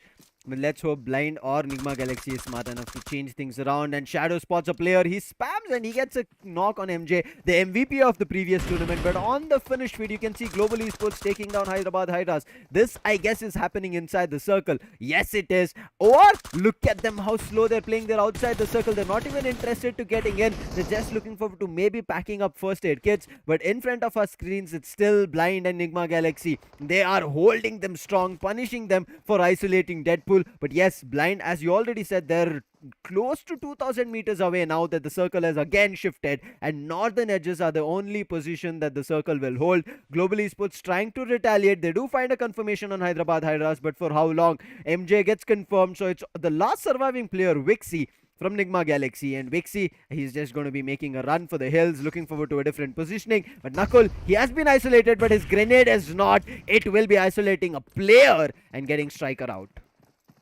Hyderabad Hydras down to 3 or 2 players, maybe 2, right? 2 Yes. is what we have in front of them. Nakul is going in for Molotov connection, not a right direction, my friend. Look on the other side. Hyderabad Hydras ace, that goes down. Mana will be taking one. Maxi OP, the last surviving player. Not sure of what more he can do, one after the other. Hyderabad Hydras are falling apart, falling down, faltering the line. Global Esports have completely accumulated the position that Hyderabad Hydras were holding, and I guess there's nothing more that they could have done rather than running away. But Revenant finds the sides of Delta Peachy, and that's how Delta, he has to go down. Now the man who's doing a great job, man was there in the top fraggers list, has been the one going down in the early stages, and that's causing a lot of problems for the entire squad out there. 8-bit, there's one player right exactly in front. Global Esports, they can find more soul. They're looking forward to going for a third party on CHEMIN. Now CHEMIN could have done that. They wouldn't have to face the situation, but right now they need to face soul. They have to. I mean, they did even, I would say, hit the knee of a player. That's going to be Goblin, who's knocked. But look at this. Goblin is backstanding. He's looking for the reigning superior. But Jelly, okay, No, picking your why? vehicle. And so Sarang, they'll be more than happy. 7C will be finding OR. And if now OR start faltering and loses, this will be really good for the other teams. As TSM, they already have 3 finishes in their name. But Destro, the off angle. This man, you've been missing him in action. But let's see if he'll be able to do here. He did find Omega. Did only drop him to close to 30 HP of his health. But now he's cooking up a grenade. But look at Goblin's position. It is looking brilliant. The grenade comes their way. And what a brilliant knock on Akshat. And now Omega, even though he patched himself up and got himself inside the house, it does not matter. He has to make his way out because Akshat is knocked. Another grenade flying. Might be finding the confirmation. But no, it's doing only the chip damage. He needs to confirm him as soon as possible. Robin in front, there's a grenade from Goblin. Grenadier, Destro, you beauty, confirm. He's trying his level best to confirm Akshat, but there's a beautiful cover fire. Goblin going in for grenade parade on the sides of Robin as well because he needs a revenge. Akshat, I don't think there's a hope of revival, but again, right, Team Soul, they can make this happen in their favor, and I guess they can revive him back to his life. Omega on a different angle. I guess his location has been compromised as well. That's going to be Destro. Akshat has been revived back. Chip HP was revived on, and that's going to be unfortunate for CHEMIN. After so much of utility they put in to eliminate Akshat, they couldn't. On the other side, there's a Molotov connection on the sides of Team Soul as well. Goblin needs to be careful. That's Robin exactly in front. Grenade goes boom, and that's Robin down. Goblin is not going to be stopping, and especially you getting a knock on Goblin, he'll be more angry on you. And he's going to be looking forward to wreak havoc. And Akshat, who is down, will be the one to eliminate CHEMIN and taking down Destro. A grenade came. Akshat answered back with his UMP, and it did eliminate CHEMIN. What a play coming in from Soul, turning everything in their favor. First, the fight with Godlike looked like Soul would have been eliminated, but CHEMIN come in as a ray of hope, and Soul survived. Now that Soul were looking forward to playing better, then CHEMIN turned up in their favor, but CHEMIN did not pick up the fight, so Soul finished it off in their end. But look at this OR, they're looking forward to capitalize. They found a knock on Enigma, one of the top competitors against them, who might be looking forward to getting a lot more points. The difference is good. OR, they need to be shut down with 0 points. If you give them even a single point, even 5 points in terms of the map placement points, OR will be more than happy about it. But look at the amount of smokes that has been committed. But where is Eggy getting shot from? Not too sure, but the damage is coming through. Blind finding the last player, Wixie, and that's going to be Nigma Galaxy out of the game on Sanhok. But Somraj from SKYLIGHTZ is also getting knocked from Global Esports. Sam, can you see the mini-map? Look at where the zone is. Look at how beautiful it is. Now it's going to get more interesting. Global Esports get caught out here. Joker goes down, and I guess that's going to be a confirmation. SKYLIGHTZ Gaming again 4 for them. Car takes one more. Domination. Okay, Pukar, but okay, AJ as well because 33 health kits. And Doctors we are are up for back heal online. battle. Yeah, doctors. We need doctors, right? So they are back online right now. AJ will be going in for a heal battle. First, he'll go in for bandages and then health kit. But OR Aru, beautiful vision this man has, will be taking one on Viru. Eggy right besides him. Revival? I doubt, Sam, there's going to be a revival. I doubt.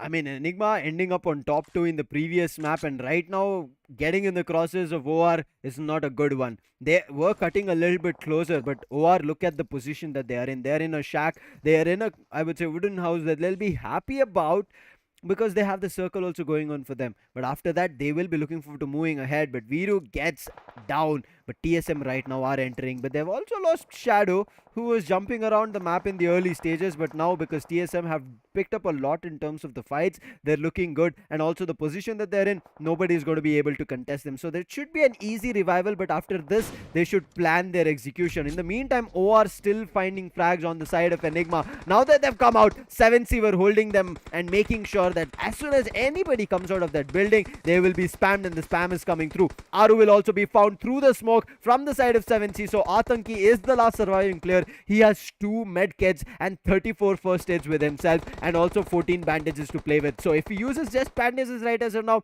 it should be good. But he's going in for the first aid commitment. But Global Esports AJ, the last surviving player, he deals 2 knocks. Now Pukar is the last surviving player for SKYLIGHTZ. So everybody is giving their all, the Shita. But Enigma are going to be going down. But Avi is still surviving. He finds one on TSM Blaze OP, but it's still a knock, not a confirmation. Enigma have no points. If they go down now, placement is only what they're going to be getting.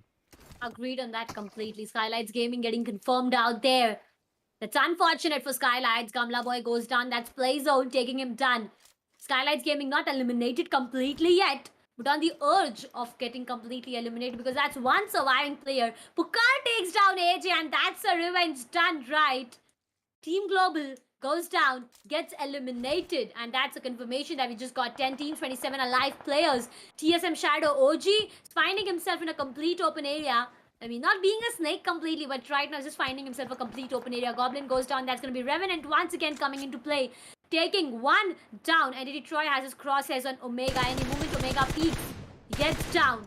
And that's what Troy is trying his level best to do. But right now, as the zone shifts, it's again going to be in a complete open area where there's a pinch of water we can find. I mean, there's a small amount of water that we can see in the mini-map up there, but a lot of land area. So you need to be careful. I talk about being careful. Look at TSM. They are in the crosses of Revenant. What is happening here on Sanhok?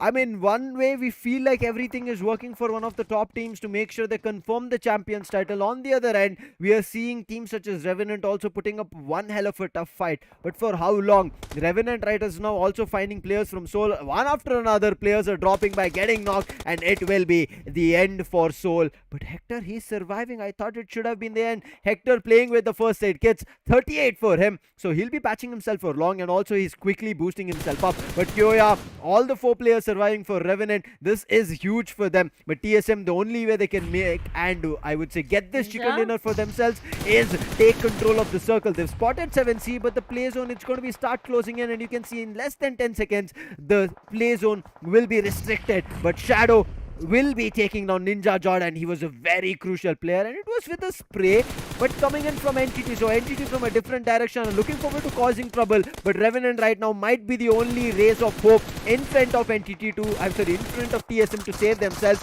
and that is working out. But now Sarang was pushing up Aquanox, saving his team, immediately knocks a player down, and now Aquanox, he needs to patch himself up and go in for the revives. But it looks like Ninja John might be difficult to revive, but the other players might be easy. Prince, the last surviving player, does he have anything to go for the heal battle? Nothing, just one first aid, and he will be very soon out of the game.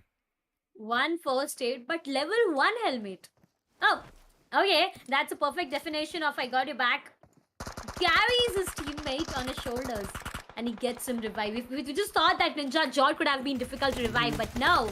That's his teammate making it work. Revenant Paradox gets caught here. That's going to be 1 down, 2 down, 8-bit. Now the same work TSM did has been done by Entity as well. Austin Bodies gets caught by 8-bit. Madman doing a mad job out here. Takes down 1, takes down 2. The third one that Madman has goes for it. Madman Takes down the entire squad. A 1 versus 3. Madman doing what his job is, what his name is. A mad level job. Exactly, but look at this. TSM are also out.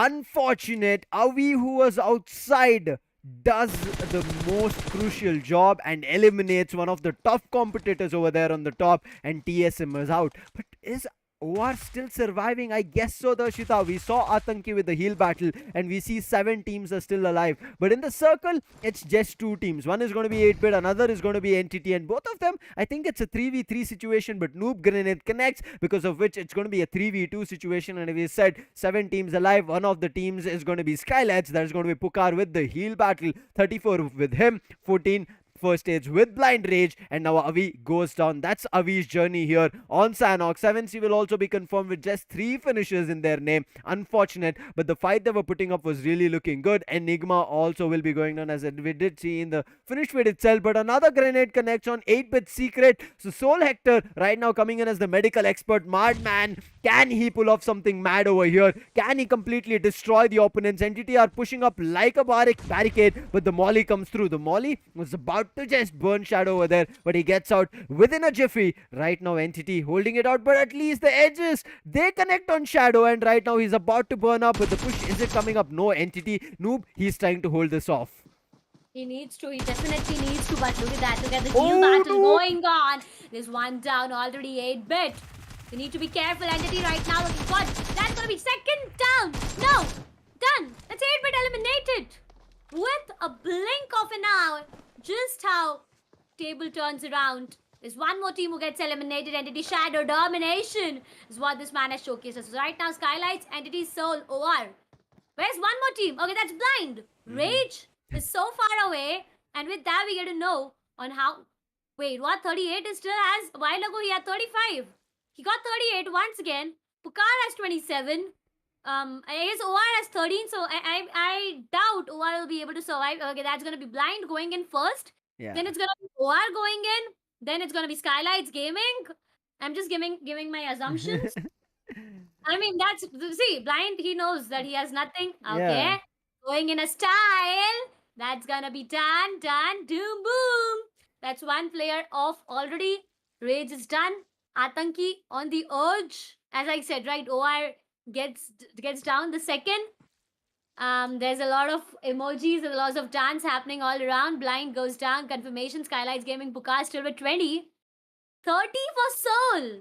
Trust me, Soul. Trust me, Sam. Soul is going on second position. You saw the medical expert coming through for Hector. We saw Yeah. it in front of our screens, and he's proving right for it. So, in case anybody has any queries regarding your health, please contact Hector right as of now. But in case you want to know who the victors and the chicken dinner team for Sanhok is going to be, it is Entity. But I hope one of the top 4 teams will be here. But now looks like we are going to be kind of Shadow. getting close, Darshita, to who the champion team is going to be. Atanki will be going down, as you said, and it is the chicken dinner finally getting confirmed.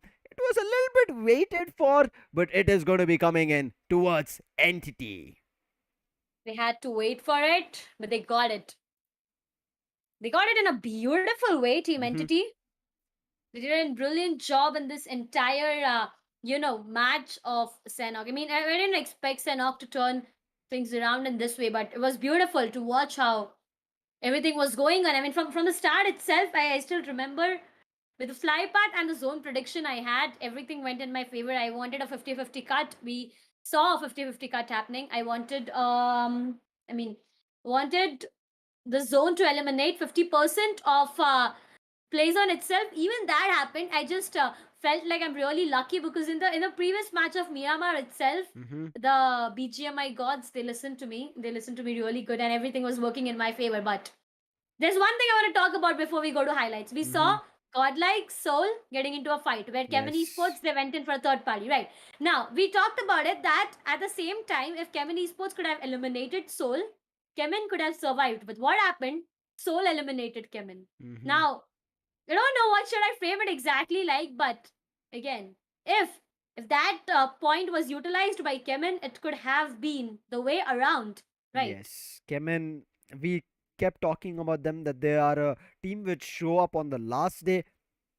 But anytime CHEMIN wanted to show up something good, even though they start off really good here also, as you said, on when they saw Godlike were picking up a fight, they heard the chaos happening, they heard the bullets being rained out. They immediately jumped into that fight and got that third party successfully in their favor. But the next team, which was right there fighting it out against Godlike, they did not pay heed to that. Because of which Kemen tried to move around, and once they again respotted Soul, they were not ready for the fight. But Soul were prepared. Soul wanted to eliminate Kemen over there, and we have been missing Kemen's action that we saw in semifinals last day, where they table topped and created such a huge difference of close to, I guess, 50 or 60 points was what the difference that they created on the last day. But we did say semifinals, it's not about whatever you do in terms of the points, it's about just qualifying. And right now you can see how close it is getting to be. And I would say right now, go to an extension that we are getting a little bit further away, where teams cannot reach OR.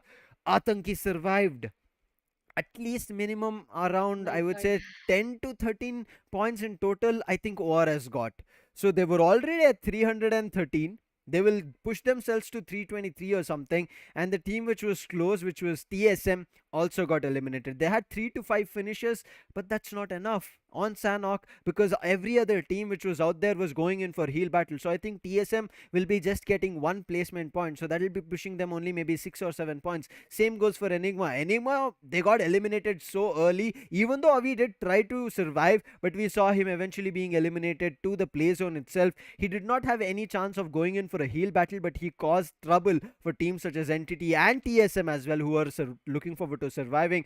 But Godlike, being the top 4 team who are also looking forward to their way to victory and the champions title, got eliminated, as you said, very early on. So, Adarshita, do you think the path is right now clear for OR? I mean, we will be looking forward to it, but what are your thoughts saying?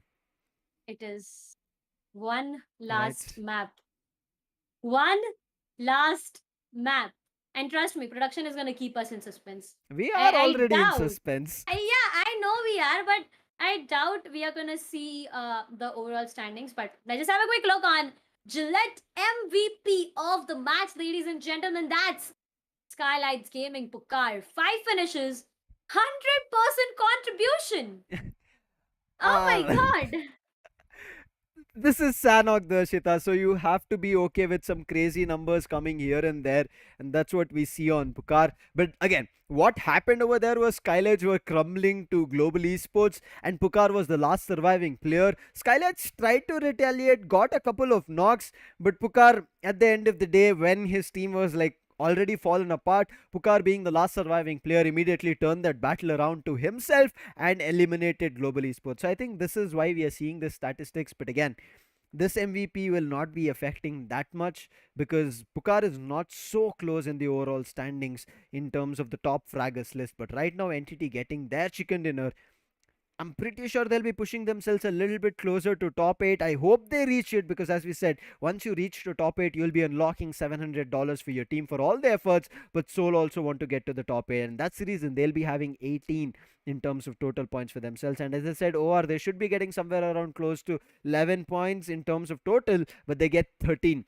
10 placement points, and they already had 3 finishes. SKYLIGHTZ, you saw over there 5 finishes coming in, and Pukar made it work and also went in for the heel battle, and entire contribution is from his end, and that's the reason we saw the 100%. Blind, good try coming in from Rage. He could have survived a little bit longer, but we saw he did not have any first aid, and that is because Blind picked up a fight very early on with Marcos. And Team 8-bit with 10 points for themselves, TSM with just 7, Revenant with 7 as well, Global Esports having 7, 7C having 4 points, Enigma with 3, Nigma Galaxy with 2, Chemin with 1. But Hyderabad Hydras, Marcos and Godlike, Hyderabad Hydras and Godlike, both of them are in the first page. Marcos, slowly we thought they're trying to climb up, but they're getting denied points now. Hyderabad Hydras, this is going to be affecting their spot in the overall standings in the top 8, and Godlike, this will be affecting their position to get to the champion spot.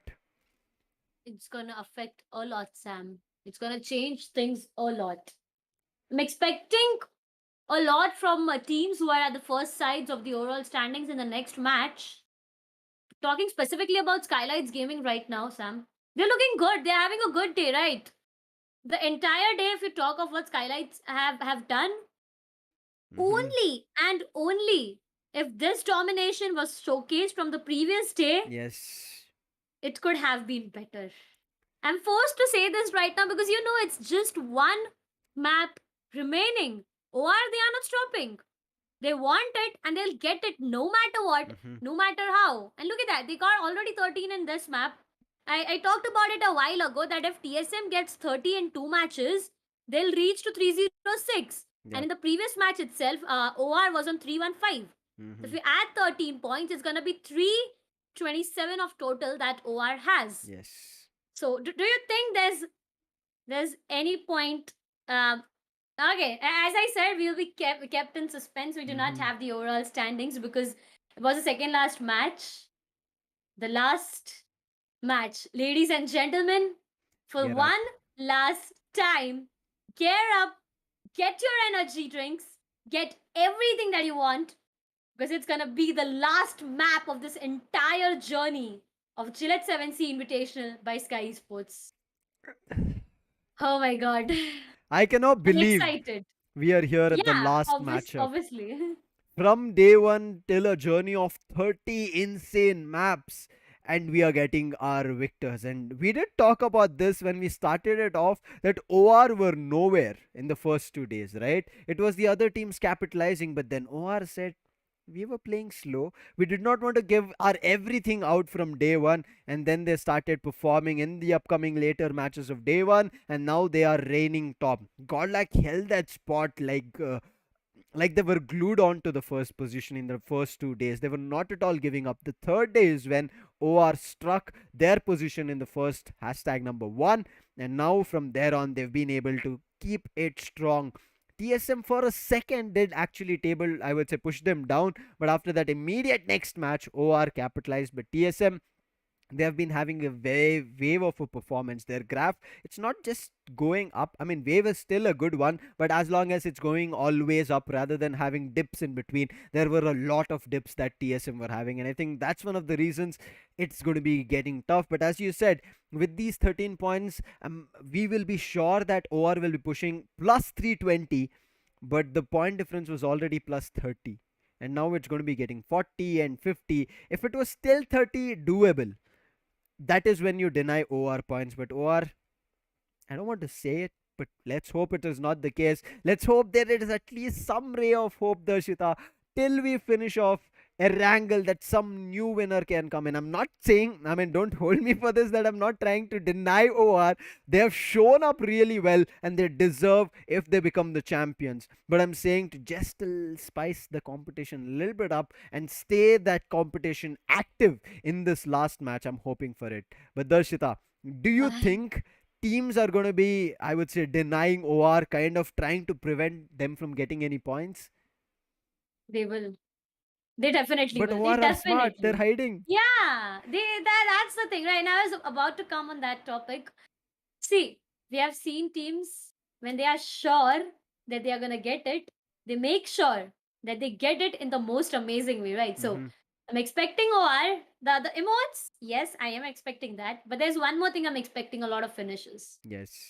There's this expectation I really have from OR right now because they have been doing well recently. So I Hmm. want them to end this tournament in the most amazing and beautiful way because it's the last match where they can make it happen. I'm really excited Yes.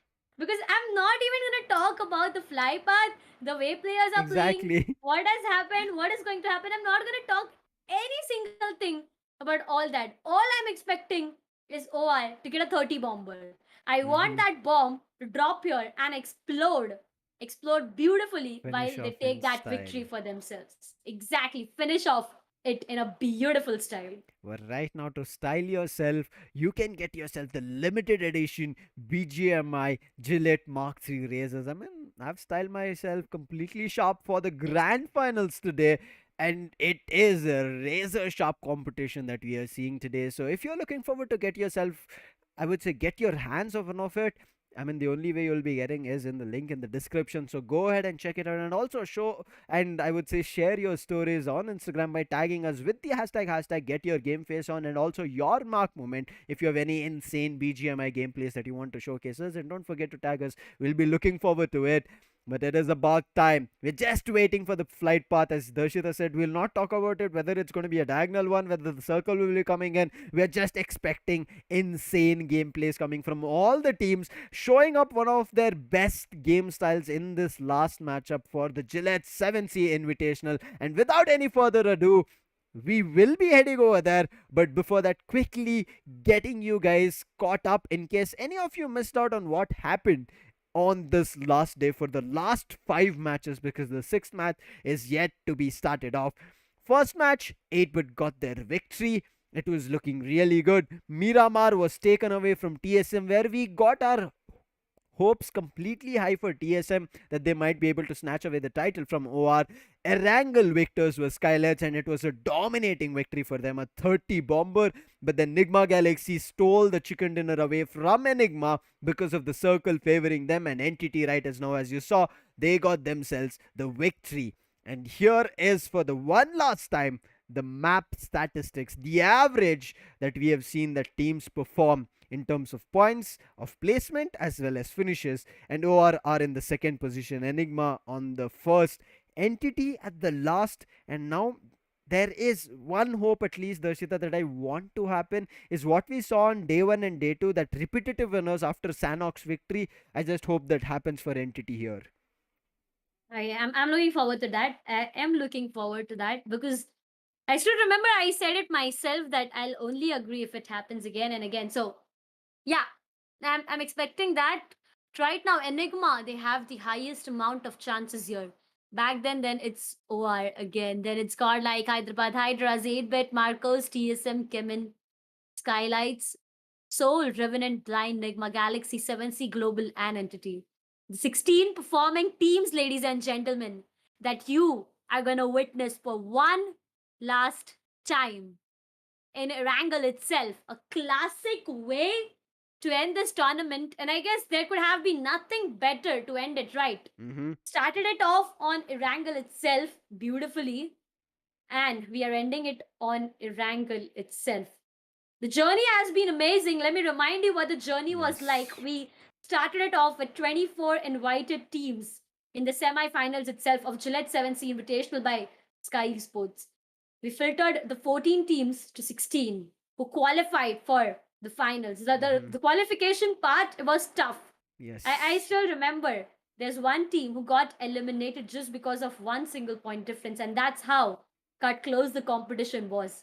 Then we came to grand finals where 16 teams, all they wanted and all they needed to do was fight it out regularly on 6 map.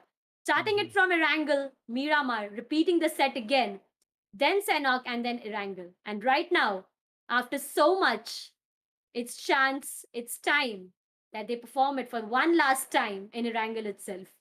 One last chance, one last fight, one last victory is what we are going to be seeing here in Gillette 7C Invitational. We are going to be waiting for it. I'm pretty sure the viewers are looking forward to starting it off, looking forward to the flight path. But before that, do support your favorite teams. Who do you think that one last victory will be walking away with? Which team is that going to be? Start spamming in the chat section. We also want to know. But in the meantime, also do not forget to hit that like and subscribe, because this is not the only tournament. There are going to be others where you guys can also look forward to participating. And if you guys want updates for that, don't forget to follow all our, I would say, partners Gillette, to make sure that you get sharp as long as your gameplay is also looking forward to being your sharpest ones, and also make your mark. And 7C as well for all the updates of the next upcoming events, and along with Skyesports, all these 3 Instagram handles, you will find it even in the description as well. Do check out, do follow in case you're looking forward to what happened in the winning moments. That is also uploaded on the stories, and also, as I said, for the upcoming tournaments, it is what you have to follow to be updated and not miss out on the registration. This was, as Darshita said, an invitational where we saw 24 teams giving it their all. But there are going to be events coming more in terms of where you guys can fight it out. But right now, as we were saying, to fight out for one last time, we are heading to Erangel. Erangel is where the decider is going to be. And for this matchup, to take us through the journey along with me, it's going to be Edge joining back as we are flying the flight from Primorsk to Severny. So it's not an equal map, and it's not going to be an equal fight that teams are going to be getting down to. Well, I mean, we were talking about making it better, but guess what? I'm here to make it a bit more better, at least I hope. But it's gonna be a wrangle. Mm-hmm. One last matchup, Sam. One last game, and we'll be crowning the winners of Gillette 7Sea Invitational. Yes. Now, I I think there is gonna be I mean I think I know who that gonna be is. Mhm. Who is that gonna be? But his thing, there's still a slight chance. I'm just giving that benefit of doubt at this point. But let's see if that can happen. Or if not, you all know who's sitting at the top right now, guys. Let's see what happens in this last matchup. The flight path, well, it looks decent, right? I mean, you still can get on to anywhere you want to, but looks like, wait a second, where's Revenant? Did they change? No, never mind, they didn't change anything. They're still going to the default military base. Oh, and also CHEMIN Esports, they are going to there. And look at it, the best way to end things off. Default, right in the dead center of the map. But one more thing before we talk about this game, Sam, I want to point out, if I was really unhappy about Sanhok, once again we saw heal bat. That's all I'm gonna say. We'll talk about that later on, but it's gonna be a wrangle here. It's gonna be a default, zone coming in. Let's see who comes out on top. One last time, one last matchup. Is there going to be a situation by 1 point anybody getting denied their position? Early frags, early fights already happening here on Erangel. I think it happened between 7C as well as NIGMA Galaxy, and 7C Sarang gets the first pick. We get the confirmation they'll be getting the first finish, and close to Pochinki is where the fight is going out, but we thought Pochinki is the fight that we'll be seeing. But right now, irrespective of who is the champions going to be, every team will be fighting for one last time to get a better positioning. We had a couple of funny incidences on Sanhok, had our laughs, but right now it's not about laughs, it's about being completely serious, because every team knows that if they lose, if they make even the smallest mistake under pressure, they will lose their positioning, and with positioning they will drop even a chance of getting a part of the prize pool. And that's not something that these teams are looking forward to do. Right? Everyone wants to put out their personal best. Everyone wants to come out on top. Ouch. What? No, godlike. After having a beautiful start to the day, nothing's going on in their favor after that. But they at least want to take him down. Yeah, they want to get that revenge, and you can see it from the moment itself, like the movement of Jonathan, that it kind of feels like that godlike has kind of given up, right? But Jonathan, on the other hand, he has not given up on that MVP. Yep. He's now sitting on 45. I'm not really sure where Ninja Jor is, but he was at 45 before today. So Jonathan, if he can get something around 5 to 6, I'm pretty sure he can do something, but it's going to be a big save. Take it down there by Savitar 7C is looking confident, and they will instantly finish it off. They are not going to spend any time wasting MJ and Apollo, the sole players now for the side of NIGMA Galaxy, and well, they gotta rush back to safety. Gotta make sure that they survive for as long as they can, because once again, every point counts, and this is the only map left. Last map. 7C grabbing finishers. We saw 7C getting pushed down, and now if you're looking forward to hints of where these players are, where these teams are in the overall standings, you're not going to be getting it until Erangel is finished off. But out of all these, I would say, fights and early skirmishes that we are seeing, Edge, we've still not seen OR. OR found, we found them when they were looking forward to picking up a fight, but immediately once there was a retaliation coming towards Aditya, OR just completely disappeared. And OR, right now, nowhere to be seen. But Godlike, I think they were the ones who were looking forward to picking up a fight with OR, because you saw Godlike, Global Esports, as well as OR. These three teams were in close quarters, not in the buildings, but out in the open. So let's hope that's going to be something that we are going to be waiting for. But look at this, we are waiting for NIGMA Galaxy trying to make this 2v4 work. They gotta be careful. They can still do it, for sure, but against 4 players on the side of 7C who are also hungry to get themselves a better position on the overall scorecard, and also get themselves a better piece of the prize pool. And they're going in for it. Yep, that's it. That's the cue they were waiting for. It's going to be a 4 versus 2. It's going to be a brawl here, ladies and gentlemen. NIGMA Galaxy and 7C. Let's see if they can be the ones to send 7C back home because it's a 2v4. The odds are against them, but knowing NIGMA and also the ammo and the weapon choice that they have, AKMs in the hands of NIGMA's players, is absolutely beautiful. Flash being, oh no, it's wonderful. It's gonna be deployed, and look at that. Beautiful timing coming in from Apollo. Takes on one that's soaring on his knees, but look at this. A lot of chaos happening. Apollo goes down to allow his own surviving right now. It's gonna be MJ. It's gonna get taken down. Easy peasy, lemon squeezy for 7C. 2 versus 4. It always had to come down to 7C. It had to come down to the man advantage. Yeah. NIGMA wanted to take at least one player down before going down, but guess what? 0 is what they could manage. But That's Edge, 6 minutes in and 1 squad down, Sam. I'm gonna be contradicting you. You said easy peasy, it wasn't. Nigma Galaxy took 2 players down. So that 2v4 was about to get closer to a 2v2, but as you said, the numbers was the reason.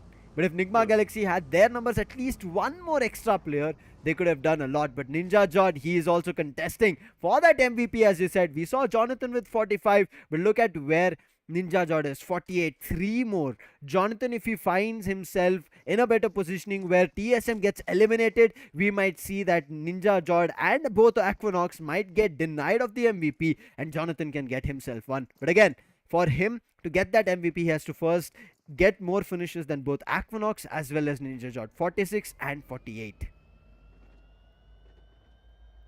Jonathan, he can do it. He's only 3 away. But at the same time, Ninja Jod also has the chance to increase that number. And also Goblin. Okay. How close? 45. He's going head to head against Jonathan now. That's someone to be afraid of, Goblin. Well, let's see what he can do in this particular game up.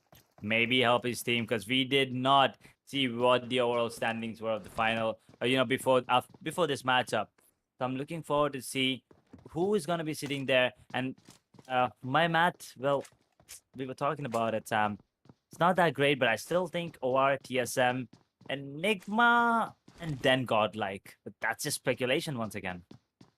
Let's just wait it out, right? For when we see the picture of all the players and the teams in both the fraggers list as well as the MVP as well as the overall standings. Once we get that idea, we will be concluding the winners. But look at this, Delta is also not far behind. 4 finishes away from Jonathan, but also 5 finishes away from Aquanox, and if you want to keep adding on to it, 7 finishes away from the beast right as of now, Ninja Jod. But TSM, I'm feeling a little bit, I would say, disheartened for them, because they might miss out, as you said, Edge. We might be a little bit off in terms of the exact numbers, but in terms of the feeling and the, I would say, actual how this map is panning out to be, we're getting a feeling that it might be OR and not TSM. We will wait for it. For how long? Enigma, they're also looking forward to their fight, and to their close quarters, there might be 7C, but it's only one player. That's Savitar. Why though? Why is there only one player? Where are all his Exactly. teammates? They're really far away. And okay, I think he's the informant, as you would call him. I think he's just gathering information for his squad right now. And now that he knows that there are multiple players from one squad trying to enter into the same building that he's at right now. 7C, they gotta be careful. Yes, they did eliminate one entire squad, NIGMA Galaxy, but that's not good enough if they get eliminated in position number 15. So they gotta make sure to stay alive for as long as they can, and also get some more finishes. Maybe end the day, end the tournament on a good note. Maybe get themselves, in the top 7, like the 4th to 7th position, and get yourself that $700. Edge, I can't take this anymore. This map has silenced itself. We're not seeing fights. Okay, immediately as I said that, entity that slammed in. Thank you. You got me going again and hyped up. And it's going to be looking like entity might have an advantage, because Avi was kind of isolated. And look at entity. They're going in covers and trying to pick the fight. But right now, immediately in action is Viru. A brilliant headshot. He knocks a player from entity. But still, the distance, it's going to be a little too much to actually convert that fight. But Enigma, they need to get the numbers edge. If they're able to, I think they have maybe a slightest edge that they can push up and maybe have a chance on the title. Title? Now, do I think they have a chance at the title? I would say no, to be honest. Because, I mean, unless they take down OR really quickly. Because that lead, man. I mean, the lead and the way that OR is playing is just phenomenal at this point. Even in the last matchup, they had some decent points on them. So they got to be careful. But yeah, Enigma, TSM, and GODLIKE still trying their best to steal that crown. OR stole that from GODLIKE a couple of days ago, and they have been sitting on top. No one's even, tried to contest. They are nowhere to be found. But this is the final one. Let's see one last game. Maybe someone can actually put up a great performance. Maybe a 30-40 bomber. And they can actually come close to what OR has put up right now. It looks like it's going to be another fight. So, Sam, it's not going to be as quiet as you were hoping. I mean, you I weren't hoping. never wanted it to be quiet. Yeah. As I did already say that I can't take it anymore. I would say it's already so hot out there. Get that action rolling in. And immediately Entity said, we are here to save the day, Lucifer. We're going to be starting to pop off. And yes, we saw a couple of connections. But again, it stopped. But we are seeing again teams regrouping and players finding one after another now. Striker finds one on Sarang. But Sarang will be easily, I think, able to be revived. The shots are coming through again with that mini 14, the tap shots, but the compound over there, the wall over there should be able to get Sarang back online and help him and also make sure he's patched up and ready for the next upcoming fights. But this is a three-way fight here, Edge, that we are going to be seeing. A three-way fight happening. And who's going to be coming out on top is going to be my first question. But it looks like Striker, he wants to deal as much damage as he can with a mini 14 close range. Close mid-range, actually. But let's see what's going to happen. They're not going to be leaving the house at all. Like, no, they're not going to be going out in the open. Those buildings, they're going to be using it to full potential. They want to make sure that they come out on top. Once again, stay alive for as long as they can. Right? Blind Emilson, he will take one down. But can he confirm the finish is the question. But look at that zone, Sam. Look at that drastic shift. Oh my god. You said? Okay, right now it's going to be even Stevens. What a way to end it with a dead center circle. But immediately BGMI got say it's just for you guys to have kind of an, I would say, hope that every team is going to be having an advantage in terms of whatever the fights that they want to pick. But Global Esports looking forward to having an advantage on Blind, and immediately AJ capitalizing. But look at that Deadpool immediately answering back. He takes down and confirms Knuckle. So if there's a blow being dealt from Blind or Global Esports, it's also being exchanged from each of these teams. So for one finish, it's been exchanged on another finish from a different team. But OR, they've heard the commotion. But wait, it's Global Esports have heard OR.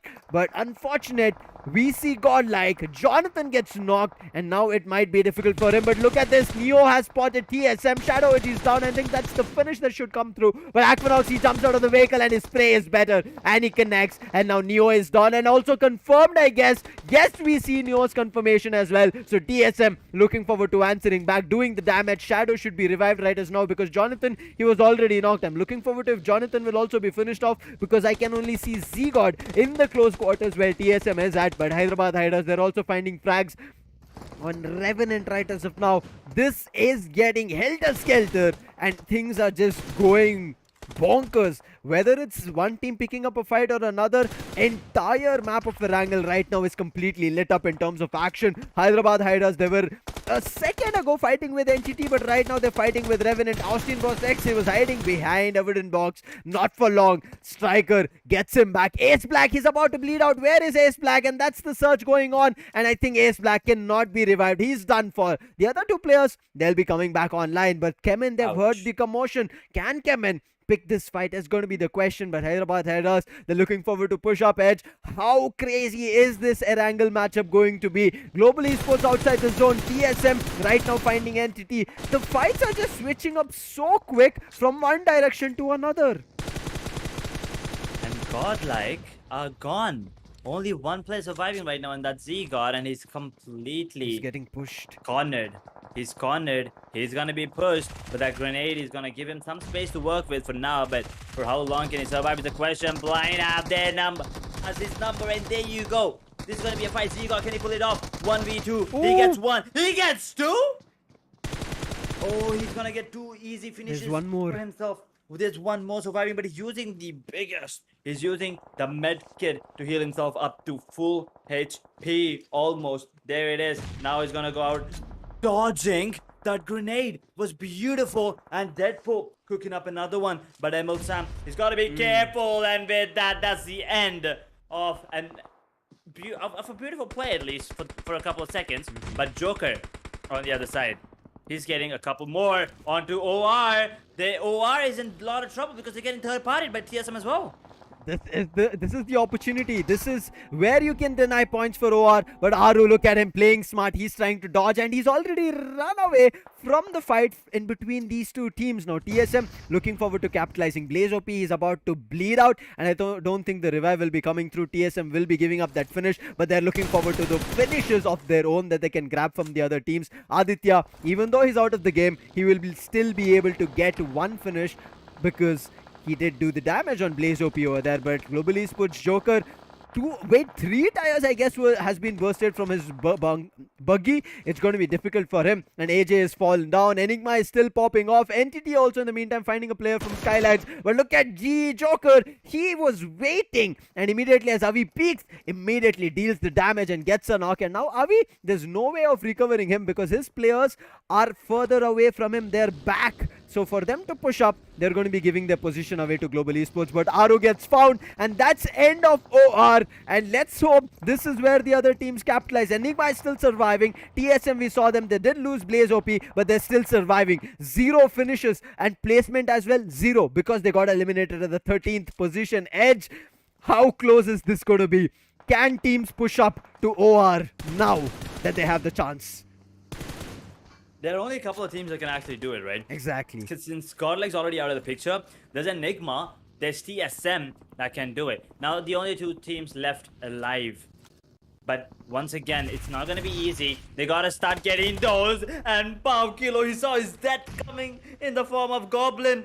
Goblin gets him. He just runs over him casually. And now Goblin, you know what he's hoping for? Not a great performance, but that MVP. He's eyeing for it. I'm pretty sure he has gotten himself 1 or 2 in this particular matchup. So that's up to already 46, 47. He's pretty close to where Ninja Jod is right now. That's all I'm saying. Robin, on the other hand, he's going to get one knock onto Hector. But what is happening between Global and Enigma? Avi? Oh no. Outside of the play zone. One Joker more. was waiting. He fights Joker. too. That's a beautiful strat. He did the damage on Avi as he was traveling, and then another player goes, tries to save Avi, but the spray connected. Global Esports making the damage. There are just 2 players surviving. But as you said, Goblin, he has 2 finishers. But immediately 7C Savitar, he has heard the commotion that Joker caused at the watchtower, and he's looking forward to denying him the points. But TSM, from a different angle, they're looking forward to doing some damage of their own. And 7C, they're getting a little bit, I would say, safer, trying to not just be out in the open. But Deadpool gets found from last player. No, wait, it's actually still 2 players surviving from Enigma. So they still have a chance. Both Viru and Ege are surviving, but 7C Savitar eliminate Joker, and that's done for Global Esports. A great try coming in from Joker, but Omega, he's getting spammed through the vehicle. Let's hope he survives, because Seoul have all their 4 players still edge. Gotta be careful. We're already down to 9 squads, 29 players surviving right now. We're about to hit that 20-minute mark. That 5th zone is gonna be coming into play, and I just cannot tell you how excited I am for all these teams to. And I'm still waiting for that overall scorecard. But here's the thing, I want to see these teams coming out on top. TSM, 8-bit have a chance as well, and we're talking about Enigma. One of the players is down on his knees, but he still has a chance. Or is gone.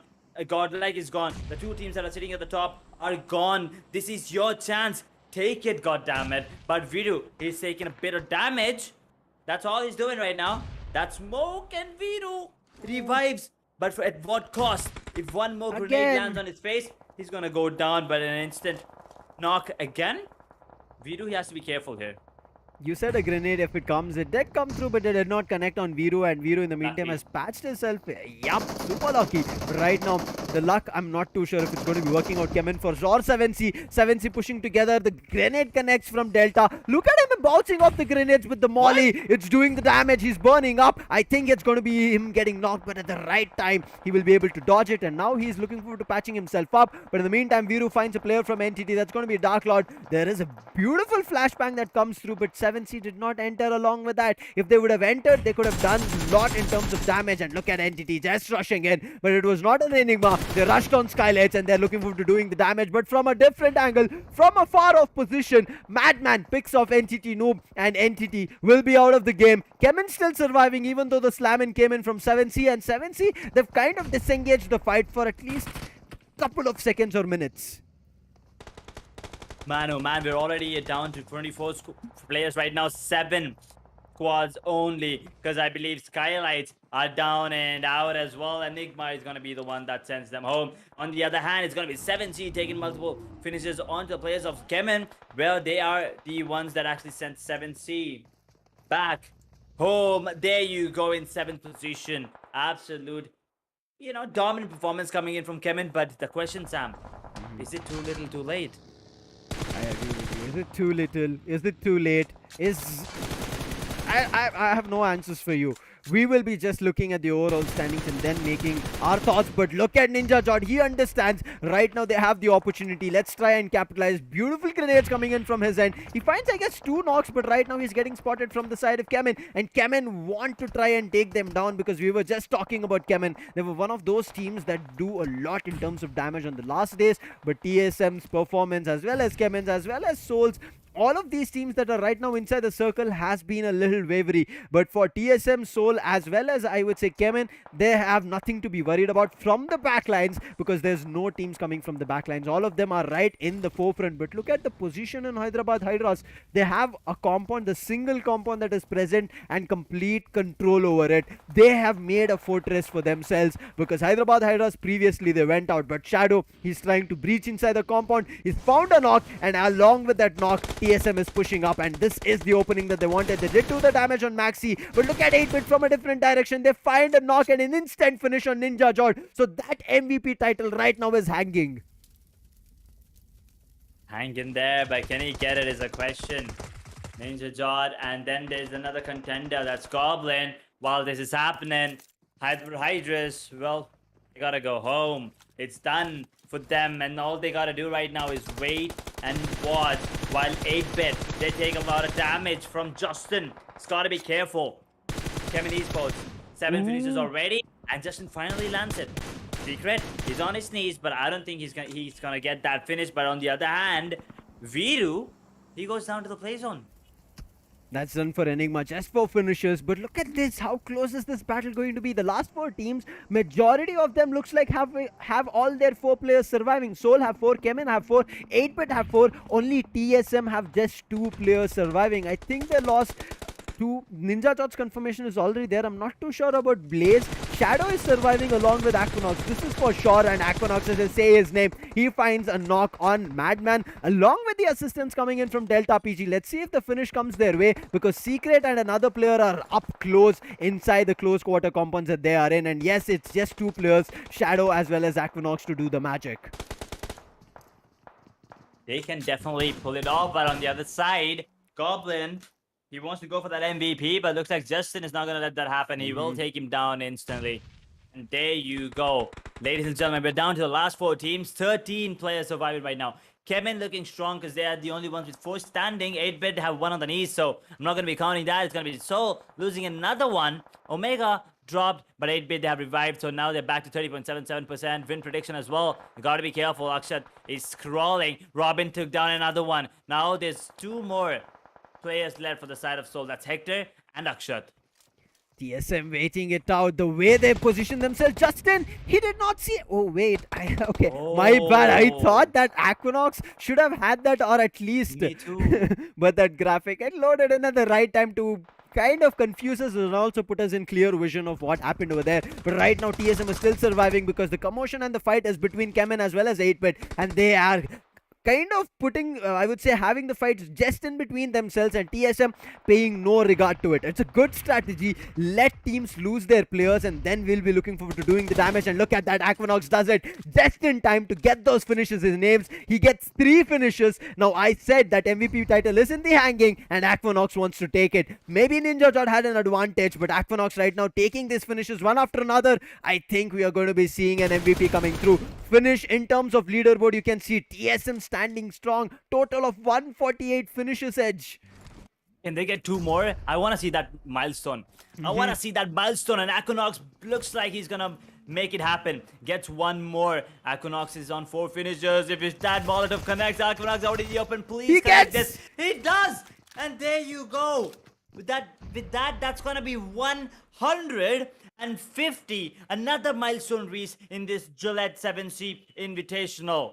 150 finishes by Team Oh, Solo he's Med. not stopping. Equinox done. eliminates CHEMIN, and this fight, not- which was in favor of Soul, CHEMIN, as well as 8-Bit, who had all the 4 players going, turned it to a 2v2v2v fight from all these teams. Now it's Soul also with a 2v2v fight against TSM. I think he stole the MVP. I think he stole the MVP from I Nintendo. think He's so. not only going to be the best IGL right now. TSM is not only going to be the most valuable team. I believe one of the contenders for sure. They also are going to be having their IGL as the MVP, if I'm not wrong. But let's see. Soul is still alive. A lot of fans, a lot of people hoping for Soul to get this final chicken dinner. Yes, it's not going to help them a lot in terms of the overall standings, but still something to be happy about. This is it, ladies and gentlemen. The final brawl between TSM and Soul. It's going to be a 2 versus 2 here, Sam. 2 versus 2 grenades being rained in to push back Soul. A brilliant strategy that TSM is making utilization of, because they understand Soul's side is where the zone is crumbling. The chip damage is being done on Hector, but Equinox, look at him. He's pushing himself onto an off angle. The grenade, this should connect. This should find the knock. But no, Equinox, he receives a grenade which does the chip damage, and now he needs to patch himself up before he goes in. He's dropping down smokes to prevent any kind of vision, because we know when they come in close quarters at the window, they use the TPP angle. And he's not only deploying smokes for himself, he's also doing it for Shadow OG. Exactly. Now, that is what tells you that Equinox is indeed the best player, the best team player as well, and a goddamn great IGL. Because he's doing everything. Shot backed calling, up. finishes, and also look at the zone, the top of the screen. It's all smoke. It's a smoke screen right now, and this is it. This should be the Equinox is fight, reading because it. now Soul, they have to come out. And Aqua, yeah, you're right. He's reading them perfectly. But Soul Akshat with the call baited them out. He comes out in the open. Shadow OG takes him down. He gets shows it. Survivor. He takes him down. 152 finishes for TSM. But now Edge, It's about the winners. it's the winners of the see, Gillette comes out. 7C Invitational, and the champions are going to be OR Esports.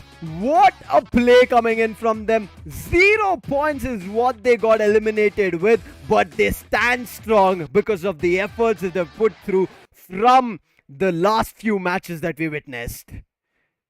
I think they got eliminated with 1 point.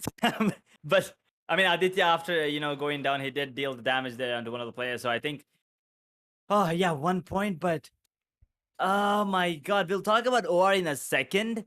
I just can't process what just happened here on the map of the last one, Erangel, TSM, another 30 bomber, another incredible performance coming in from Equinox himself, leading from the front, the IGL. I am pretty sure that he stole the MVP title from his fellow teammate. Yeah. Ninja Jot is gonna be happy and a little sad because it's not him, but he's still gonna be happy. That is Equinox, that is his teammate, that's TSM getting it. $1,000, Sam. Huge amount, but I mean, it doesn't. I mean, I still am. I feel like I'm not appreciating him enough.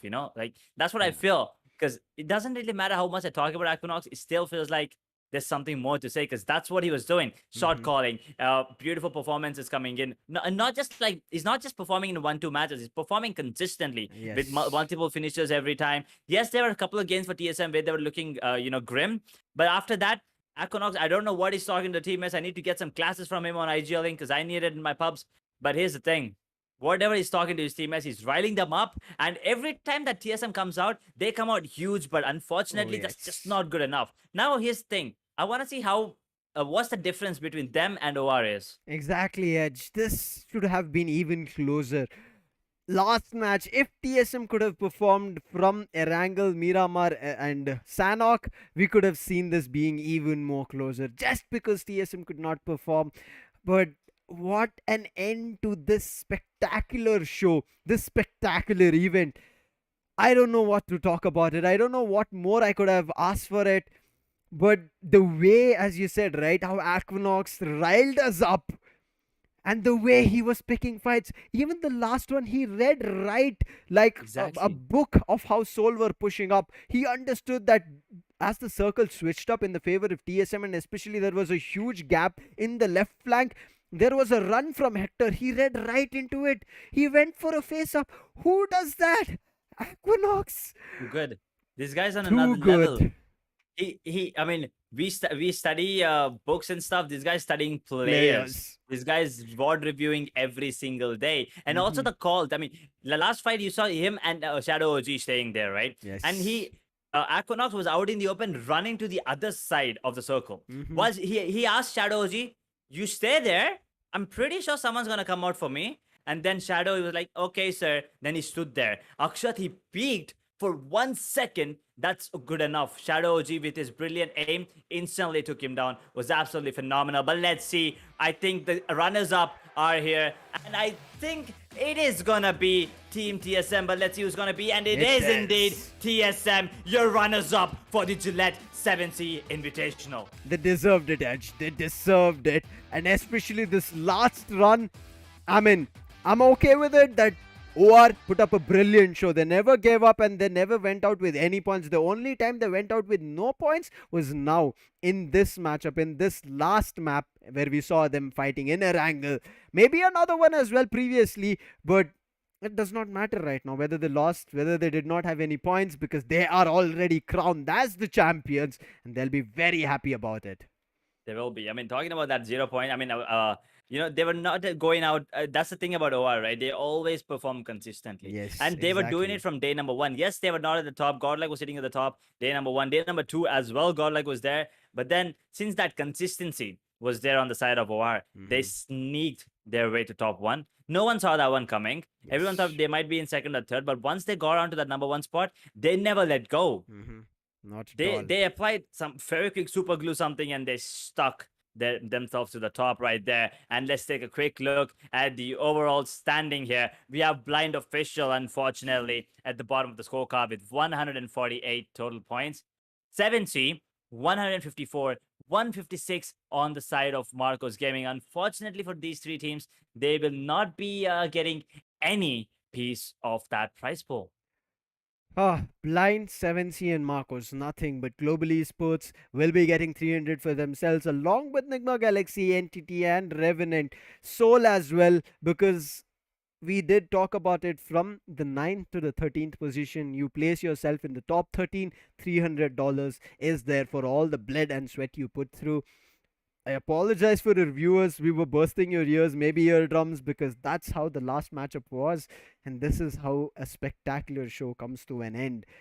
But now the first page, Edge, we just saw the champions as well as runner-ups. Enigma coming in the third position. And look at this 8-bit jump to the fourth spot, taking up the third runner-up spot as well and pushing down SKYLIGHTZ as well as GODLIKE to the 5th and the 6th position. So the teams 8-bit, SKYLIGHTZ, GODLIKE, CHEMIN and Hyderabad HYDRAS will be walking away with $700 each, whereas Enigma will be confirming themselves with $1,500 alongside TSM with $4,000 and OR taking the major chunk, that's going to be $8,000. But guys, one thing is still has not been revealed, Edge. That's the MVP. I'm still waiting for that. But another thing I want to quickly point out, Blind Official, they have 148 points overall. Look at TSM's finishes. Just take a look at how many finishes they have. Finishes alone. No, placement is understandable, right? I mean, it can happen. But even finishes alone, they beat one of the team. Now, that tells you how dominant and the confidence that they were going in with. And look at that balance between that 154, 158. No other team has that. I mean, yes, Godlike, they have more finishes than the placement points, but still, they're in 6th position, right? TSM, they have the perfect balance. They got that symphony, right? Second team to cross that 312. Yeah, 17 points behind OR, but that's, the reason being, OR consistent in every single day. TSM, only team to get 5 chicken dinners. OR 3. Only 2, I mean 2 chicken dinners less than TSM and still somehow coming out on top. That's impressive, Sam. Mhm. The whole tournament was impressive. Edge.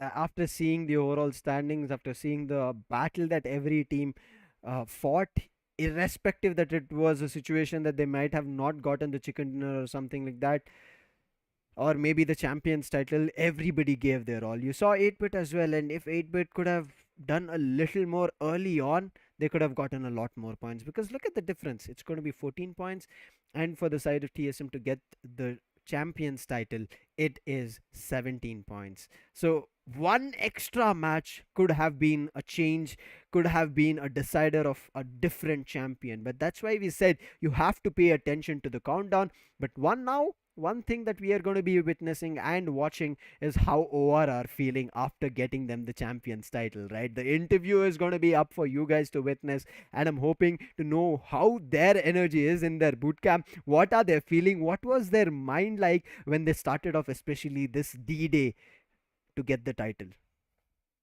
Oh boy, I want to know as well. I mean, I want to know how they're feeling and how they're prepared, and also what they're gonna do now, right? I mean, Yes. Atanki performed really well overall throughout the entire tournament. We had Jelly performing in a couple of matches impeccably. Oh, So that is yes. impressive coming out. This he's the IGL shot calling and all. So something to look out for. But not just these two players, everyone else as well. Aru, there's Aditya. They're all where they were stepping up when needed. And that is, I mean, yes, there were a couple of other games where they were not having a good time, but let's hear it from the champs themselves. Here we have the interview from OR Esports. है and आरू भी नजर आ रहे हैं तो guys क्या हालचाल। बहुत बढ़िया, आप बताओ कैसे हो? अरे बढ़िया, हम बहुत बढ़िया है। आप लोगों ने तो मतलब कुछ कहने को ही नहीं छोड़ रहे, आप लोगों ने पॉइंट्स टेबल में दिखा दिया जो दिखाना था।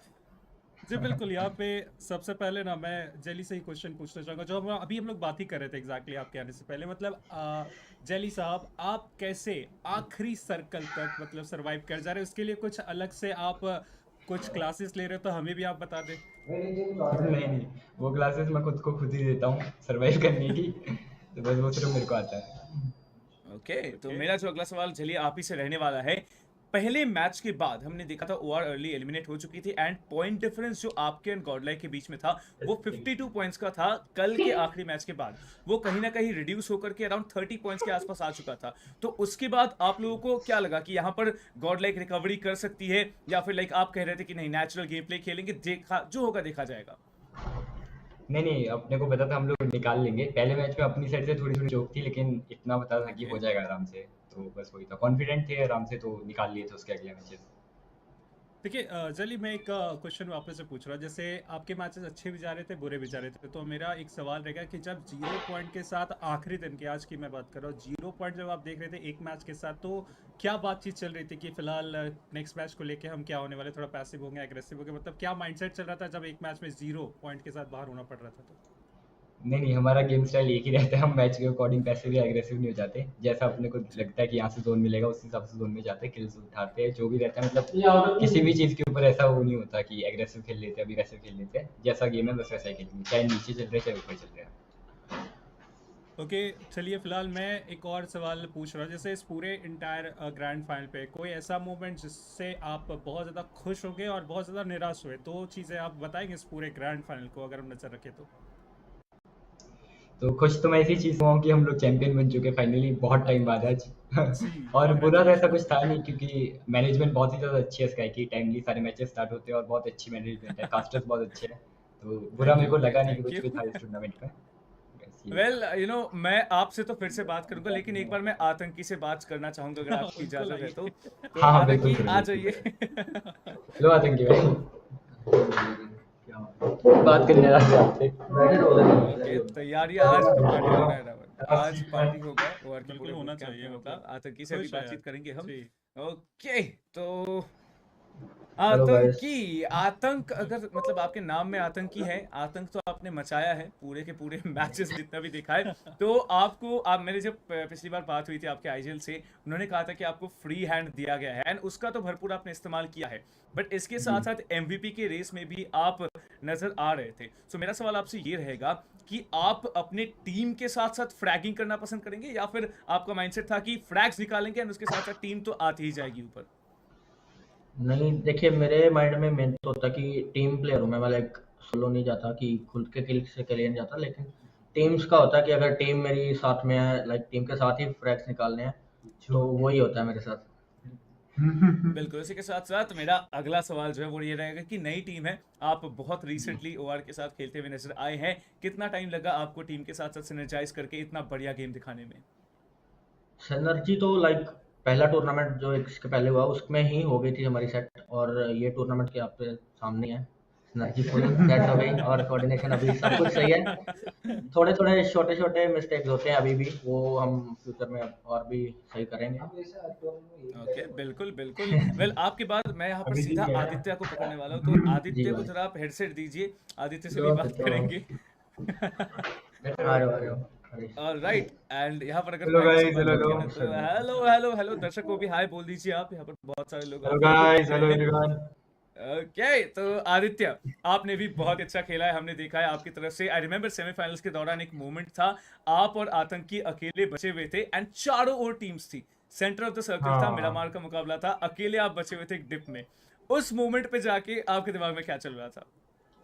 कुछ नहीं, लाइक अपने टीममेट पे ट्रस्ट किया मैंने, अपने आतंकी भाई पे, कि लाइक उनकी तरफ से कोई बंदे आएंगे तो हम लोग मार देंगे, कोई भी टीम आएगी हमें कंटेस्ट करेगी हम उनको मार देंगे। एंड हमने वही किया, बस सरवाइव किया, थोड़ा सा वेट किया मूवमेंट का, एंड उस मूवमेंट का हमने फायदा उठाया एंड उस मैच में देन चिकन लिया था 2। बिल्कुल, बस बाकी तो हम देख ही रहे हैं ना, हमने ओवरऑल पॉइंट स्टैंडिंग्स में देख लिया है। आदित्य, मेरा अगला सवाल आपसे ये रहने वाला है कि आप जिस तरीके से अभी खेल रहे हैं, लाइक आपको वो असॉल्टर का रोल दिया गया है आतंकी के साथ साथ, तो आप दोनों में जब आगे बढ़ते हैं तो किसका चार्ज पहले रहता है? आप आगे जाते हैं या फिर आतंकी को आगे भेजा जाता है? जो आगे होगा वो आगे जाएगा, बाकी दूसरा पीछे उसको सपोर्ट करेगा। बाकी यही दूसरे रहता है हम पीछे। दोनों का, आतंकी पे और मेरा। लाइक हम लोग मैनेज कर लेते हैं एक दोनों साथ साथ में, अगर बिल्कुल। कोई आगे जा रहा है तो दैट्स ऑल, बस राइट, बाकी तो बाकी तो हम देख ही रहे हैं, हम तो देख ही देख ही रहे रहे हैं। हैं। हाँ, वो और देखते रहेंगे, अगले टूर्नामेंट्स भी आएंगे जरूर। बट इसके साथ साथ मैं आरू से तो एक दो सवाल पूछना चाहूंगा जरूर, अगर आपकी इजाजत हो तो आरू को भी जी जी जी, बुला और लेता भाई हूँ। जी जी, आ जाओ, आ जाइए, आ जाइए। ऑल राइट, आरू, फिनिशर स्टील कितने कितने आपने किए फिनिशर स्टील पूरे टूर्नामेंट में, जरा बताना। बहुत सारे किए एंड मैंने जितने किए उससे डबल ट्रिपल तो आदित्य ने मेरे में किए अरे, आपके भी फिनिशर्स ले लिए। नहीं, मुझे लगता है ना कि हेलो। हम उस टाइम पे टीम के लिए आगे जा रहे थे जब सबसे ज़्यादा टीम को मेरे अनुसार ज़रूरत थी, क्योंकि हम जान रहे कि जली की तरफ से वो सर्वाइवल देखने को मिला, फिनिशर्स में बात करें तो सपोर्ट मिल रहा था, बट आरू का रोल मेरे अनुसार सबसे ज़्यादा अहम रहा कहीं ना कहीं पूरे इस इवेंट में। तो आरू, मतलब आप कितना ज़्यादा खुश, मुझे तो लगता है बहुत ज़्यादा खुश है कि रात को पार्टी वगैरह भी ज़रूर से प्लान हो चुका होगा फिलहाल, लेकिन फिलहाल आपका इस पूरे इवेंट में क्या माइंडसेट रहा था, किस माइंडसेट के साथ आप खेल रहे थे? फ्री हैंड आपको मौका मिला था या फिर आप पीछे से सपोर्ट के लिए ही रुके हुए थे? बिल्कुल, माइंडसेट तो पूरा फ्री था एंड दस बार चले गए कि वो प्लेयर्स के ऊपर प्रेशर नहीं आने देते, तो लास्ट मैच तक हम लोग बिल्कुल फ्री माइंड से खेल रहे थे। एंड जय एक्चुअली वो से पहले मेरे साथ टीम में थे एंड हमारा 1 साल प्लस का एक्सपीरियंस था, तो सिनर्जी में कोई दिक्कत नहीं थी। वेल, कॉन्ग्रेचुलेशंस आपको। आखिरी सवाल जो मेरा होगा वो आईजीएल से ही रहने वाला है, तो जली को वापस से पकड़ते हैं एंड जली भाई से थोड़ा और बातचीत करेंगे हम। आ जाओ, करंटली ठीक है, बहुत बहुत बैठो बढ़िया बैठो। खेल रही है आरू टीम, जिस तरीके से बोल रहे थे, मतलब बहुत प्यार से बोल रहे थे मेरे बहुत से, प्यार से बहुत यार, प्यार से बोल मतलब रहे इतना शांत नहीं रहते हैं मैच के दौरान ना। चलिए, आपका भी ये मानना होगा ना कि इन रियल लाइफ आरू जितना मतलब अभी शांत दिख रहा है ना, मैच के दौरान तो पूरा काउंटर होता होगा ना। नहीं यार, भाई ऐसी शांति रहते हैं यार भाई। बाहर भी और ऐसे गेम में शांत भी। रह के इतना मतलब हाँ अच्छा गेम। चिल्ला तक तो मैं ही हूँ हाँ, बस। इतने शांत सबसे रहते हैं। ज्यादा एग्रेसिव कौन रहते हैं, मतलब पूरे लाइनअप में आप रहते हैं या फिर आतंकी या फिर देखो तो मैं आदित्य? ही नहीं बोलते। नहीं, कॉल्स में तो मैं ही रहता हूँ, बाकी एग्रेसिव अपने दोनों बैठे इधर ये गेम दोनों रहते हैं। है, यार भाई बहुत ठीक अच्छा है। सपोर्ट खेलते हैं पीछे से, बहुत अच्छा। वेल, आज पार्टी होना है ना बूट कैंप में? हाँ, डेफिनेटली हो गया। ओके, होगा पार्टी, आप लोग पार्टी कीजिए, एंजॉय कीजिए। Thank you so much guys and congratulations once again Gillette 7 invitational by Sky Sports के चैंपियंस बनने के लिए। Thank you so thank much. You, thank you, thank thank you. You so thank much you, guys, bye. Bye bye, bye bye.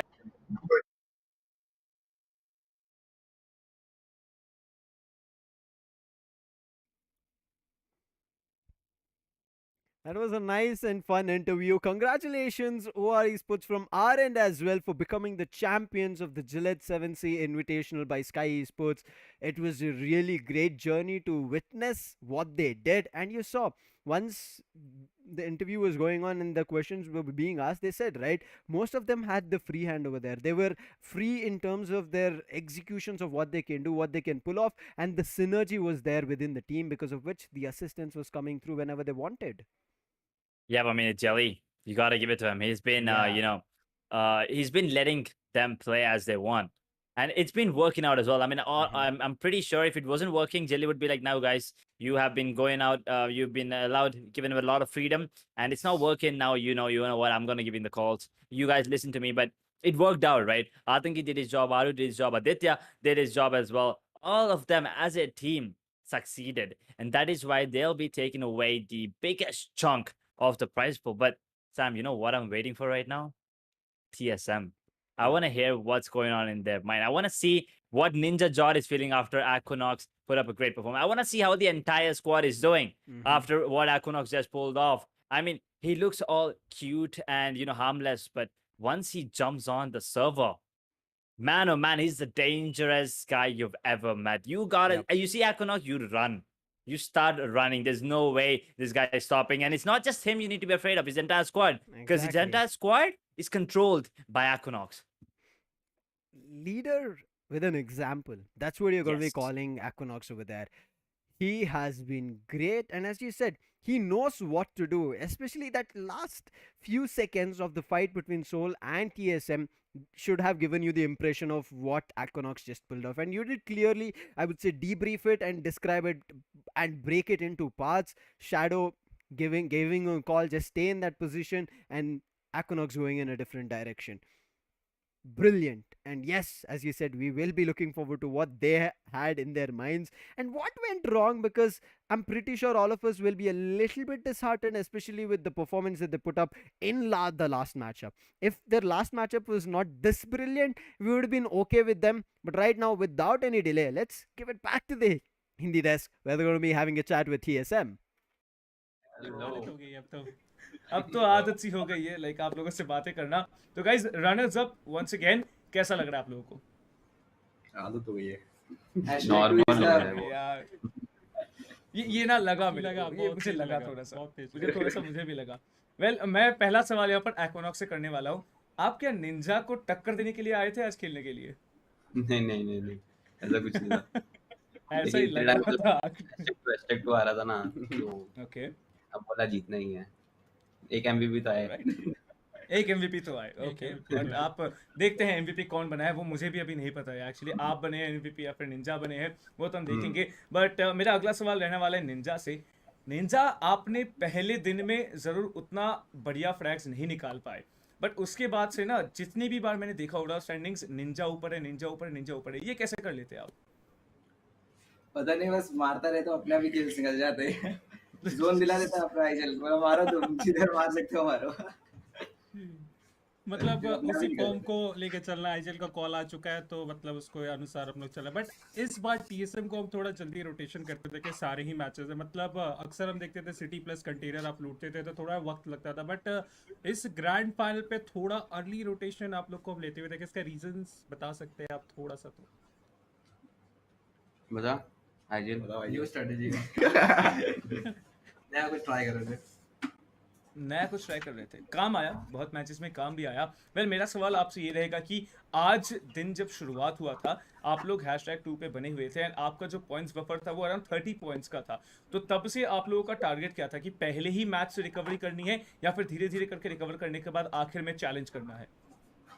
हमारा plan था कि पहले ही match में वो 30 पॉइंट्स कराना, तब रिकवर कर लो, फिर देखा जाएगा. आप सब यहाँ पर है तो यहाँ पर मैं बताना चाहूँगा, आप में से ही कोई एमवीपी बन सकता है. तो एक बार हम लोग साथ में ही देखते हैं ना कि एमवीपी कौन बना है. क्या कहते हैं आप लोग? चलेगा ना. Okay, so let's check out who is the MVP of the tournament. It is going to be none other than TSM Aquanox. And यहाँ पर निंजा से ट्रॉफी छीनी जाती है एमवीपी का एंड एक्वानॉक्स एमवीपी बनते हुए नजर आए. कितने फिनिशेस थे वो भी एक सवाल रहेगा. सो एक्वानॉक्स एमवीपी बन चुके हैं आज. तो मतलब निंजा एंड एक्वानॉक्स में बातें होगी क्या? वो तो शेयर हो जाएगा, निंजा में शेयर कर लेंगे ट्रॉफी, ऐसा कुछ नहीं। ओके ओके टीम टीम के वजह से तो मुझे बना लगता है कि हुआ है। लगभग 55 फिनिशेस के आसपास हमें देखने को एवरेज कर लेता हूँ मैं। एक्वानॉक्स मतलब लास्ट के उस मैच में, मतलब एक्वानॉक्स लास्ट मैच में वो आखिर के चक्कर में क्या चल रहा था कि हर तरफ जाके सिर्फ और सिर्फ आप ही फिनिशर निकाल रहे थे, जिधर भी एडीएस खुल रहा था उधर से एक नॉक निकाल के आ रहे थे। मतलब आईजीएल की तरफ से कॉल किस तरीके से, क्या यही कॉल था या फिर आप कुछ हट के वहां पे करना चाह रहे थे? नहीं मतलब पिछले बार लाइक ऐसा होता था ना कि मैं एमवीपी में हूँ और मतलब थोड़े ही फ्रैक्स चाहिए मेरे को एमवीपी बनने के लिए, तो थोड़ा लाइक वो रहता है ना सिचुएशन कि पैनिक हो जाता हूँ। अभी मतलब ऐसा नहीं था, अभी सोचा था कि मानना है मतलब मानना ही है, जहाँ भी बंदे दिख रहे मारो। और आईजीएल तो तो इस एकदम मतलब सपोर्ट किया मेरे को, जी मार बस। जी, तो इस बारे में मेरा एक आपसे सवाल रहने वाला है कि हमने देखा है, एटलीस्ट मैंने आप लोगों को बहुत टूर्नामेंट्स में खेलते हुए देखा है, बहुत सारे टूर्नामेंट्स मैंने कास्ट भी किया है। पिछले 6 महीनों में जितने भी टूर्नामेंट्स आपने खेला है, TSM most of the time एक केयर फ्री एटीट्यूड में खेल रही थी। बट मुझे पर्सनली इस टूर्नामेंट में लगा कि आप प्लेसमेंट्स पर भी फोकस कर रहे हैं। तो आपका इस टूर्नामेंट का ऑब्जेक्टिव क्या था कि प्लेसमेंट्स के साथ साथ फिनिशेस निकालेंगे या फिर फिनिशेस निकालते निकालते चिकन डिनर आ जाएगा? हमारा मतलब प्लेसमेंट भी था कि हमारे प्लेसमेंट थोड़े कम रहते थे ना, लाइक फिनिशर पॉइंट ज़्यादा रहते थे, तो इस बार थोड़ा अर्ली रोटेशन देके हम लोग सोच रहे थे प्लेसमेंट में मिल जाए हमको, तो मतलब बोनस पॉइंट रहेगा। ओके तो शैडो, मेरा अगला सवाल जो आपसे रहने वाला है, आप इस टीम के साथ एकदम पहले से खेल रहे हैं ना, आप बहुत ही यंग खिलाड़ी है, बहुत कुछ अभी आप लोगों को और अचीव करना है एंड उसके लिए तो ऑल द बेस्ट रहेगा ही हमारी तरफ से। बट आप इस टीम को जब से लीड कर रहे हैं, टीम फ्लरिश भी कर रही है, तो इसका सीक्रेट क्या है? क्या टीममेट्स आपकी सारी बातें मानते हैं या फिर गेम में जाके कभी कभार ऐसा हो जाता है कि थोड़ा अब पता चल गया उससे पहले, बट स्टिल मैं आपके मुझे से सुनना चाहूंगा ये जवाब।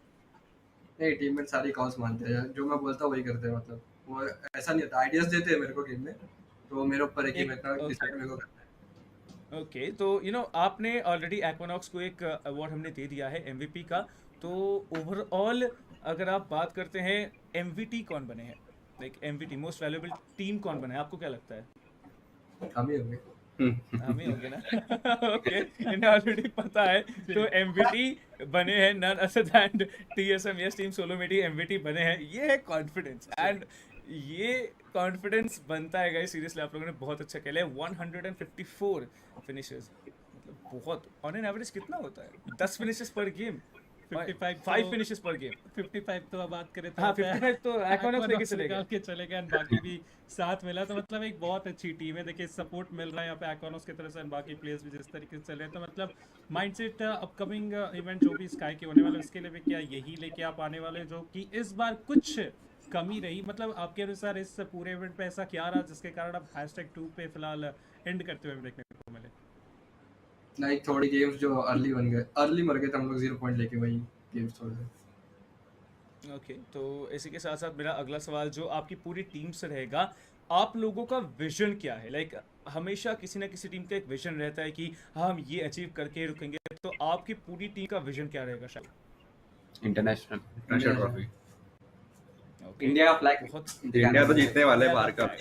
ये बात तो, इस बात पे ना चैट में जो भी देख रहे हैं, एक बार इंडिया ओपी हो जाना चाहिए, टीएसएम ओपी हो जाना चाहिए। बहुत यंग खिलाड़ी है एंड इनसे बहुत उम्मीदें भी है। तो इसी के साथ साथ मैं ज़रूर कहना चाहूँगा आप लोगों से कि आप लोगों ने बहुत ही बढ़िया खेला है इस बार। #2 #1 भी था पिछले एक टूर्नामेंट में, मोबाइल ओपन में आप चैंपियंस भी बने थे, तो ऐसे तो हम मिलते रहेंगे और भी ज़्यादा। All the best to you guys and thank you so much guys यहाँ पर आज हमारे साथ जुड़ने के लिए। Thank you, bye bye bye.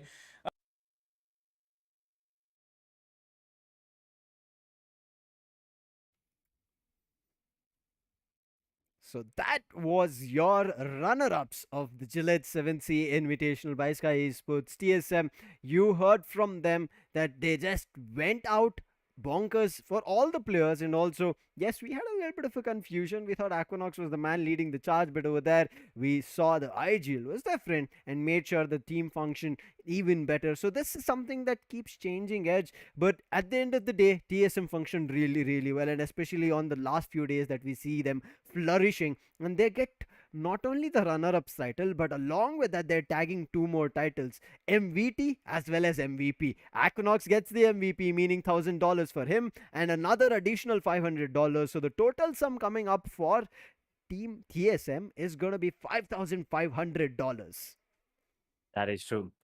I mean, still less compared to what OR just secured themselves. Yeah. But you know, it's still a lot. It's still a hefty amount. But it is what it is right now. TSM, well, absolute brilliant performance. Number Hmm. 2 position, most valuable team, along with the most valuable player being Equinox. And I wanted to unveil it, but it's okay. Captain Price did it for us. It's all good. But here's the thing, Sam, is we are not done yet. We still want to, Yes. hear from the side of Enigma.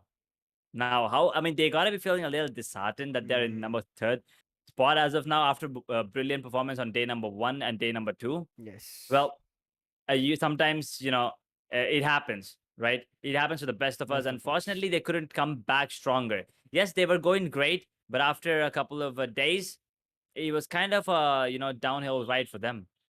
That's how the, I would say, situation is, Edge. We have certain ups and downs throughout the competition, and you cannot be clear in terms of this team is going to be doing this same thing every day. They're going to be changing it because they also know it for a fact that the competition is too tough, and they have to give their all to make sure they get that victory, they get the champions title. So it's okay. But Enigma, as you said, they did a great job, and they're going to be the second runner up. So nothing in terms of loss. They are getting themselves a title.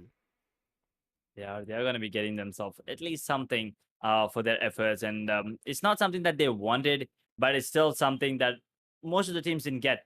Right, Hmm. third position. Exactly.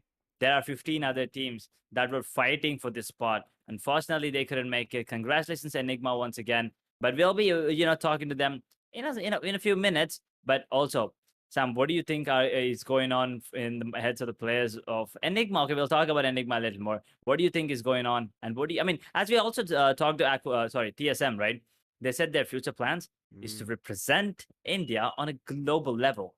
Now, Man, if they keep playing like this, I'm pretty sure that's gonna happen pretty soon. exactly. Every team right now, that's one of their main intentions, right?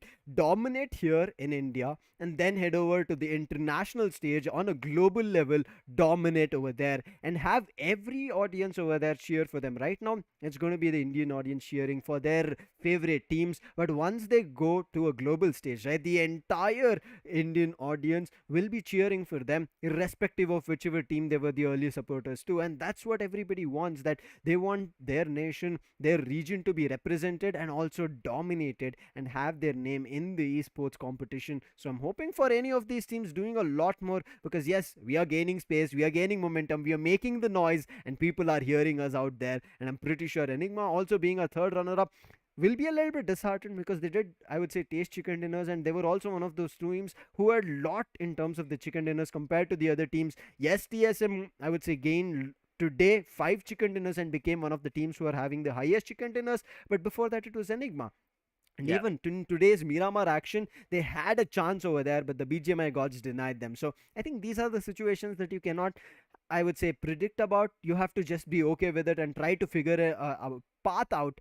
But when it happens so quickly, it gets difficult. But Edge, when you are in a situation, and especially in this level of a competition, coming in the second runner-up spot, and as you said, other teams were looking forward to it. The other 13 teams were looking forward to it. The first and yeah. second, they're okay with it because they already have a better positioning. But the other 13 teams, now, as we said, top 8 and top 13, those teams could have had gotten a chance of getting $1,500 for themselves, but they're going to be missing it out.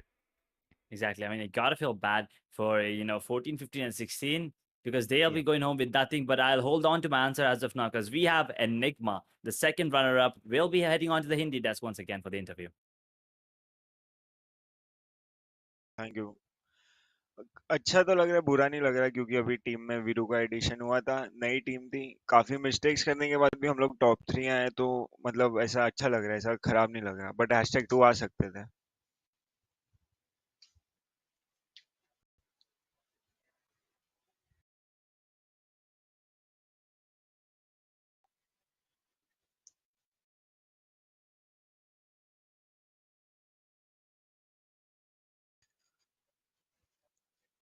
Love you ने आप। अभी वीरू का कैसा है, वीरू का play style हम लोग से डिफरेंट है, मतलब जहाँ हम पैसिव जाते हैं वहाँ वो एग्रेसिव जाता है, और जहाँ हमको एग्रेसिव जाना रहता है वहाँ थोड़ा कोऑर्डिनेशन का वो होता है, तो वही मैं वो कॉल लेके उसको थोड़ा समझाना पड़ता है, बट टाइम के साथ साथ हो जाएगा, वो समझ जाएगा कब एग्रेसिव जाना है और कब पैसिव। बहुत रिसेंट एडिशन है, ग्रैंड फाइनल्स के टाइम से वो खेल रहे हैं, 5-6 दिन ही हुआ होगा वीडियो आप लोगों के साथ खेल रहे हैं, तो आपका ये सिनर्जी जो हमने देखा, लाइक सिनर्जी आई थिंक 50 से 60% अभी बना है वीडियो के एडिशन के साथ साथ, ये सिनर्जी बनने में आपके हिसाब से कितना टाइम और लग सकता है? मुझे नहीं लगता, अभी एक बार वो बूट कैंप पे आ जाएगा 3-4 दिन बाद, फिर मेरे को लगता है एक हफ्ते में सब सेट हो जाएगा, क्योंकि वो ग्रैंड फाइनल से पहले से ही खेल रहा था हमारे साथ, मतलब अनिग्मा गेमिंग ओके आईडी ओके से। वो अपनी ओके। रियल आईडी से फाइनल्स में खेला है, लीग्स थी वीरो वो। रियल आईडी से हाँ। इसीलिए लग रहा था कि यार ये खिलाड़ी बहुत अच्छा मार रहा है, तो जी, जी। कौन हो सकता है? तो यस, अभी पता, अभी रिवील कर दिया है यहाँ पर अभी ने। बट अभी आपके टीम का ओवरऑल गेम हम देख रहे थे, पहले कुछ दिन अच्छे नहीं कर गए थे, लाइक पहला दिन एंड दूसरा दिन थोड़ा बैकफुट पे चल रहे थे, थर्ड दिन में ऐसा क्या जादू करा आपने कि आप सबसे ऊपर आते हुए नजर आए?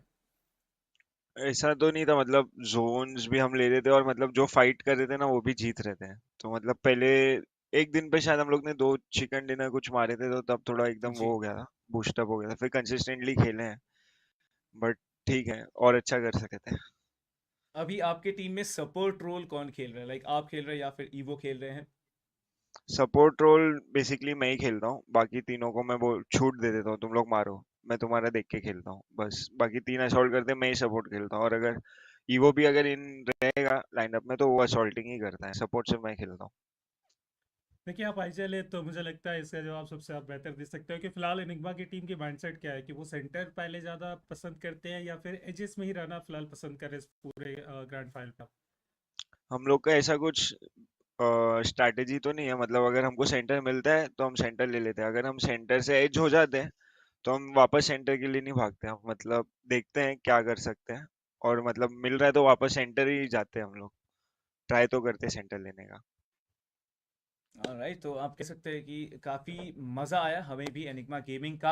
हम कह सकते हैं कि वो फियर द एनिग्मा फियर का द जो टैग एनिग्मा। चल रहा था ना, वो आने वाला है वापस बहुत ही जल्दी। टेबल टॉपर्स पे भी आप लोगों को देखने के लिए इंतजार रहेगा। थैंक यू सो मच अभी आज हमारे साथ यहाँ पर जुड़ने के लिए, and all the very best for the matches and tournaments ahead. Thank you so much. Thank you so much. And Ravan, इसी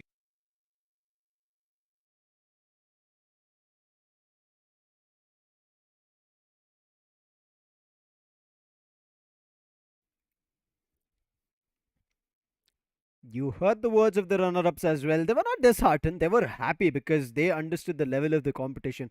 It's not easy to get to even the second runner up spot. The hashtag 3, there was a lot of teams contesting to it. You look at Godlike, you look at SKYLIGHTZ, there was 8 but who made their entry here in the Oh last yeah. moment. So anything could have happened. So it's always a good positioning. And as you said, this is going to be our start. As he said, we'll be looking forward to the better titles in the upcoming days. And not just that, all the other. It's not like they're playing against some normal, third, 3-tier team or something. All these teams are The tier top one, level. the best of the best in India Mhm. right now. We started off with 24, we ended up with 16 in the final. But out of the 16, let's see who are the top 5 fraggers, top 5 fragger board, as I would like to call it.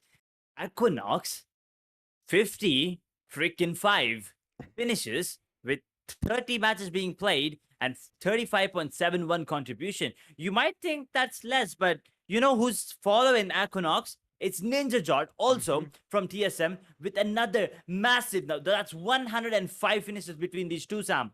I Yeah. mean, some of the teams. I don't think some of the teams even have these number of finishes. Yeah, right. Equinox is just like it was like as soon as Ninja Jot fell, the call came through. Equinox, just go about bonkers, give your all. And he read Soul like a book. But again, you did say Goblin also is looking forward to his way into the MVP position, maybe even the MVP title. But yes, he was performing. You can see 50% in terms of He'll take contribution. it.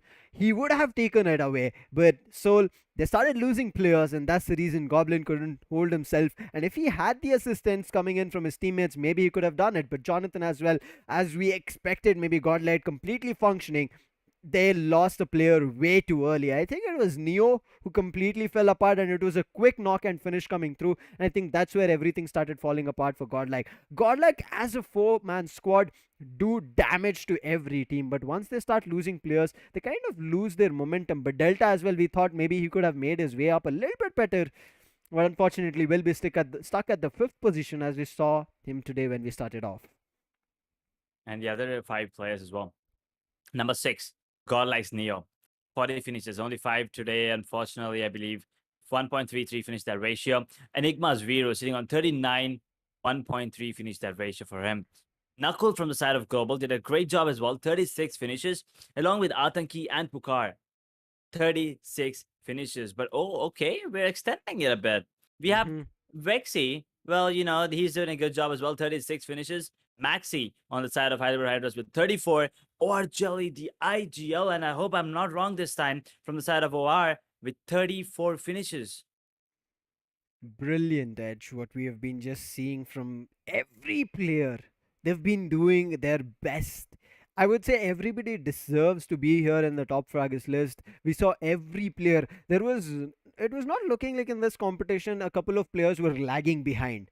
Right, we saw even the IGLs telling that we just left our players to function and they functioned really well, and even they got the chance to function. Even Avi, look at him, he said, I just let all my players go in as assaulters and I try to help them as much as possible, even though you don't see everybody from Enigma. But it does tell you, right, we did see Viru once, and it does tell us that it's not that always you need to be popping off and you need to be in the fraggers list. It's that you need assistant and you need to function as a team, and Enigma were functioning. But now we are extending even further. We are seeing from 21st to 30th. Starting off from the 21st, it's going to be Entity Troy, then followed by 8-bit Juicy OR, Aru, Entity Shadow, Nigma Galaxy, Wixie, 8-bit Raid, 8-bit Tsunami, Revenant Top Dog, 7C Sarang, and Nigma Galaxy MJ. But here's where you can see the finish and death ratio taking a little bit of a tumble, because these are the players who kind of work as supporters as well as assaulters when needed. And you saw Aru, right? He did so much in terms of snatching away finishers, and he did even say he felt really happy about it, and it was his teammates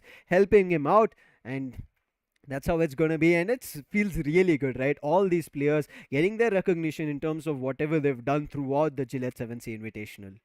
It does. It's been a long journey. It's been a really long journey for the teams and the players as well. 6 matches back to back for the last 5 days. They had to put in, everything in blood and sweat and tears. Everything has, led us to this moment. A beautiful moment where OR came out on top. TSM walking away with the second prize. The MVP being TSM Zakonox, and the most valuable team also being Team TSM. 3 prizes. We wanted it, and they deserved it, and they also delivered it. They did it. For us, I would say that, they wanted to see us happy, I guess, Sam. But guess what?